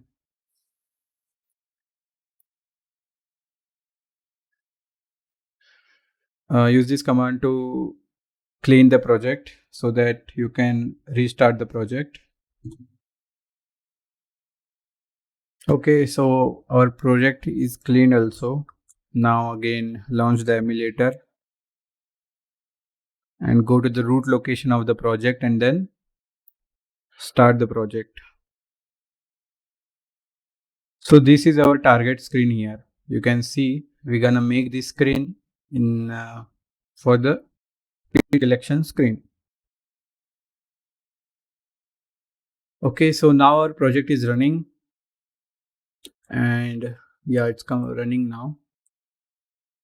Okay, so go to the seat booking screen and now we have to work here. So first of all, here you can see there are these multiple layouts. So the first one is this background image. So it can be directly copied from the movie detail screen.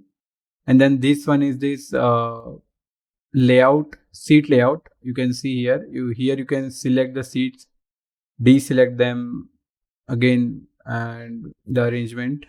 This is the indicators of the seat available, taken and selected.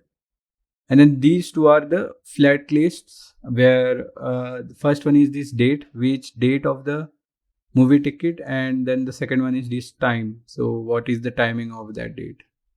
Here you can also see this total price, which is calculated based on the number of seats selected, and this buy ticket button. So after clicking on this ticket, after clicking on this button, you will be the data of this movie will be saved in the local storage of the device, and then in the ticket screen you can visit that ticket again. So to get started with, first we need to build these layouts and before that we have to build the data for it. So this contains the date array, this contains the time array, and this contains the 2D seat array. So that's how it is, and that's how we're gonna make it. So first of all, we will create this time array. So time array will be a constant thing. So we don't need it every time.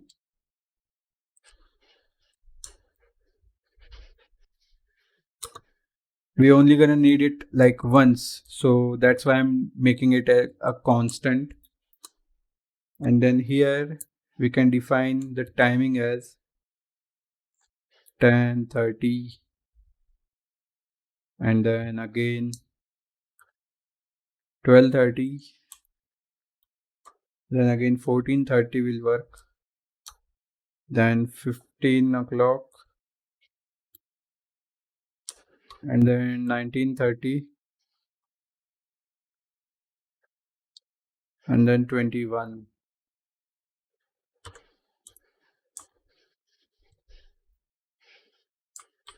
So this is our seat, this is our time array actually.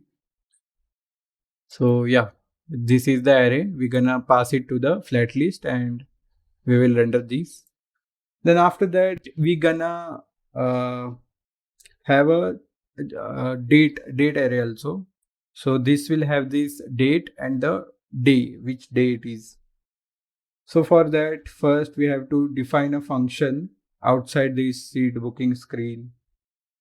So type const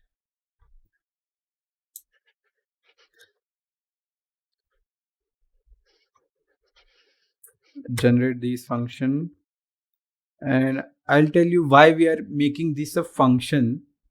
So the thing is based on the date. So today's, let's assume today's date is 17.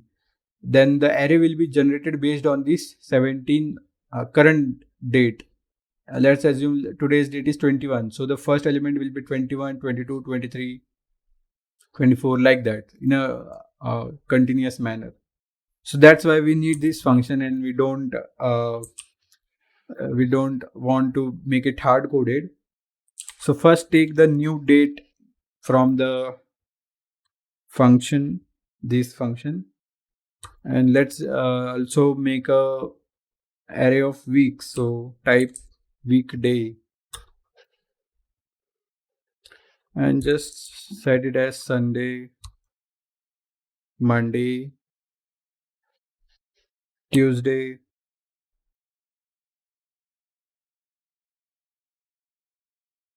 Wednesday, Thursday, Friday, and Saturday. So this array will have these dates, because if you console log this, you will get the day value based on the number. So all of these have these indexes. So based on index, we can get the day, which day it is. Now again, we have to define the weekdays. So this is the actual array which will have our all the days with these number and string uh, day name. So for that, just write a function as for let I equals 0, and we're gonna use it for like 7 days. So that's why I less than 7 and I plus plus. So that way you can define the temporary date, which is temp date, and this will be an object. Okay, and this object have these two properties, date, and the second one is day. Okay, so these two properties are required inside this array. So this is the date and this is the day. So the date value will be new date, and we have this time function. So if you we do have our current date, and we can also get the time, and this is the formula to get the date, which date of that variable is. And here we are adding that time value to our current time, so that we can have this date of next 6 days, next 6 to 7 days into 1000.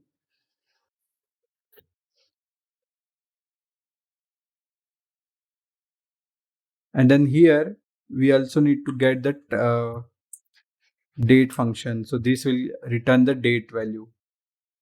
And similarly here we have to pass the weekday array, and then again inside that define this same statement, but here we have to change this get date to get day. Now I think it is working. Sometimes you have to reload the application. Now after setting this value to the temp date, we have to push that value to the weekdays function. So weekdays dot push temp date. That way we will have this array. And if you console log this generate date function,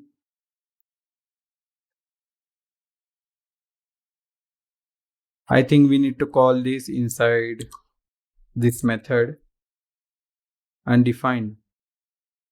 Okay, yeah, we are not pushing it, so no need actually. So we can just call this function here,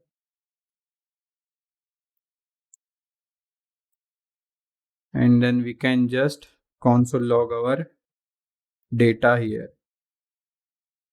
So weekdays is our whole array. So yeah, now you can see here today's date is 1, so Saturday, date is 2 Sunday, date 3 Monday, date 4 Tuesday, date 5 Wednesday, date 6 Thursday, and date 7 Friday. So it's just, yeah, so it is starting from the Saturday because today's date is 1. So this is working now. Now we only need to return this weekdays.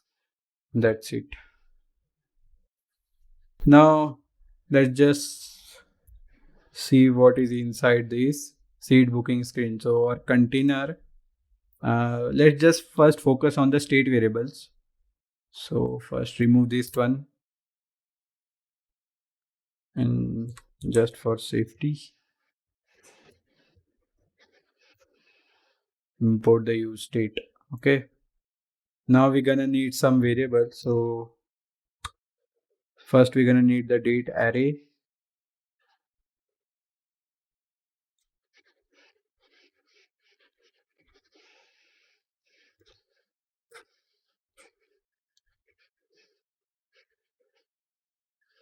and here we can call this generate date function.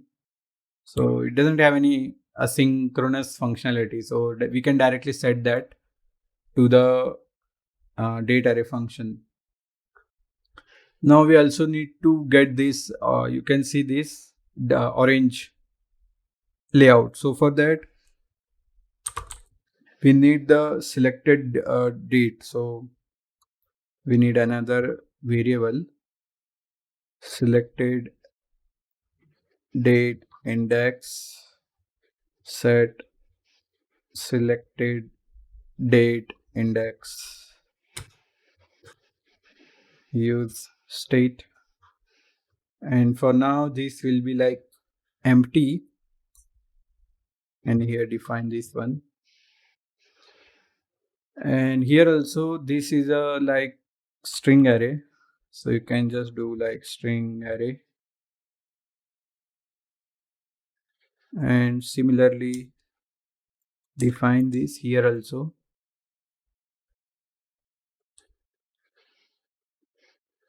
Now it will be okay. Now it will not show any error.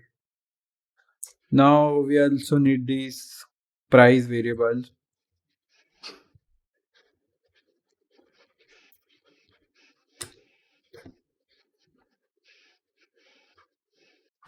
And this will have a 0 value, but it will be of type number. That's it. Again, so now our date and this price state variables are done. Now we require to have these two, like the seat array and this time array, actually not date but time array. So we do already have date array. So now we will declare this 2D seat array and then set 2D seat array. So this will be a 2D array and it will be of type object. So that's why I'm defining it here as like this.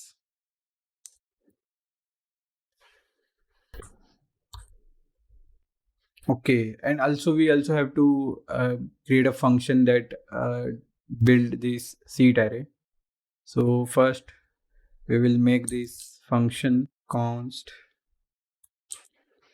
selected seat array. So selected seat array, because we do need to have these seat numbers from the selected seat array. That's why. So again, set selected seat array, and it will be like a plain array without any object type. So for now it will be an empty array. And the last one is this selected time indexed. So we already defined this time array here, so we don't need to define a state variable here. We only need this selected time index. Then again,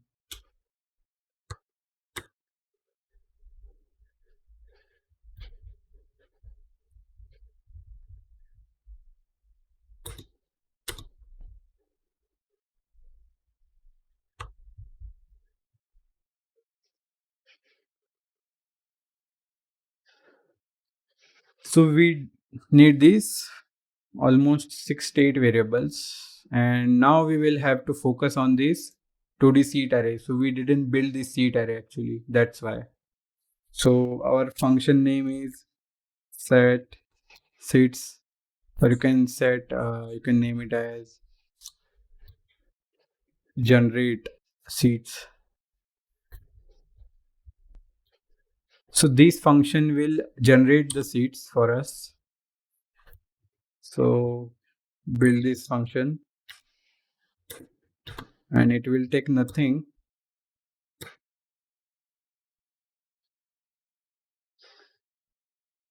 That's it.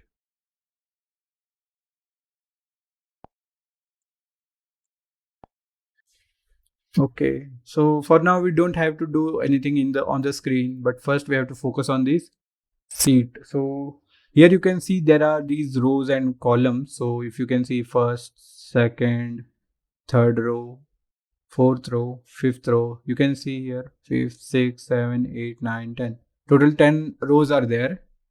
And if you look at, there is a range of columns. So this one has like 1, 2, 3, 4, 5, 6, 7, 8, 9 columns. So this one has 9 columns, but this row has 8 columns. This one has 5 columns. So that's how we're gonna make this array, generate seats array, 2D array, like that. So first we will take some basic integers like let number of rows. So I'm gonna set it as 3, and let number of columns,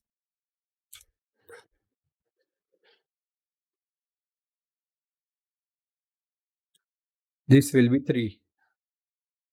So now again we have to define the row array here. So let row array, this will be an empty array, and then we also need to name our 2D array. So every seat have a unique number. So we're gonna set it as start equals 1. So this will be the starting, and we're gonna need another array which is called as reach 9.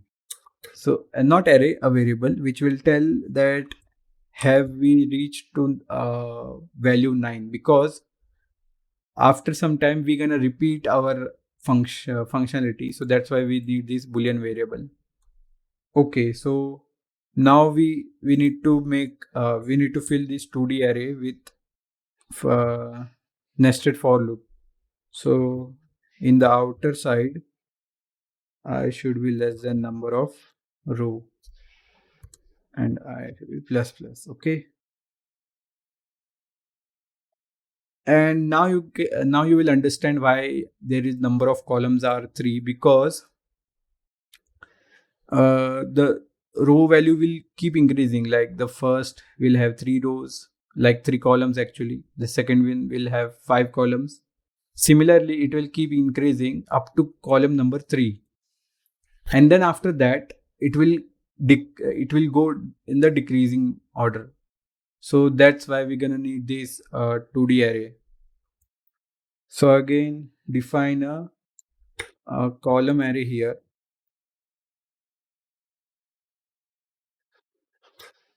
which will be an empty array, and then again we have to define a nested array here.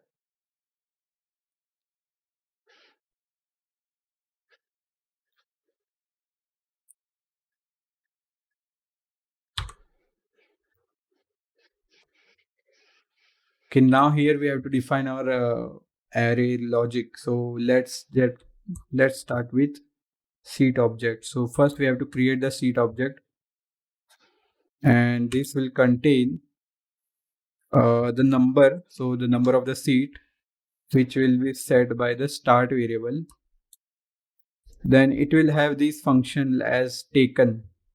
So if the seat is taken, then this will be true, as else false. And how we're gonna declare it? So we have this function, and we're gonna generate a random number between but before that we have to round that number. So yeah, this is the formula, and this number will generate 0 or 1 value, and based on that we will round that number to 0 or 1. So random will not only generate 0 or 1, it will generate a floor, or you can say decimal value. So this will round it to 0 or 1, and based on that you can we can check the boolean. So if the number is like 0, then it will be false, else it will be true. So taken if is true, then now yeah, also remove this semicolon, put the comma, and now we have to check the selected. So this will be another variable. So here we have to set it as false, because not seats are not already selected. It will be selected by the user itself. So these 3 will be the seat object. So this number will be like key ID. You can set it as key ID. Okay, so now we have to push this seat array to the column variable. So column array dot push, and then set the seat object there. And we also have to increase the start value, because we are changing, like this is the 1, this is 2, this is 3, like that. So start plus plus, that's it. Okay, so there is more logic to this for loop. So after doing after doing this column, we have to reset the outer row variable. So just follow me along. We have to reset the j variable. So if I double equals to 3, so if it is fourth row, then we have to increase the column value by 2. Okay, and after that again we have to check if the number of column is less than 9 and it doesn't reach to the reach 9 variable. So if it is false, which is this makes it true, then we have to set this num column value to 2 again. And if it not that case, then just write inside the else statement as that reach 9 has been achieved, so it has reached to 9, and then also the number of columns will start decreasing by 2.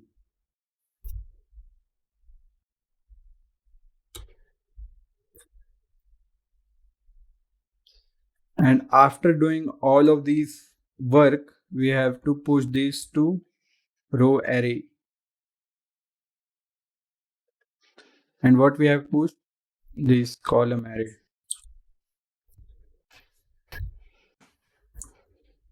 And again, in this function, we have to return the row array.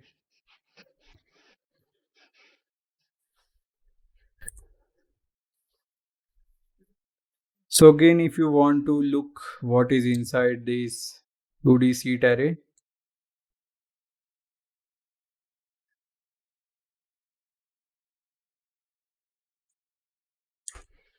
okay, so the screen is not mounted yet, that's why.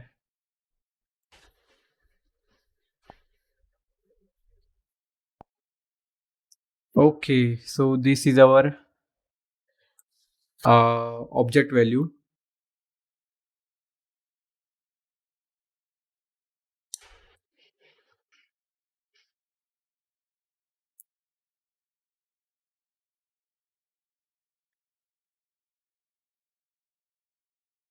Okay, so now you can see this first row will have these 3 values, then the next row will have these 5 values, then the next to it will have these 7 values, and next to it will have these 9 values. So 1 2 3 4 5 6 7 8 9, and then from 9 again this one will have 9, then this one will have 7, then this one will have 5, and then this one will have 3. So now you can see these our pyramid like structure, like two triangles are connected. That's how. So 3 5 7 9, then again 9 7 5 3. So that's how it is being rendered, and this is the formula. If you can check it to print the JSON value in a formatted way. So we're not gonna need this. So now we have our generated date. We also have this time array. Then we also have this generated date, generated seats also. We also have generated the seats. Okay, now we have to focus on the building the layout first. Okay, so first of all, we don't need this. We need the scroll view.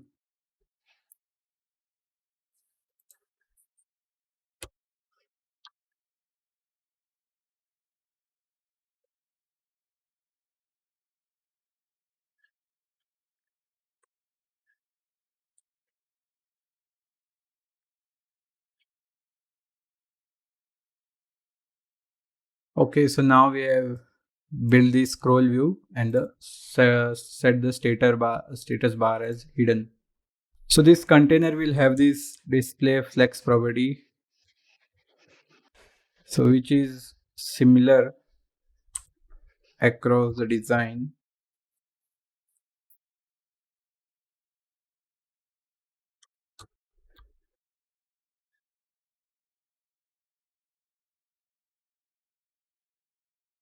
So do visit to that selection screen. Okay, so this is our black screen. Okay, so now we have defined the scroll view. Now just set a couple of more properties like bounces, false, show vertical scroll indicator to false. That's it. Now we have to use this image. So we actually receiving some props from the previous screen, which is navigation prop and route. So like this. Okay, so we have to define this layout. So first we will define this backdrop image first. So just create a view, and inside that import this image background component like this. Now here we have to define the source, and we are getting this source from our route params,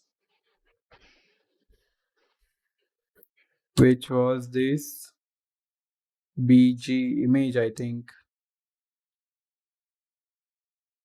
And if you are not sure,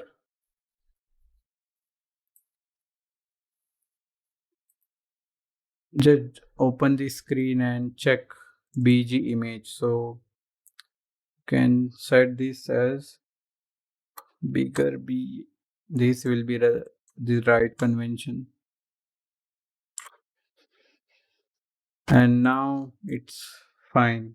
Now we again have to add these styling to the image. So style equals styles dot image background. So do add that style. So the width will be 100% and the aspect ratio, which is already given here. So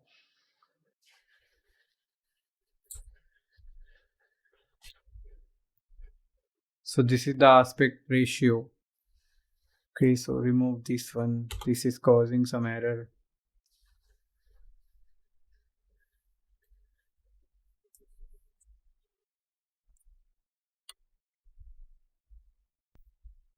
Okay. So our image is defined now. Now inside that we have to add this linear gradient, and also we have to set the colors.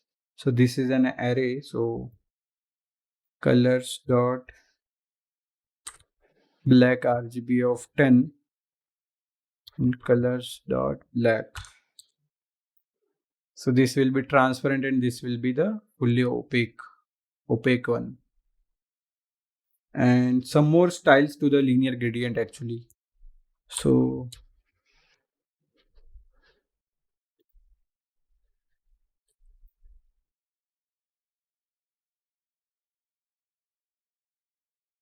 again define the style here.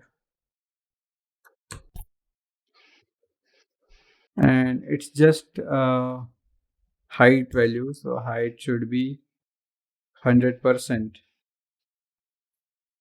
That's it.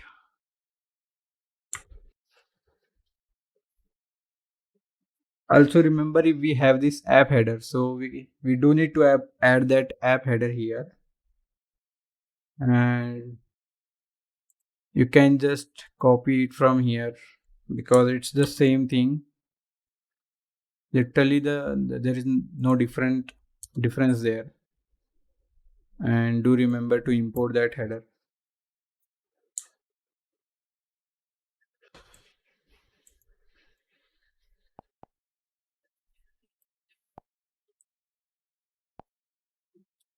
And now you can see this app header. But we need to add this container around this app header. not just empty header actually.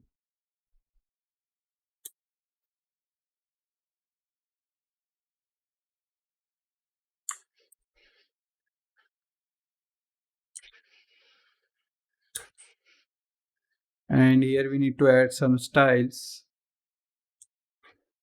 for the app header container. So yeah, you can see here, this is the style we have here. So just copy this one, paste it here because the layout is similar, and also import the spacing. Okay, yeah, remove this one. We mistakenly add that. So now our app header is also visible here. So this part of the development is done. And if you want, you can add the top margin and set it to like 3 times also. Okay, so this part is done. Now here you can see this screen this side. So to not confuse the user, we need to add that text, and that text should just directly below this image. So if you see this background image background, you can just add that text here only. So just set it as screen this side, and we have to set the styling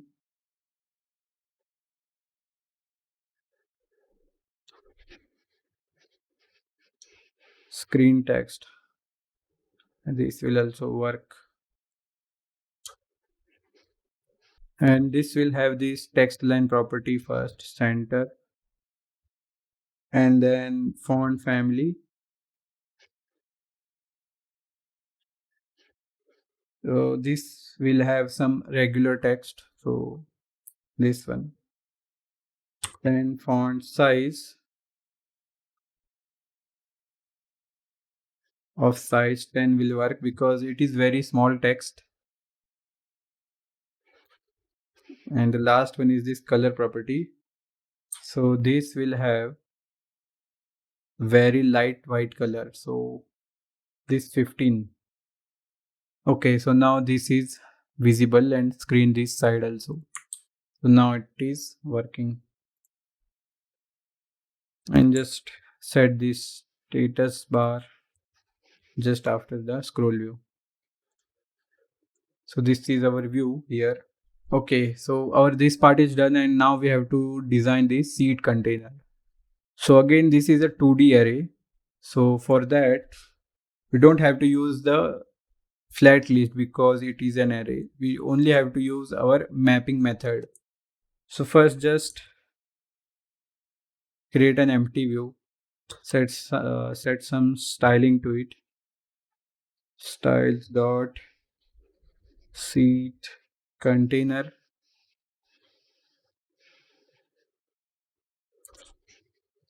and we need to add some margins here between these, like you can see 15.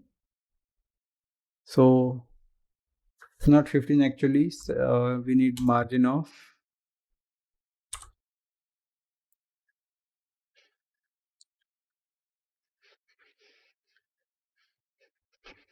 space 20 will work.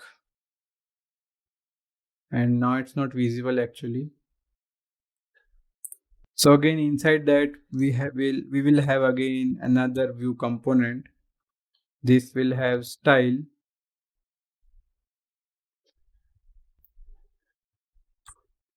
and this will have container gap of 20.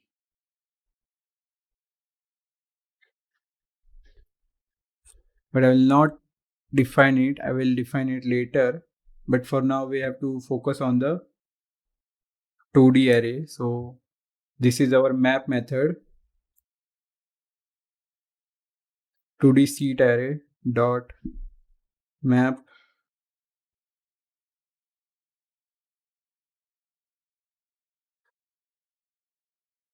and this will have an item and index.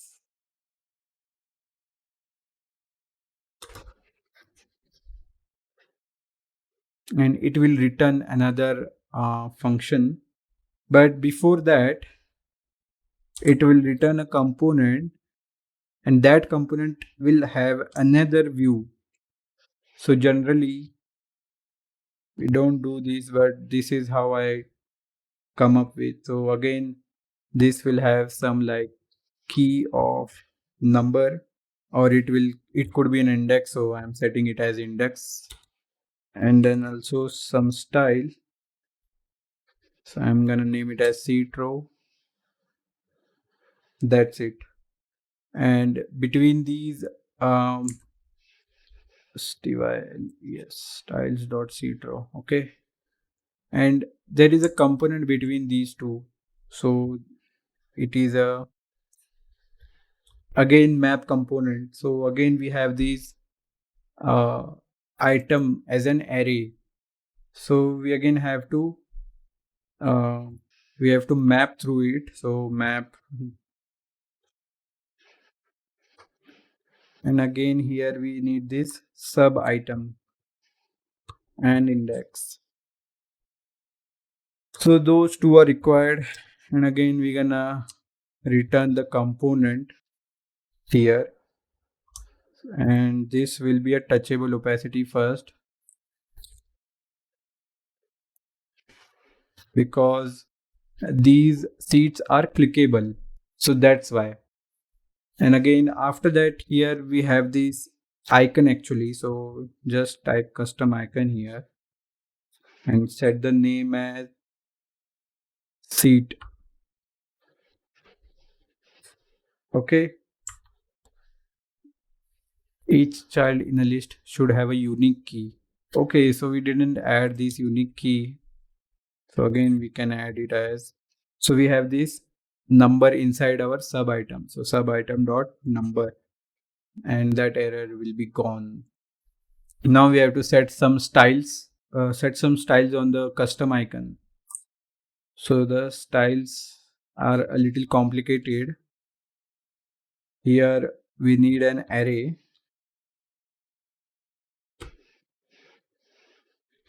and we also have to define the default seat icon. So first now we are going there. So container gap. So container gap will be like gap of spacing space 20, and then again the seat row. So this is first flex direction. We have to define the flex direction because all of our seats will be in the column row. Row will have this row value, so that's why it is named as seat row. Then they will also have some gap between them. So this container gap is between the rows. Okay, so between two rows there should be 20 gap, but this gap is between the seats, so the first seat then second seat, like that. So spacing dot space 20, and then also justify content center, so that way it will not have any problem. And the last icon is our seat icon,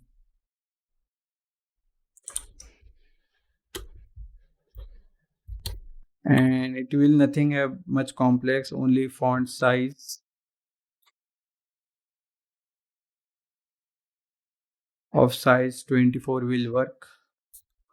And color, so color should be default to white only,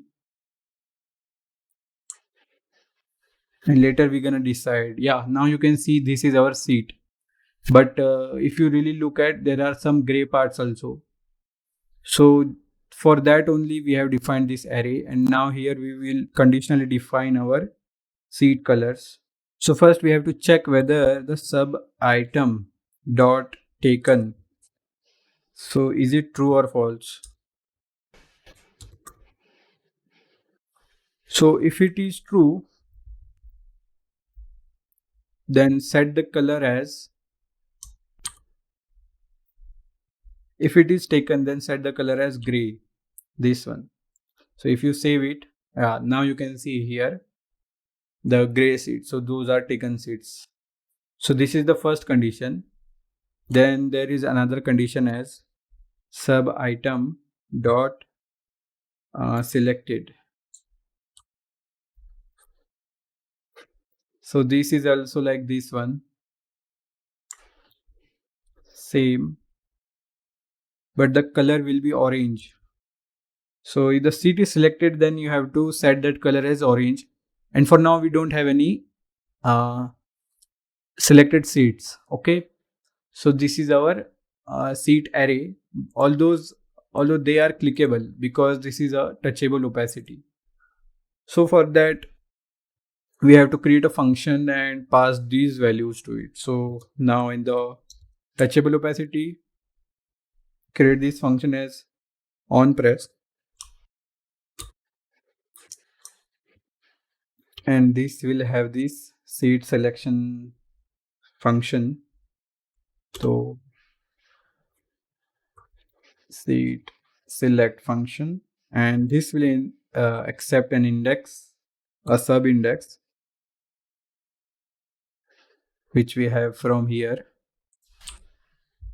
So there should not be any confusion. So index, sub index, and then sub item dot number.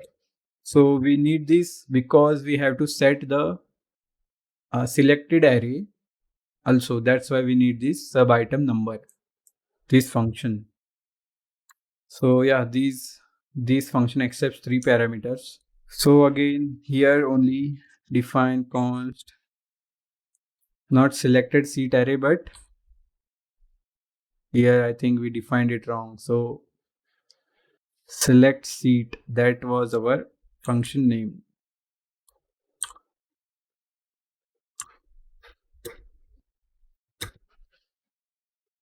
And in the parameters, in the argument section, we will have this index first, which will be of type number, the sub index, which will also be of type number, and then a number, or you can set it as num of type number. So these three will be required to select the seat, just to select the seat, because we are not just selecting it, we also invoking this set 2D array function while selecting the seat. So first we have to check whether the 2D array seat. So here we have this index. So whenever we are clicking on any seat, the index, the sub index, and the number is given to this function. So for that we need this sub index index dot taken. So this is, if this is taken, then we're gonna make it false because we don't need the selected, we don't need the taken one, we need the empty one. That's why. So yeah, so if this is false, then it will not work, but this total expression needs to be true.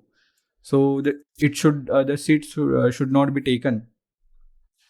And if it's true, then inside that we have to create a new array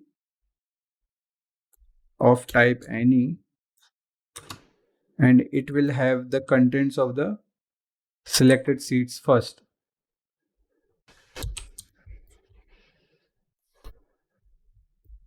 Because when we are clicking on the seats, it's just not editing this updating this 2D array, but it is also editing or updating this selected seat array. So first of all, we need to tag that array, and then after that we also need this temp 2D array function, not function, actually data. So I am using this spread operator 2D seat array. Okay, now we locally have the data inside this function, and then now we have to check temp index and then sub index. We have these two values.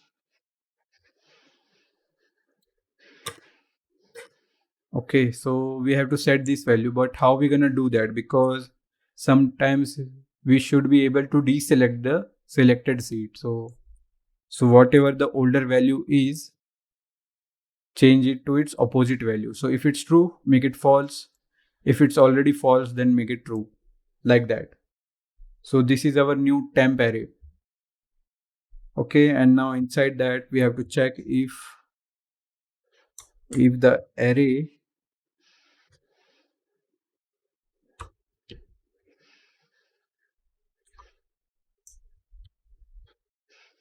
okay.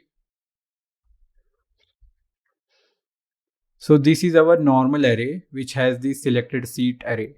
So we are also removing the selection from the 2D seat array, but we also have to remove the added seat to this seat array.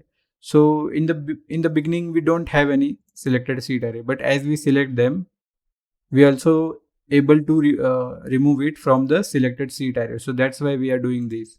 So if the array includes this number value, then we have to remove it. So basically this is actually opposite expression. So if it doesn't exist that number, then we have to first push that value to that number, which is this num value, and then also set the array selected seat array list, not selected actually, set selected, this function. So this function name, and then we have to set the array. So now our selected array list will be updated every time we push the we select the seat. Okay, but in else case we have to write another expression. So const temp index equals array dot.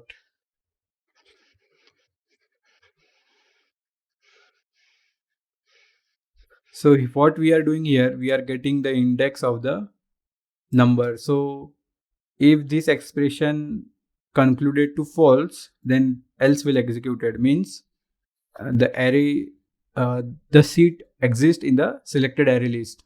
So that's why we have to remove this, and here we have to check whether temp index is greater than -1 or not.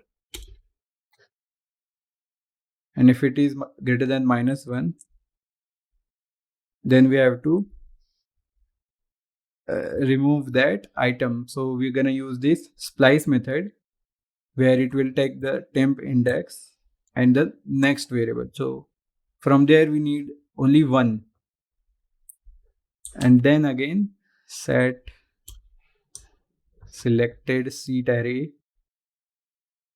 and now we can update the seat array. That's how we're gonna do this. So there was a lot of work, and also one more thing, we have to calculate the price. So here you can see this price value. So after the else condition,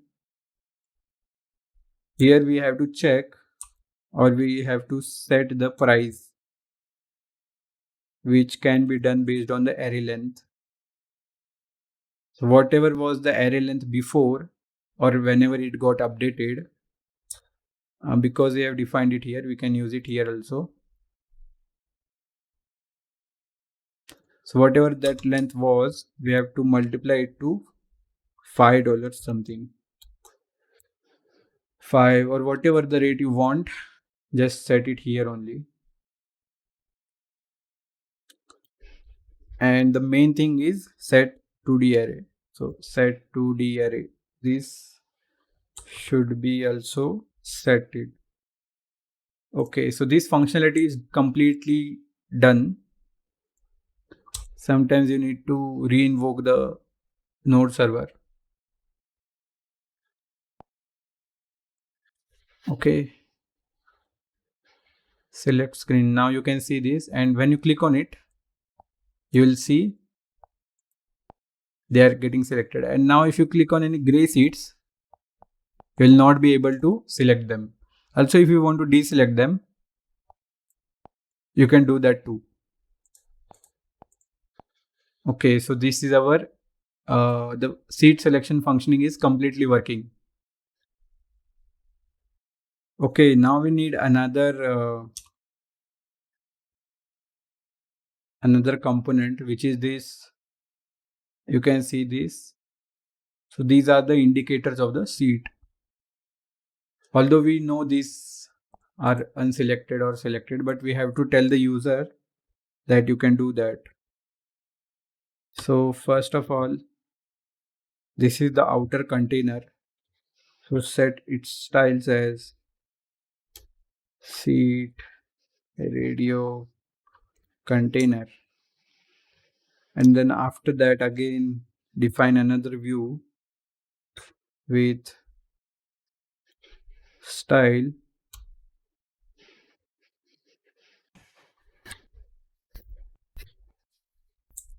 radio container. Okay, and inside that, so this is a one single view, and inside that you have this icon and this text. So do this custom icon component, and it will have the name of radio. Also it will have some styles.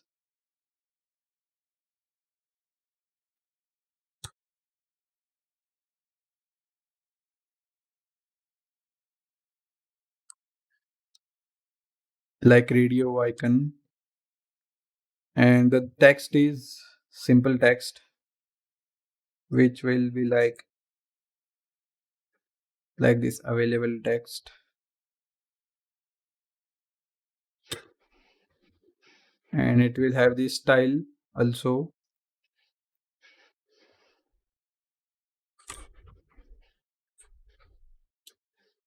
radio text, like that. And similarly we have to copy this view multiple times actually. So this is for taken, and this is for selected.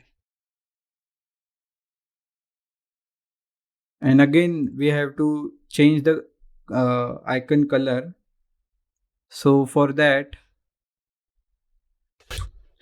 set it inside that array and set the color to colors dot gray. Similarly for the selected one also, like this, and set the color as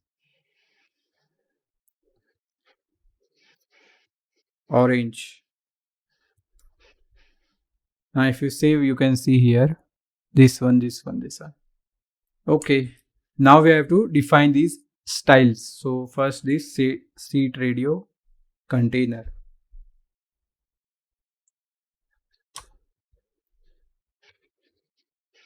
So it will have nothing but just margin vertical,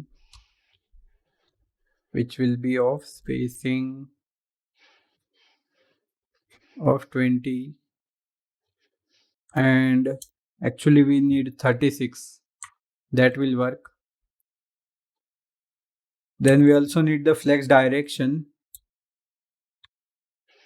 of row, basically. Then also we need to align the items to center,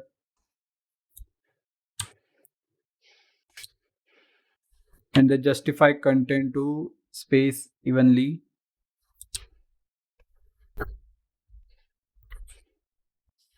Okay, now you can see these icons and all.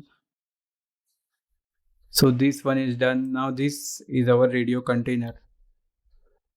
So again define the styles for radio container. So it will have this flex direction of row, then some gap actually,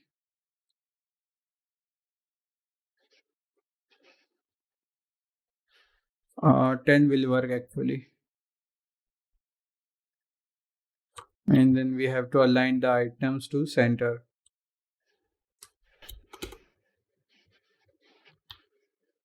Okay. Okay. Now we have to add the radio icon and radio text.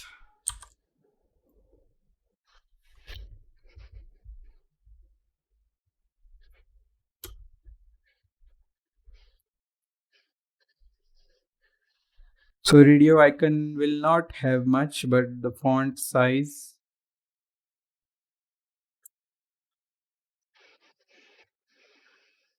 of 20 will work. And then color. So generally the default color is white. Okay, now you can see the colors. And the radio text. So it will have font family first of medium actually. Poppins medium. Font size of 12 will work.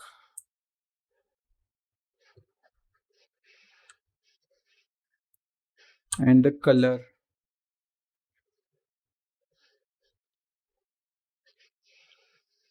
Okay, so the available is shown, the taken is shown, and the selected is also shown. So now it is perfectly working. Now the only three things which are remaining is this array, the flat list, these two flat list, and this pricing item. So this one is also done now. Okay, now we will have this another view.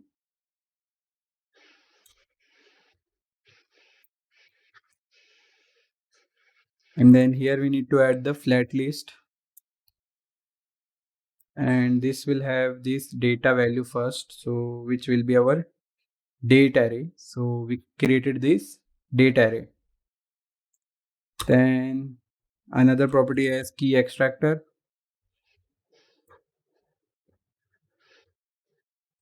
It will have that item.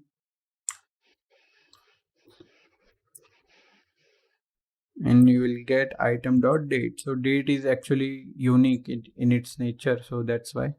Okay, so this is having this virtualized list. So make it horizontal. Now there won't be any problem. Now we need to add some content container style. This will have this gap property. Gap 24. That's why I'm naming these values to it. So gap should be of spacing dot space 24. Okay. And now the most important is render item. So these have another as item and index, and we have to return the value.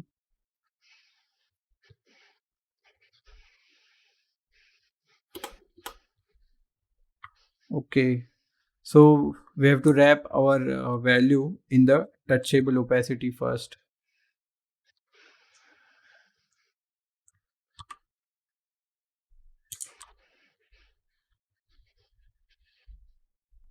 Okay, and inside that we have these, because these are selectable, that's why we need touchable opacity.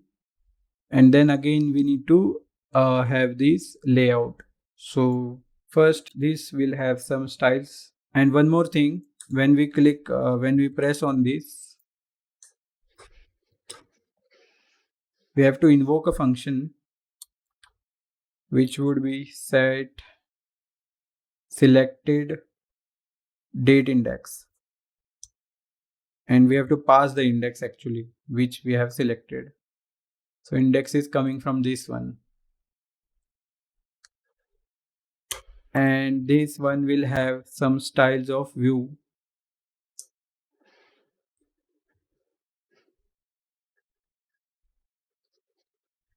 And this is actually a container, so that's why. And here we also have to design some custom styling for the selected one. Also one more thing we have we don't need to pass the first and last item. We can directly set these from here only. So wrap it in an array and add this condition as if index is equals to 0. Then the property should be margin left of spacing 24.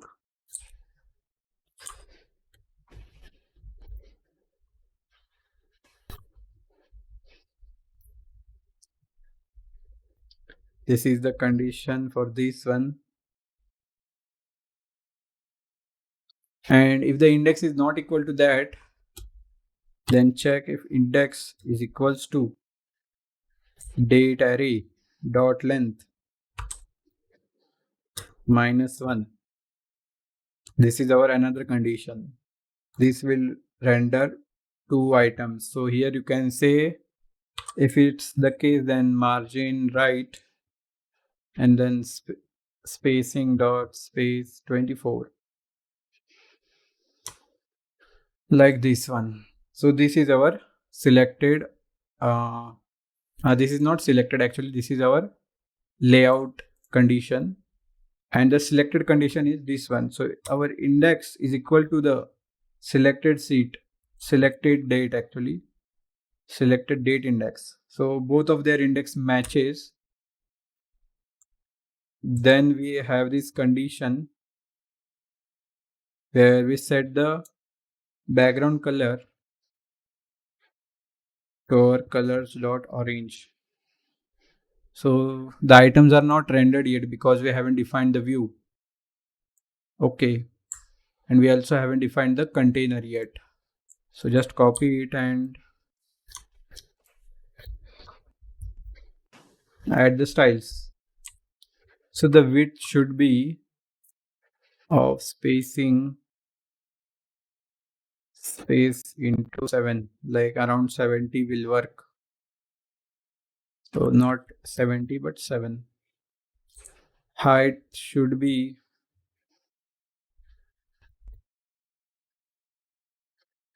spacing dot space into 10. So this will be of 100 height.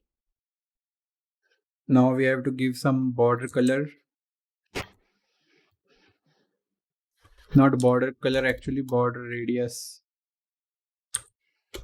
So they should be like in a capsule shape, so that's why we're gonna give the same value as height. Then background color should be colors dot dark gray. Dark gray will work.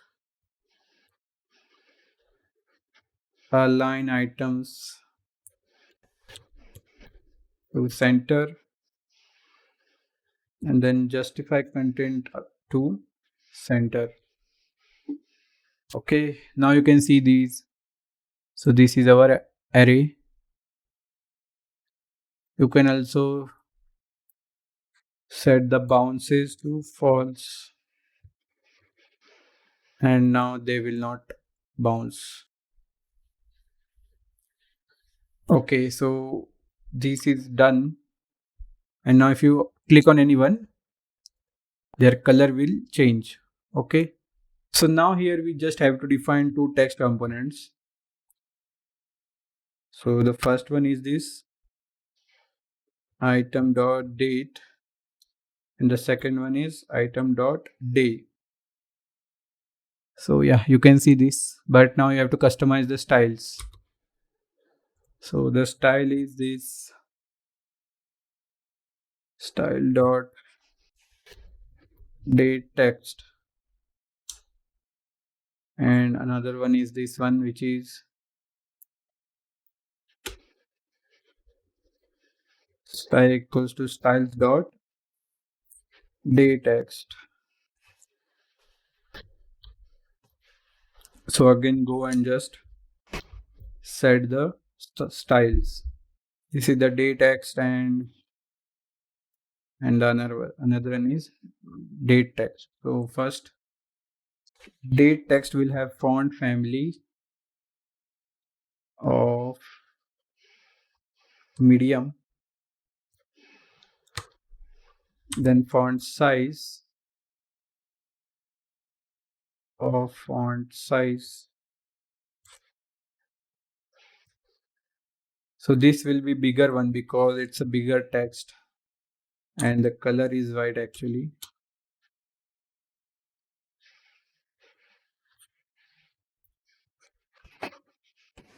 And everything is similar actually. The only properties are changing is the size. So the size will be 12 and this one will be regular. Okay, now you can see that. So until this we are done, although we do have some weird not weird actually.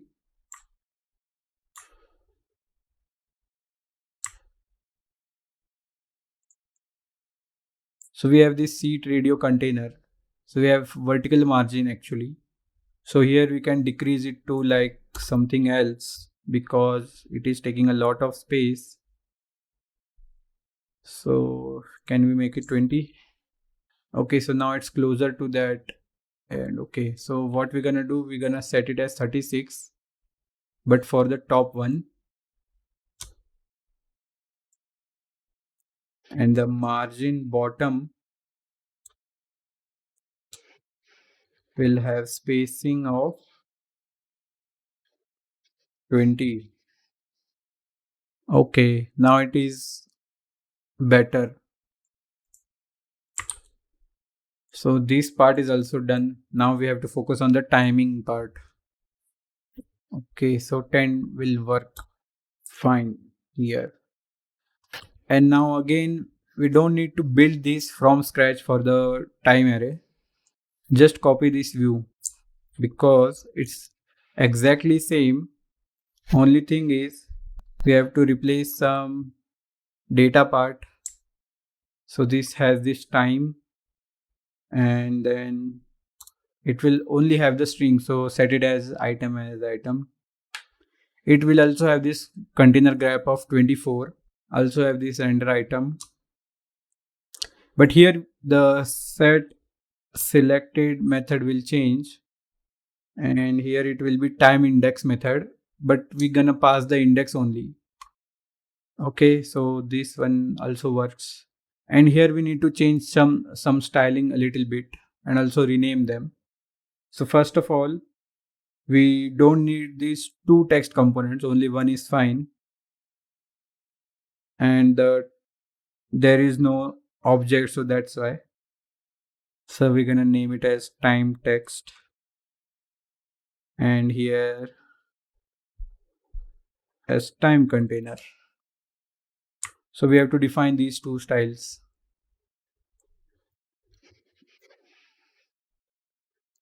Time text and time container.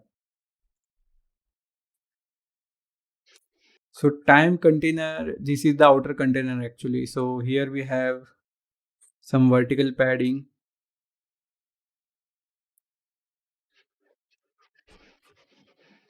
So it will be of space 10. Then border width. So this will be of 1. Then border color also.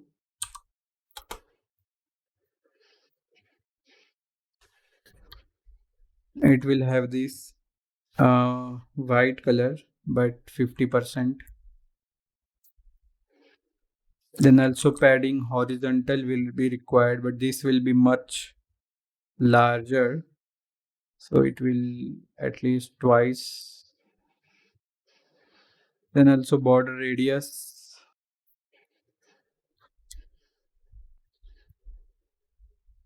"20" will work I think, but I will set it to 20 only. Then background color. So background color here will also be that same, which is dark gray. Then align items basic to center, and then again also just content to center. Now, yeah, that's how it is looking good. Okay. Now we have to define the time text. So this will have font family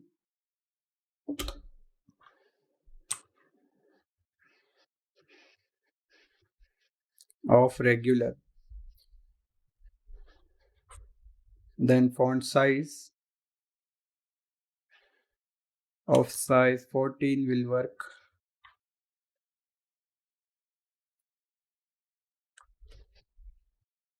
And then color of colors dot white.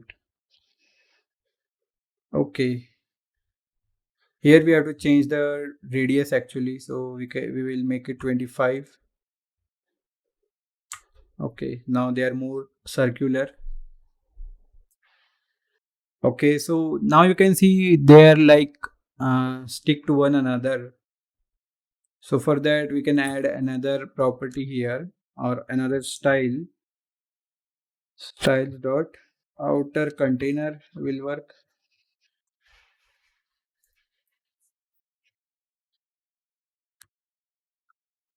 And here we just need to add some margin vertical, which will have this from spacing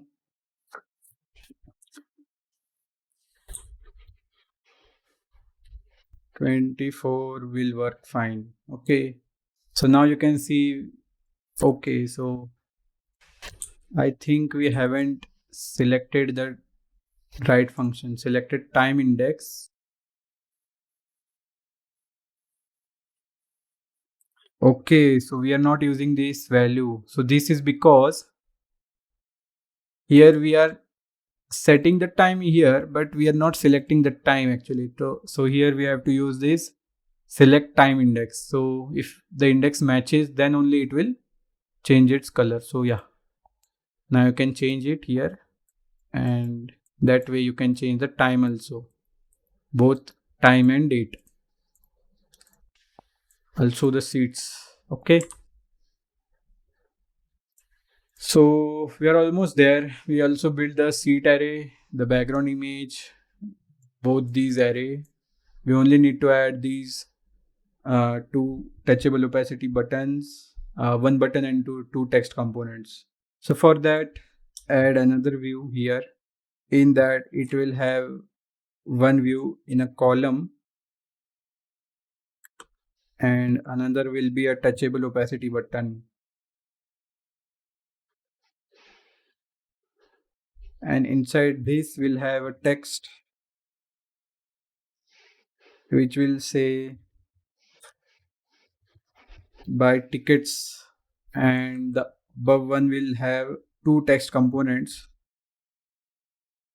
which will have this total price tag, and another one will have this price value. So just add this dollar sign and this dot 00 just below here. Yeah, now you can, they are not visible, but we only need to add some styles. So to add the styles, first we will define some styles. So styles dot button price container. Then here we will have another style as price container. Then this one will have a style which will have some like total price text, because you can see they are all of them are different, so that's why. And this one will have style equals styles dot price. Okay, none of them are present. Price container. Okay, we forget to add the styles.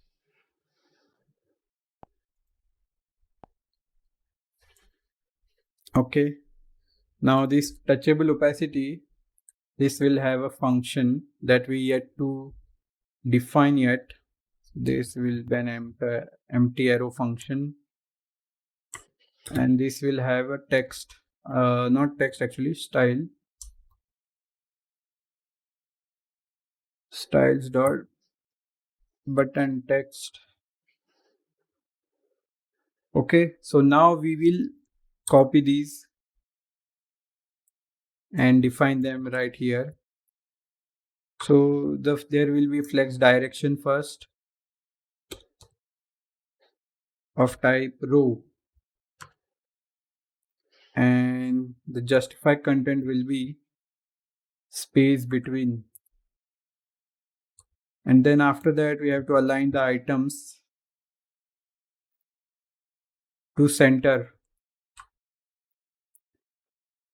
Then we also need some padding horizontally,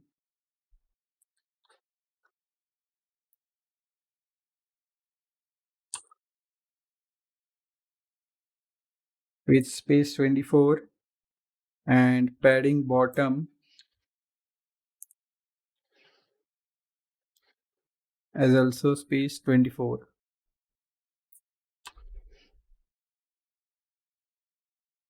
So this is our button price container.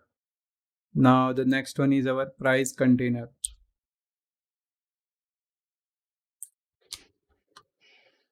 So this one will have nothing but just align items to center. Now this is our total price and price. So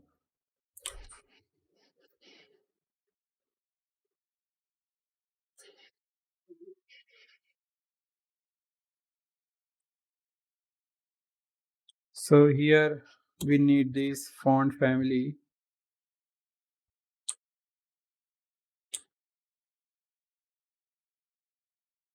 Font family of regular, and then font size of 14 will work.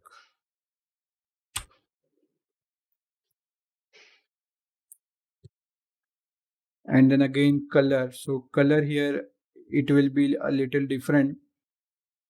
So the color is gray.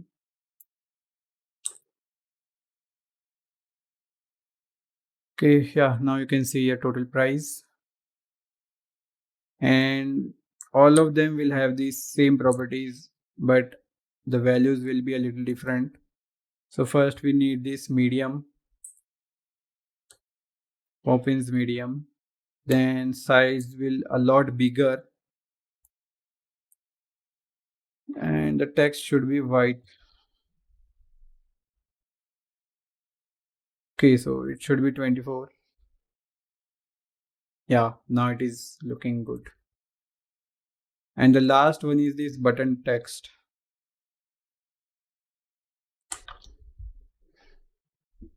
So this will have some pretty big values. So it will have a border radius, but I will set it as border radius dot radius of 25. Then padding horizontal, it will have spacing dot space 24. Then padding vertical will have spacing of 10 will work. Then font family, these three are necessary. We just have to change some properties. So this will be semi bold. The size will be like 16. Color will stay white, but the background color will change and it will be orange. Yeah, now it is looking fine. But if you click on it, nothing will happen. Okay, so this is working fine now. So now we have to select all of these three, and then if we click on it, nothing will happen. It's because here we haven't defined any function here. So for that we need to pass this value. or you can just call this function. So the function name is book seats, and we will define it just inside the select seat booking screen only. So we can define it before the return, nothing will be problem. Const book seats, and this will be an async function. Although we are not doing any network calls, but still. So first we have to check selected seat array dot length should not be equal to 0. So if the length is equals, means we didn't selected any seats, that's why. So this should not be 0, and the time array and the selected time index, this should not be undefined. That means we did selected some seats also, and also the date array. Similarly, date array selected date indexed.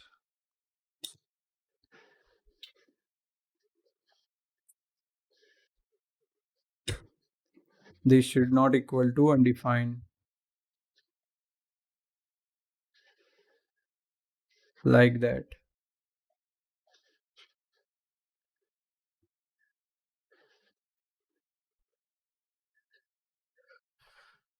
So this function, okay, yeah, so this function will only work if all of these are true.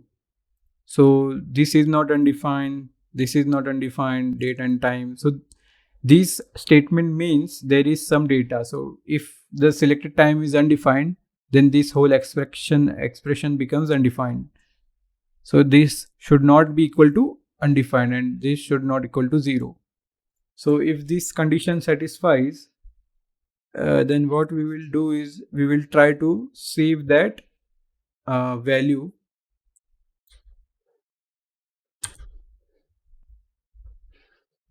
So here we are trying this try catch method, and here we are calling this function, which is encrypted storage.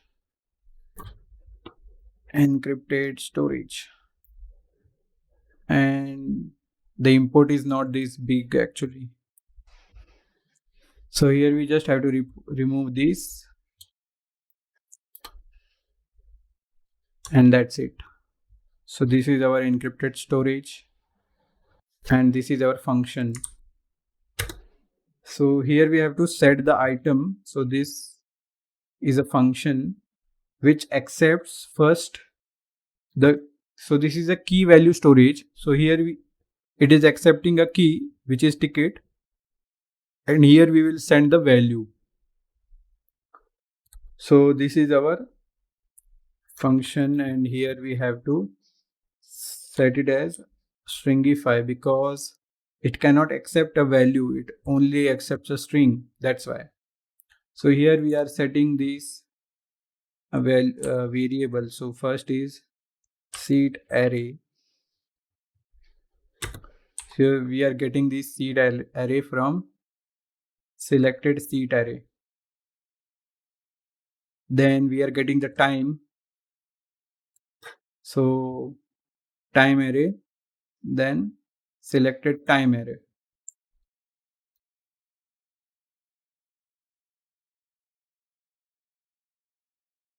So yeah, time array will be selected time array. Date will be date array. Selected date array. Index actually, not array. And the last one is this ticket image. So we are not getting it directly, we are getting it from route directly. Route dot params dot poster image. So remember we are yeah, this one. So yeah, we have to set this one params. That's how we're gonna set this So this is, after clicking on this, it will go to the ticket screen, and then first it will set this value to the encrypted storage, and then it will navigate to the navigate to ticket screen. So for now we have to log the error actually. Something went wrong while storing in book seats functions. Okay, so our this task is done, and now we have to navigate. So navigation dot navigate to ticket screen. So this is our name, and we also have to pass the parameters, because when we update the ticket, we should also pass those value to the next screen. Okay, so what we have to do, we have to copy this JSON value which we had this time earlier, set its value. That's it. This is working fine. Now it will navigate with the data we have, with the new data, with the updated data. And this is the if condition, that this functionality should happen only when all of these are selected. But what if they are not selected?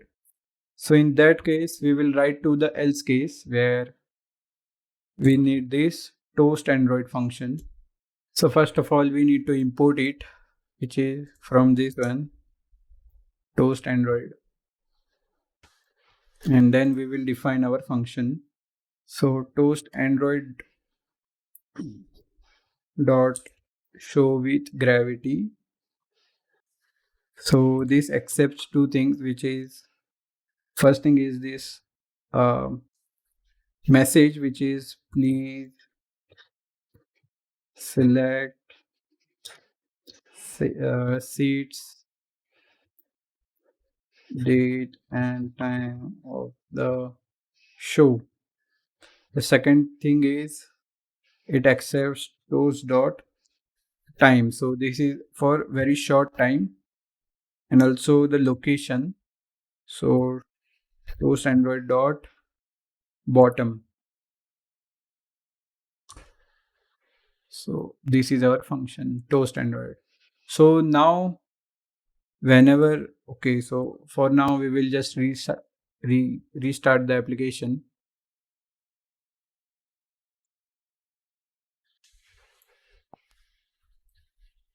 So this is our detail screen, and this is our seat selection.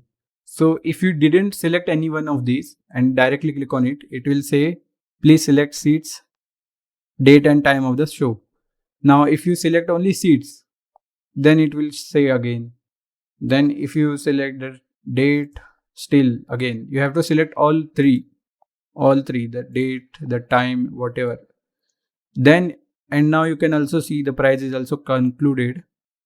Okay, so now all of these are selected. Now if you click on it, you will redirect it to this ticket screen. So this is the ticket screen, and this is the user screen.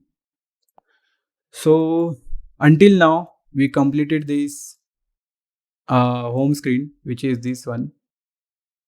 Then this search screen, which you can search for,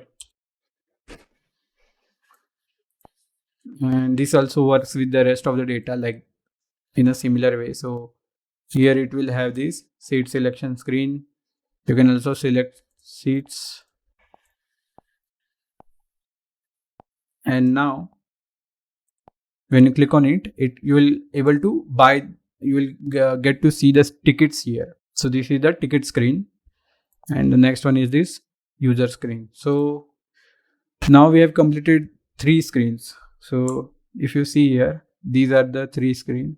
So this is home screen, this is movie details screen, this is seat selection screen, and here it is our ticket screen. This is our search screen which we built earlier, and this is our just user selection screen. So now we're gonna build this ticket screen here. We don't need much data, but we only need this background image and some seat array, date and time of the show. And then we will build this my profile screen. So let's get started with this my ticket screen. Now to build this ticket screen, first we have to go to the ticket screen page. This is our ticket screen. And yeah, we need this. And here first we have to get the data. So we will be getting the data from navigation and route of type any. And again we need the state variables here.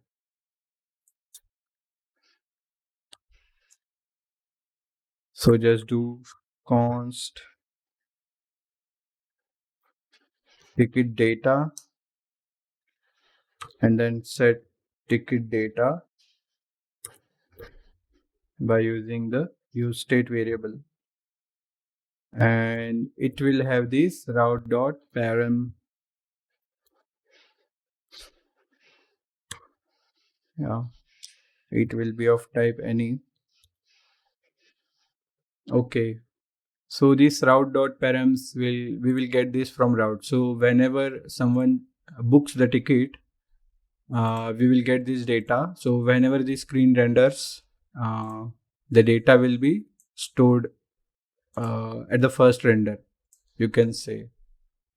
And the next step is to have the data. So one more thing is, we are not just previously, if you see here, we are not just passing the data to the navigation, but we are also storing it in the ticket container, in the ticket variable inside this encrypted storage.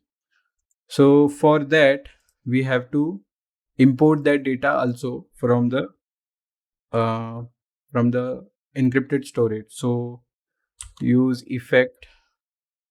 So we have to use this use effect hook and also pass this dependency array. And now here we have to execute a function by declaring it as, and executing right there. So, and it will be an async function. Okay, and here you have to do again the try catch method.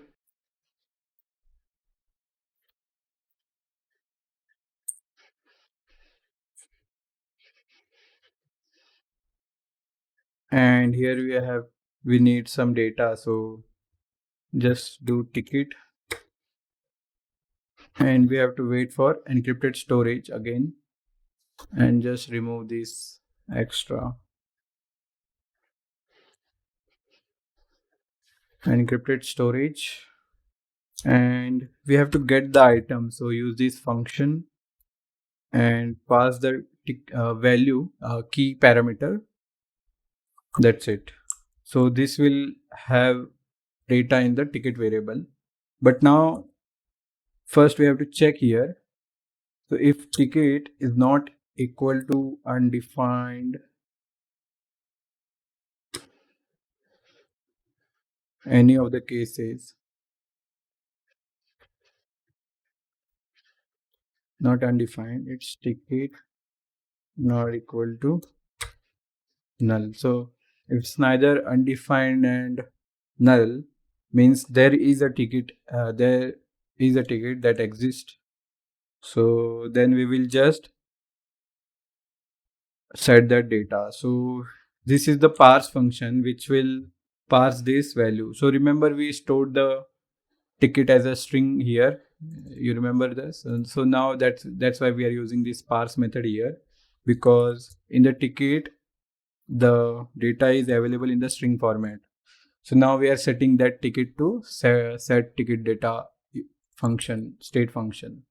And again we have to catch the error. So console log dot error and say something went wrong while getting data from while getting data, that's it, and then pass the error. And we did try this also, so yeah, just change these in the seed booking function and pass the error.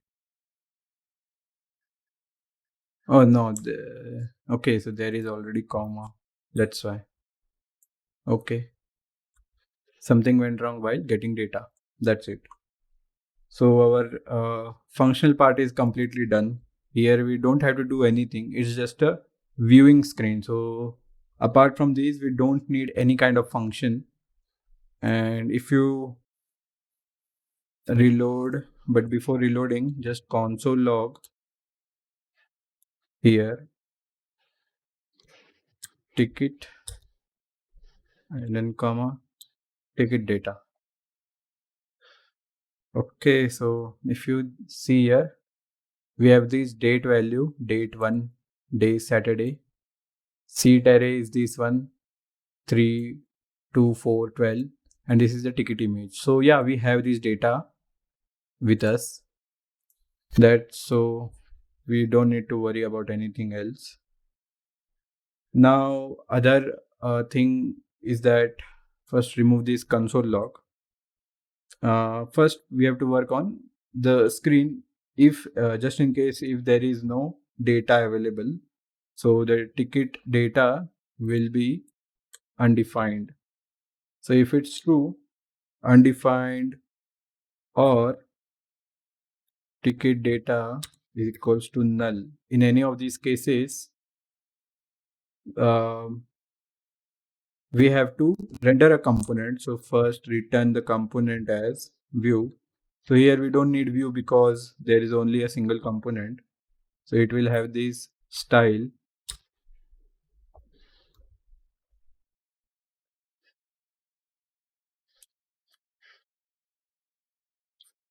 container. So yeah, and inside that first we have to disable the status bar. So status bar and just set it as hidden. Now we need this app header also. So first just get this app header from this screen. So yeah, just grab this app header, set it to this view, then import the app header and also set its header name as my tickets and also add this function or not function, actually style. Also add the spacing and also set some container style. So it will be as visual display, flex, then flex 1, and then background color will be black.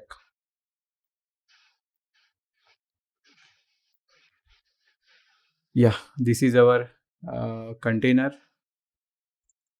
This is our app container, and this will execute. But this is not executing at the time because we do have data in the ticket screen. So that's why just copy this again, paste it right here. Now save, and it will have this my tickets. And for now, we will focus on building this layout actually. So building the ticket screen. So this ticket component actually. So now create a component as view and give it a style as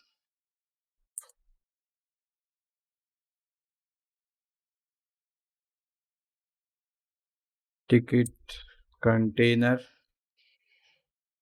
Okay, and then here we're gonna need image background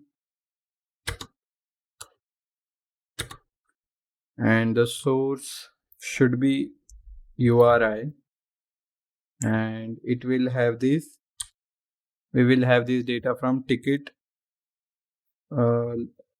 image. So remember we set this data in the booking screen here. This one, the ticket image. So it's the same. Okay, now this image background will have another style, which will be ticket image style, or ticket background image will also work. Okay, now we are completed with the background image. Now we have to add this linear gradient component. So linear gradient. Okay, and here it accepts colors, an array of colors actually. So colors dot orange here. So we're gonna need the transparent orange, which is this one, and the opaque orange, which is this one. So we're gonna need these two, and also we have to add the styles for the linear gradient. So add style equals styles dot linear gradient. Okay, now inside the style component we don't need anything, but we're gonna need these black circles, but I'll show them later how to do that. But for now we have to focus on this bottom card. So after this image we're gonna need this first lining. So this is a simple component. So just set a view, add a style of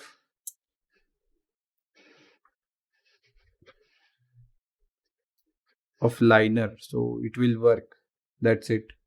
And now we have to focus on the footer part. So again, create a new component, view, set its style as ticket footer, and then we can start this. But again we're gonna need these circles. So remember, inside the linear gradient, and after the just inside at the top, ticket footer. So we're gonna change it later, but first we have to focus on the card itself. So again, make another component as view component, set the style, and this will be styles dot ticket date container. So this will have the date so this is the date container. So both date and time, it will have both date and time as well. That's why. Now again, more view component, it's not gonna stop. So, and inside that it will have two text components. Okay, and this will have this value. So ticket data dot date dot date. So this is our date value, and just below we will have day here. So that way everything is done here. And now we have to set the styles. So just add the styles here, and this will be date title, title,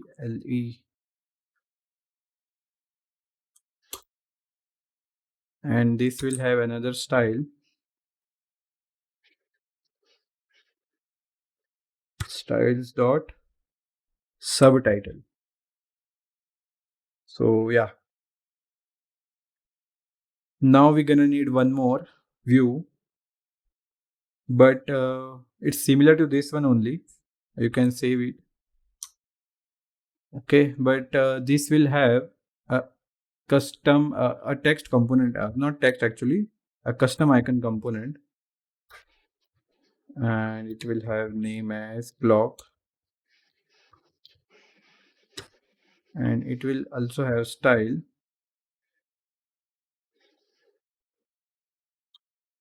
of clock icon, and this will be similar but the time will be different. So set the time. So this is the string here, time string. So now again nothing is visible here because we haven't defined any styles here yet. Okay, so this is our ticket date container. Now we again have to make another container with these seats, hall, row, seats. So again make another container after this container, and it will have style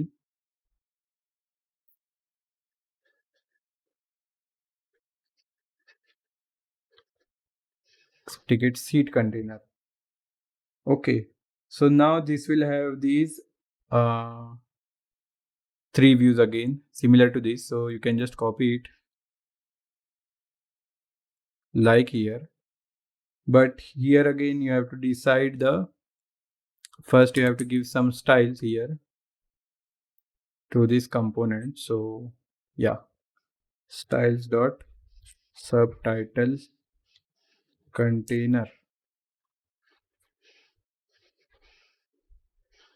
and this will again have a different kind of styles. So this will have subheading, and this will have subtitle, so that they don't mix up because we need different kind of styles. And here we only need a text hall, and similar to this we need here 02 because we are hard coding this and we don't have any data. That's why again duplicate this and have this as row, and this one not here like that, yeah, and this one like 04 anything. So I'm just copying it from here.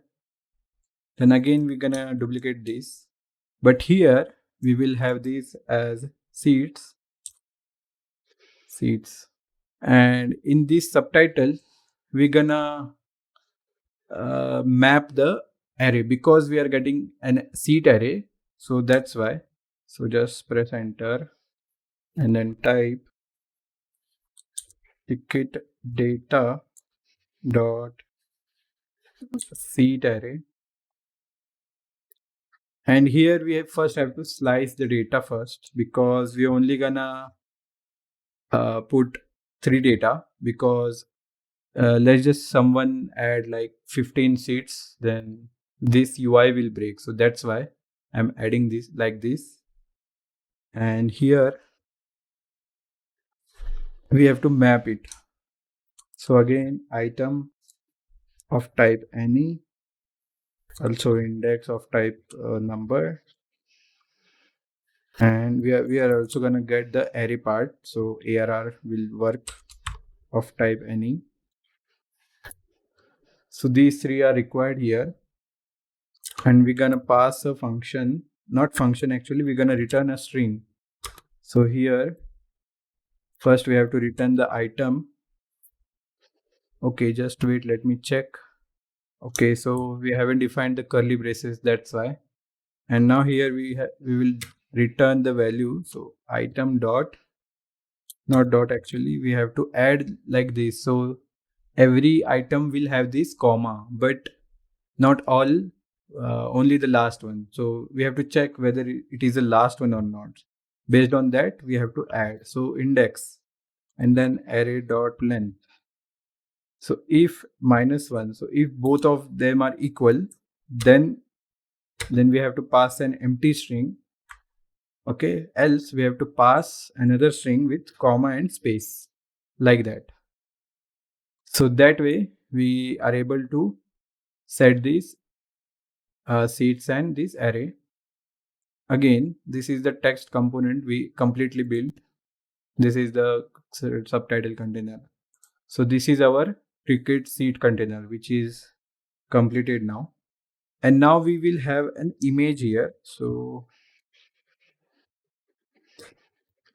So remember we have a barcode image. So here we have to require the image. We're not gonna use the URI, and then we have to navigate to our image. So our assets, then image, and then here we have barcode.png, this file. So this is an image. And why is it saying like that? Property source any? We did add that. Okay, so yeah, now it will work. And we also need to add some styles to it. So style equal dot, you can say barcode image. Okay, yeah, now you will be able to see this image, barcode image. Okay. Now our JSX part is done. Now our remaining part is this styling part. So first of all, again, make it a split screen here.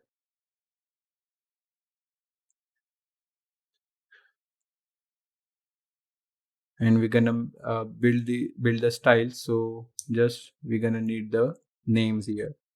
So first of all, ticket container. So it will be of flex 1. So it will take entire and justify content center. Okay, so it will take as much space it can. Now ticket background image. So this is an image which is this one. So here we have to define the align self property to center, and then width of 300. That will work actually. And then also aspect ratio. So we know the aspect ratio of the image, which is 200/300. So that also works. Then border radius, we gonna put some border radius as well, but we cannot put the border radius to entire image. So that's why we have to add this border top left and right radius. So top left radius must be not spacing, actually border radius.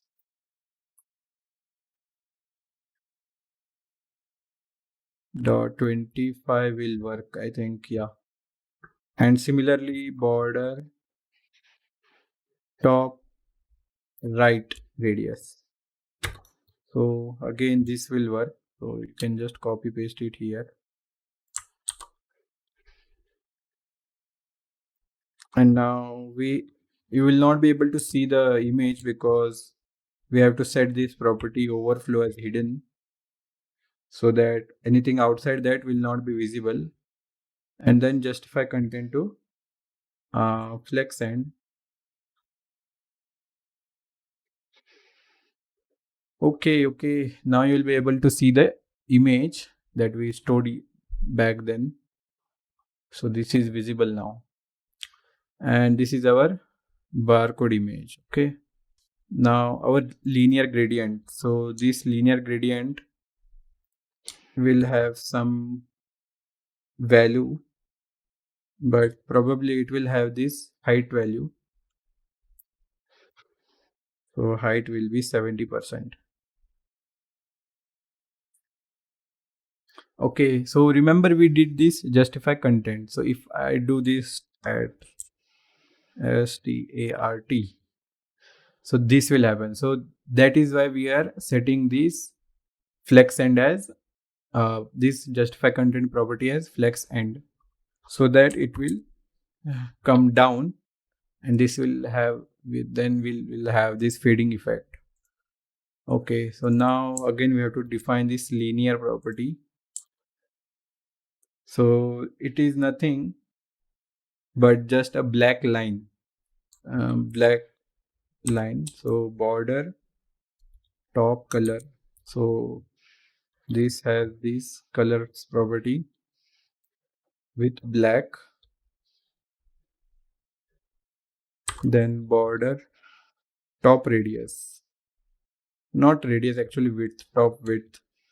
This will have around like size actually, but I can just directly put it there. 2 will work, I think.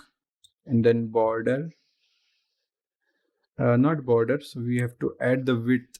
So our width is 300 width, and then we have to align it. So align self. Then background color also,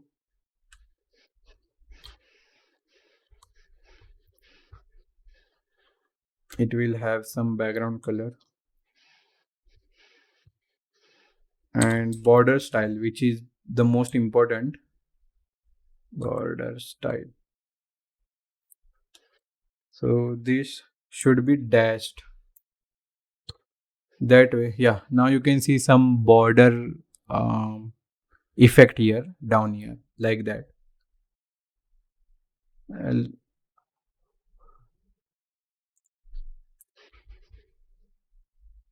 so this one is done now, and now we have to work on this footer part. So just copy this ticket footer. So again, set the background color to orange.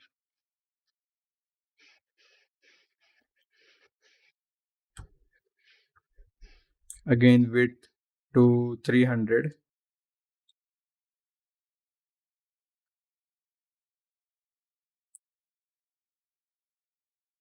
Then again, align items to center. Then we need to add some padding actually to the bottom side. You can see there is some gap. So padding bottom of spacing dot space 36. We also have to do the align self so that it will come into the center. Then border bottom. So now we have to define the border bottom. So this one. So border bottom left. This will be of this same size. Border radius.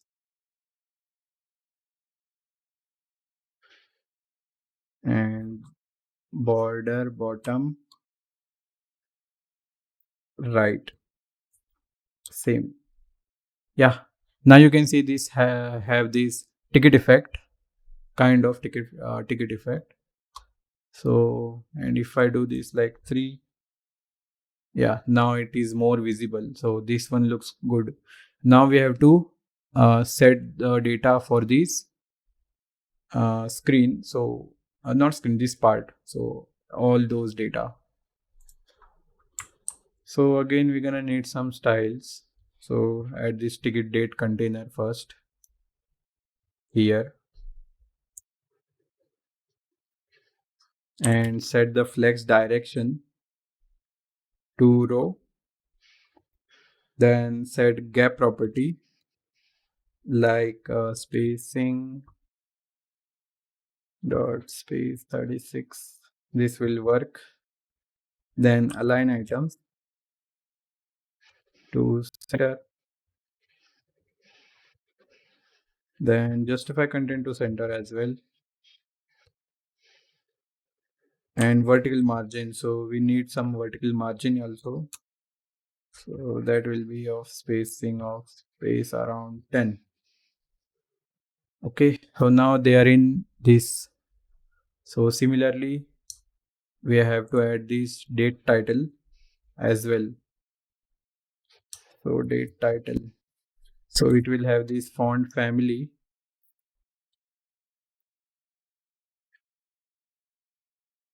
Of type medium. Font size.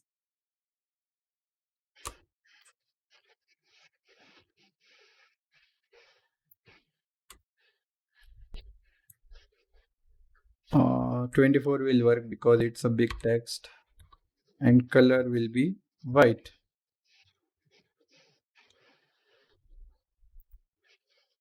Yeah, now this one is working. Similarly, we need to make the subtitle. So for that, just literally copy paste these because they are just similar, but we just need to change, like make this regular, change the size to like 14, and white will stay as it is. Okay, so now they are edited because they are set as subtitle actually. Okay, so we did something here, subheading, change that to subheading. Yeah, so change these names like subheading.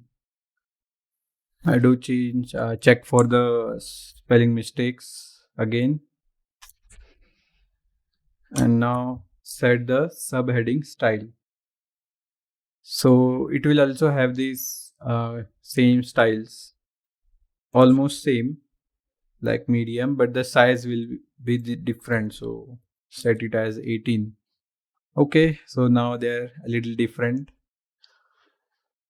Also, the subtitle container is also required. So add this one here and set it as align items to center, like that. Okay, now they are aligned. And if you can try, no, I'll just close this one. And if you can try, you can just set this view subtitle container, the one we set this align center, to like these view also, just to check whether they align. Yeah, they do align. So that way they'll be properly aligning. And here we also need this ticket seat container because they are in a row, that's why. So ticket date container and this ticket seat container. So again, set the flex direction to row, then set gap property to spacing dot space of 36 will work. Then align items, set it to center. Justify content also center.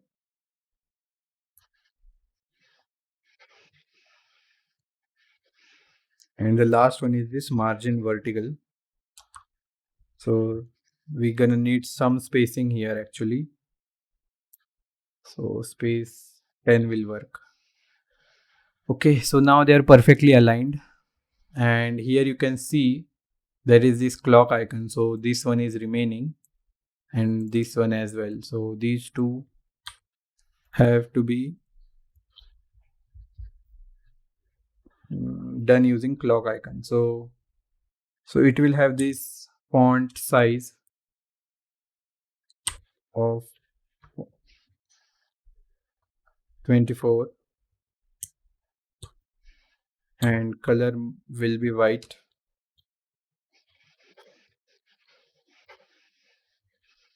Okay, but you can see there are a little misaligned, so we need to add some padding to the bottom and of spacing dot space. So this is our container, but now you can see here we don't have these black circles. So for that, remember we need to add some component inside the linear gradient here. Okay, so this component is like view component only, but it will have some style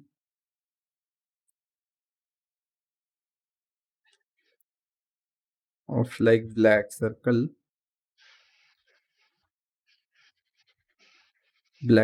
yeah, we need this one.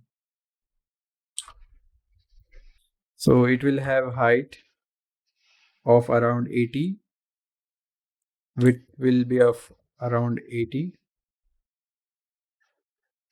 border radius of around 80 as well, and background color. So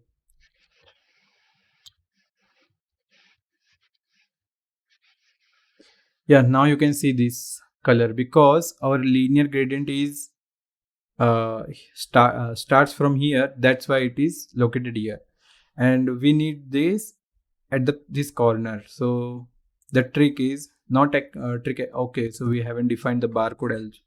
So first we will define this barcode image, styles for this barcode image, which will be height equals like 50 will be fine, and the aspect ratio is actually 158 slash 52. This works.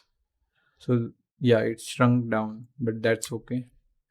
Okay, so here in the black circle, to move it to this corner, and we're gonna need two black circles actually.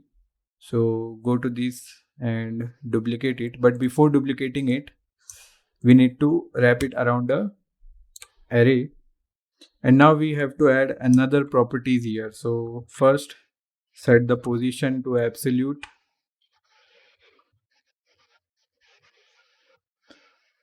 and the top value should be minus 40, I guess, and the left value should be minus 40 as well. If you save it, so you can see here the position is absolute, the top value is minus 40, and the left is minus 40. So yeah, we have to change this top to bottom actually, and now it will work. Okay, and now just copy this view here and duplicate it, and here we just have to change this left to the right position. Yeah, now you can see these cutouts. Again, just copy this view again. It will not work, but it will work only because if we add inside the ticket footer. Yeah, now you can see here. So now we have to change this bottom to top. This will work. Yeah, and again duplicate this and change this right to left. Okay, so now we have this effect of like a ticket.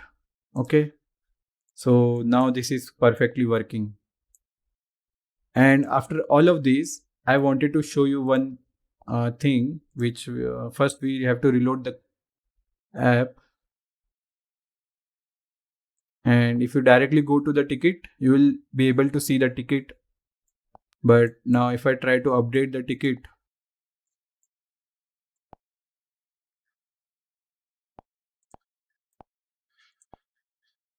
it will not update. So I selected this extraction to movie, but it is not updating. So the reason is because if you see here, this component is rendered on the first. So use effect is running.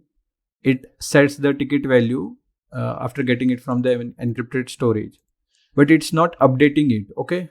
So we do have the ticket data, but it's not updating. So for that, we have to forcefully do that. So every time this component renders. So, and one more thing, we are sending the data from the route, like from the navigation. So we have to compare it with the route here. So first, this should not be equal to route, means route should be some like different. So params dot, yeah. So both of these data should not be equal. So that means that if I am sending a new movie, this will trigger.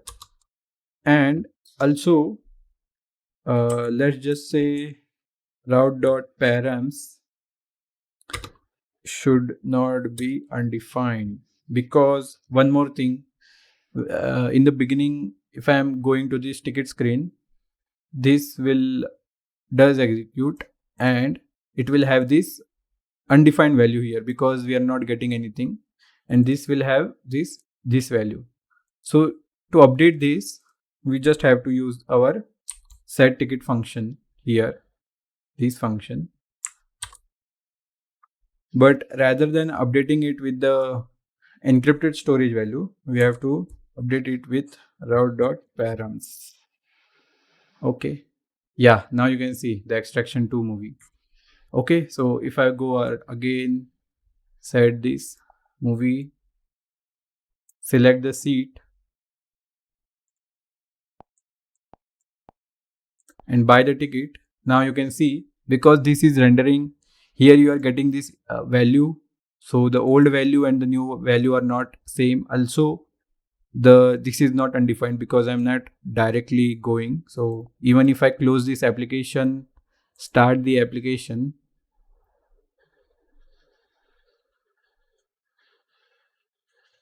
you can see here that ticket will be visible here. So this is our like a little shortcut method to update the ticket value. Okay, so our entire ticket screen is done. We only have to check for this app header, what is going wrong with it. Okay, so the problem that causing this header not to work, because if you go inside the header, here we added these extra lines actually. So first of all, display flex and flex one. So correct these styles actually. We don't need this in this app container. That's why. So now if you save, it will be visible. So my tickets. And if you go here also, you'll have this extraction to, and if you can see, you can just add anything here like hello, and now you can see that here. So yeah, you don't need that. You can also pass the movie title here. So type movie data here and original title. That's it. Now it will change to extraction 2. Similarly, if you go here, Spider-Man Across the Spider-Verse. Okay, but the name is actually repetitive, so that's why I'm not adding it. But it looks nice although. Okay, so our home screen was also done. This is the detail screen. This is the seat selection screen.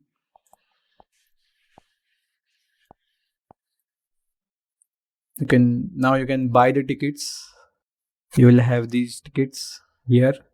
Okay, so one more thing. Remember, we not in the movie details, but in the ticket screen, we splice this array. So yeah, just set it from 0 to 4. So yeah, do always cross check these values. So 1, 2, 3, 4, 5, 6.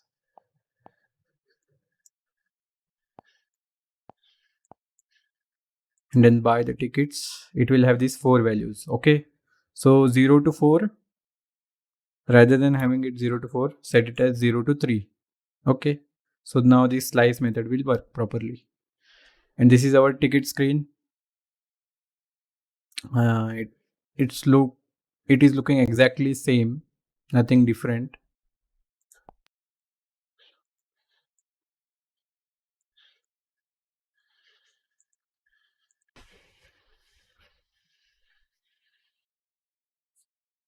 Okay, so it is working now. Now our last screen which is remaining is our this user screen, user account screen. So close this one actually, and this is our user profile, user selection screen. So open the terminal here, not terminal, this panel, and keep it in a split screen mode. Okay, so now our task is to build this what do you say, user account screen. So it is very easy. This is the easiest screen among all of them. So because we're gonna make it hard coded, so we know we're not gonna need any kind of data, any kind of functions, nothing. It's just pure hard coded. So first start with the container. So our container will have this display flex property, then flex 1, and then background color as colors dot black. Okay, so in this view we have to first hide the status bar,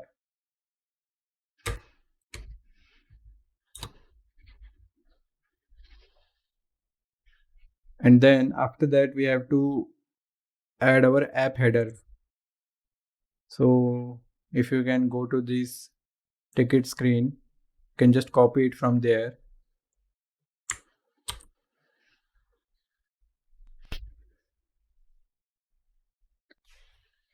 and we also need to copy the styles actually,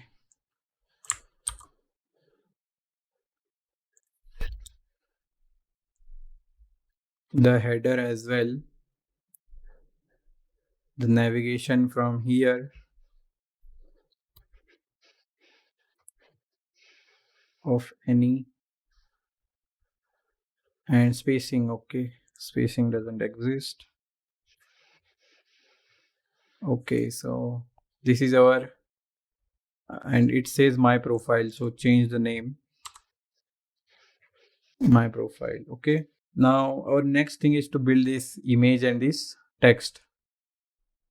So for that, just make a view component, inside that define an image component. So it will say like that, so add it to the React Native, and one more component which is this text component, so this one. So I'm just gonna put a dummy name, John Doe will work, and this will have style like profile container, and then also it will have this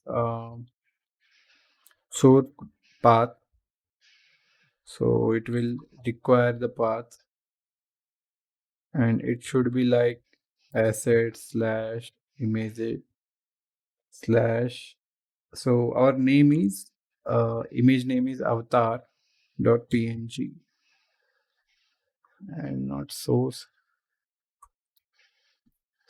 Okay, and this one will have another style,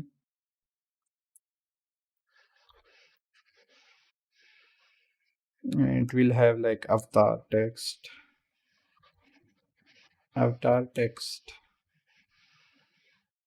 Okay, so we have to change these details, but a bit later. First we have to make this component. So if you can see here, it accepts actually five details. So first one is this icon, then the second one is this title, third one is these two small titles, so third and fourth, and this fifth one is this right arrow icon. So this icon is actually constant, so we're not gonna send it, but we can send these four details.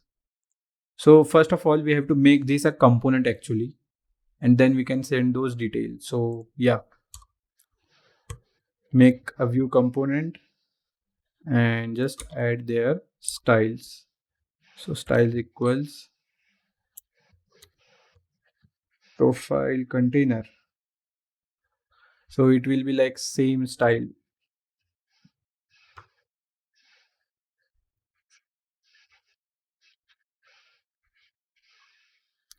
same like this one. So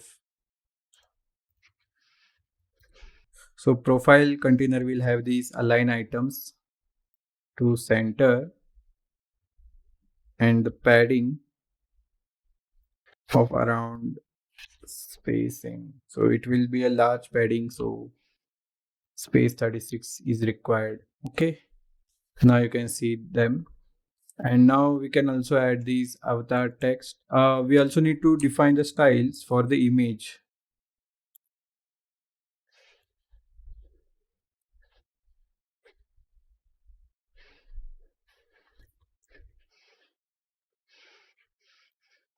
So copy this avatar image and set the styles as height will be like around 80 will work. Width will also be 80 and border radius will also be 80. Okay, so now they are looking familiar. And now the next one is avatar text. So this one will have font family first, and it will be of type medium. Then font size of type 16, and then some margin top because it will look like they're stick together.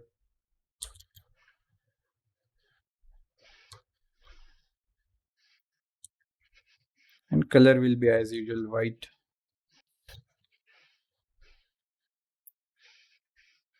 Okay, so now they are looking properly aligned. You can reduce the space by just adding space 60 like that. Okay, so the only remaining part is this component part. So for that we have to create another component. So go to the components tab, create a component as setting component. Okay, and in here again do this rncli setting component.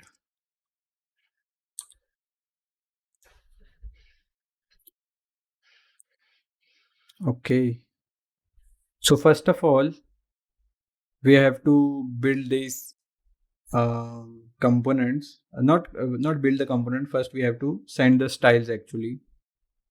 So just do that, setting component, and add the first add icon. We're gonna need the icon, so add that text as user. So what does it say? Is not assignable.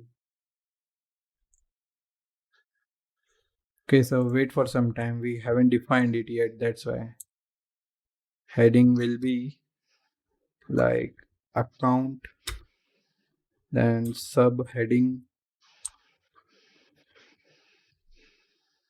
then subheading will be like edit profile, and the last one is subtitle. So this will have this change password. If you save it, yeah, like that. So you don't need this one. Okay, so now you can replicate it like for 4 times. So again change this user to setting, and this will also change to settings, and then this will change to theme, and this will change to permissions. Again duplicate it.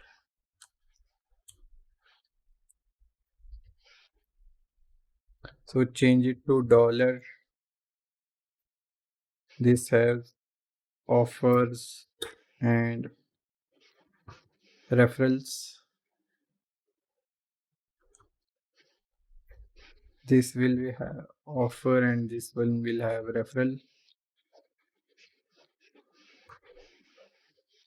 Okay, and then again duplicate it and change the dollar to info, then then about movies, and then just more. So now you will not be able to see anything because there is nothing to render. So here in the setting component, first we will define our container. So our container has this property as flex direction set it to row. Because it's a mini component, that's why we are setting it. And some vertical padding as well, which will of which will be of type spacing 20. And inside that we will have multiple sub components, so we have to divide these into 1, 2 and 3 parts. So the first one is this uh, custom icon component.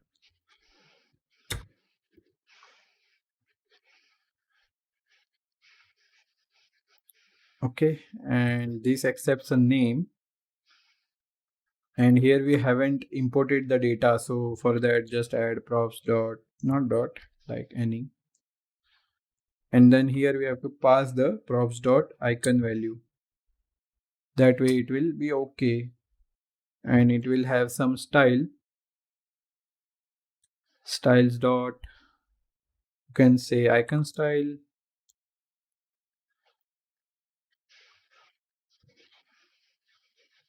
Okay, and this one will have some later, but first, yeah, after view we have to define another view which will have these more elements inside it. So it has this heading, props dot heading, and then it will have a different style. So style equals style dot title, and this one will not have that same style, so make it as subtitle. So these two will have different, and this is just like a subheading, and this one is subtitle. So now our text component is also done. Now we have to add the another icon like this one here, but this one will not have this icon, and it will only have arrow right. And the styles will be the same actually, but here we have to add some another parameter, so that's why I'm gonna name it as icon bg. So now there are 1, 2, 3, 4, 5 styles are there. So we're gonna build one by one. Also we have to add the another style here, which is this one, and we're gonna name it as setting container. Okay, so first copy that one,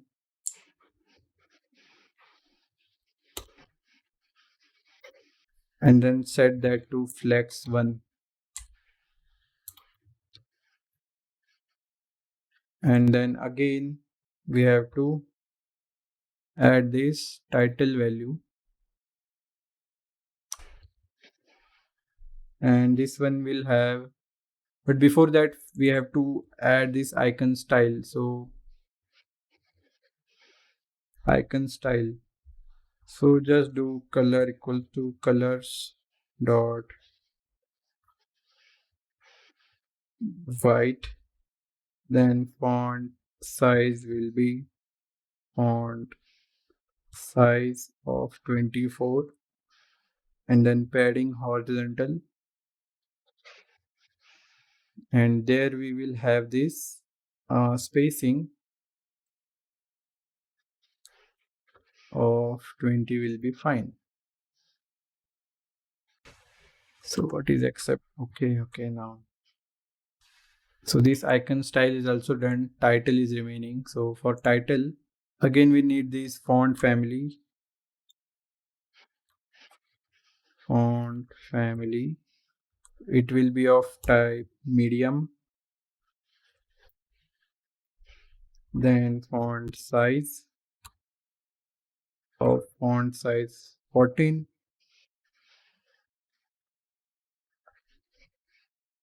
And the color. So color will be not white actually.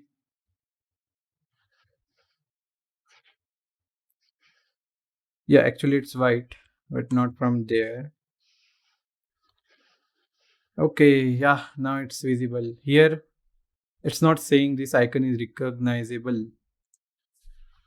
So we have a wrong spelling, that's why. Okay, now it is visible. Now the only thing is this subtitle and icon background. So first we will do the subtitle. So subtitle will have nothing much different than, yeah, but they are like, they just need to reduce the, so okay, so actually this will have a bigger, title will have a bigger size, subtitle have the normal size.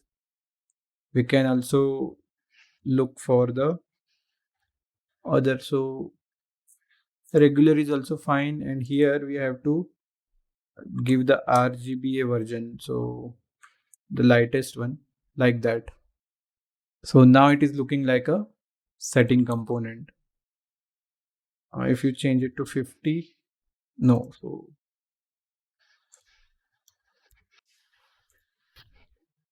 okay, so now our this part is also done. Only part is this icon background. So yeah, this is because if you see, they are in same line, but if you look at the design, they are in the center. So for icon background,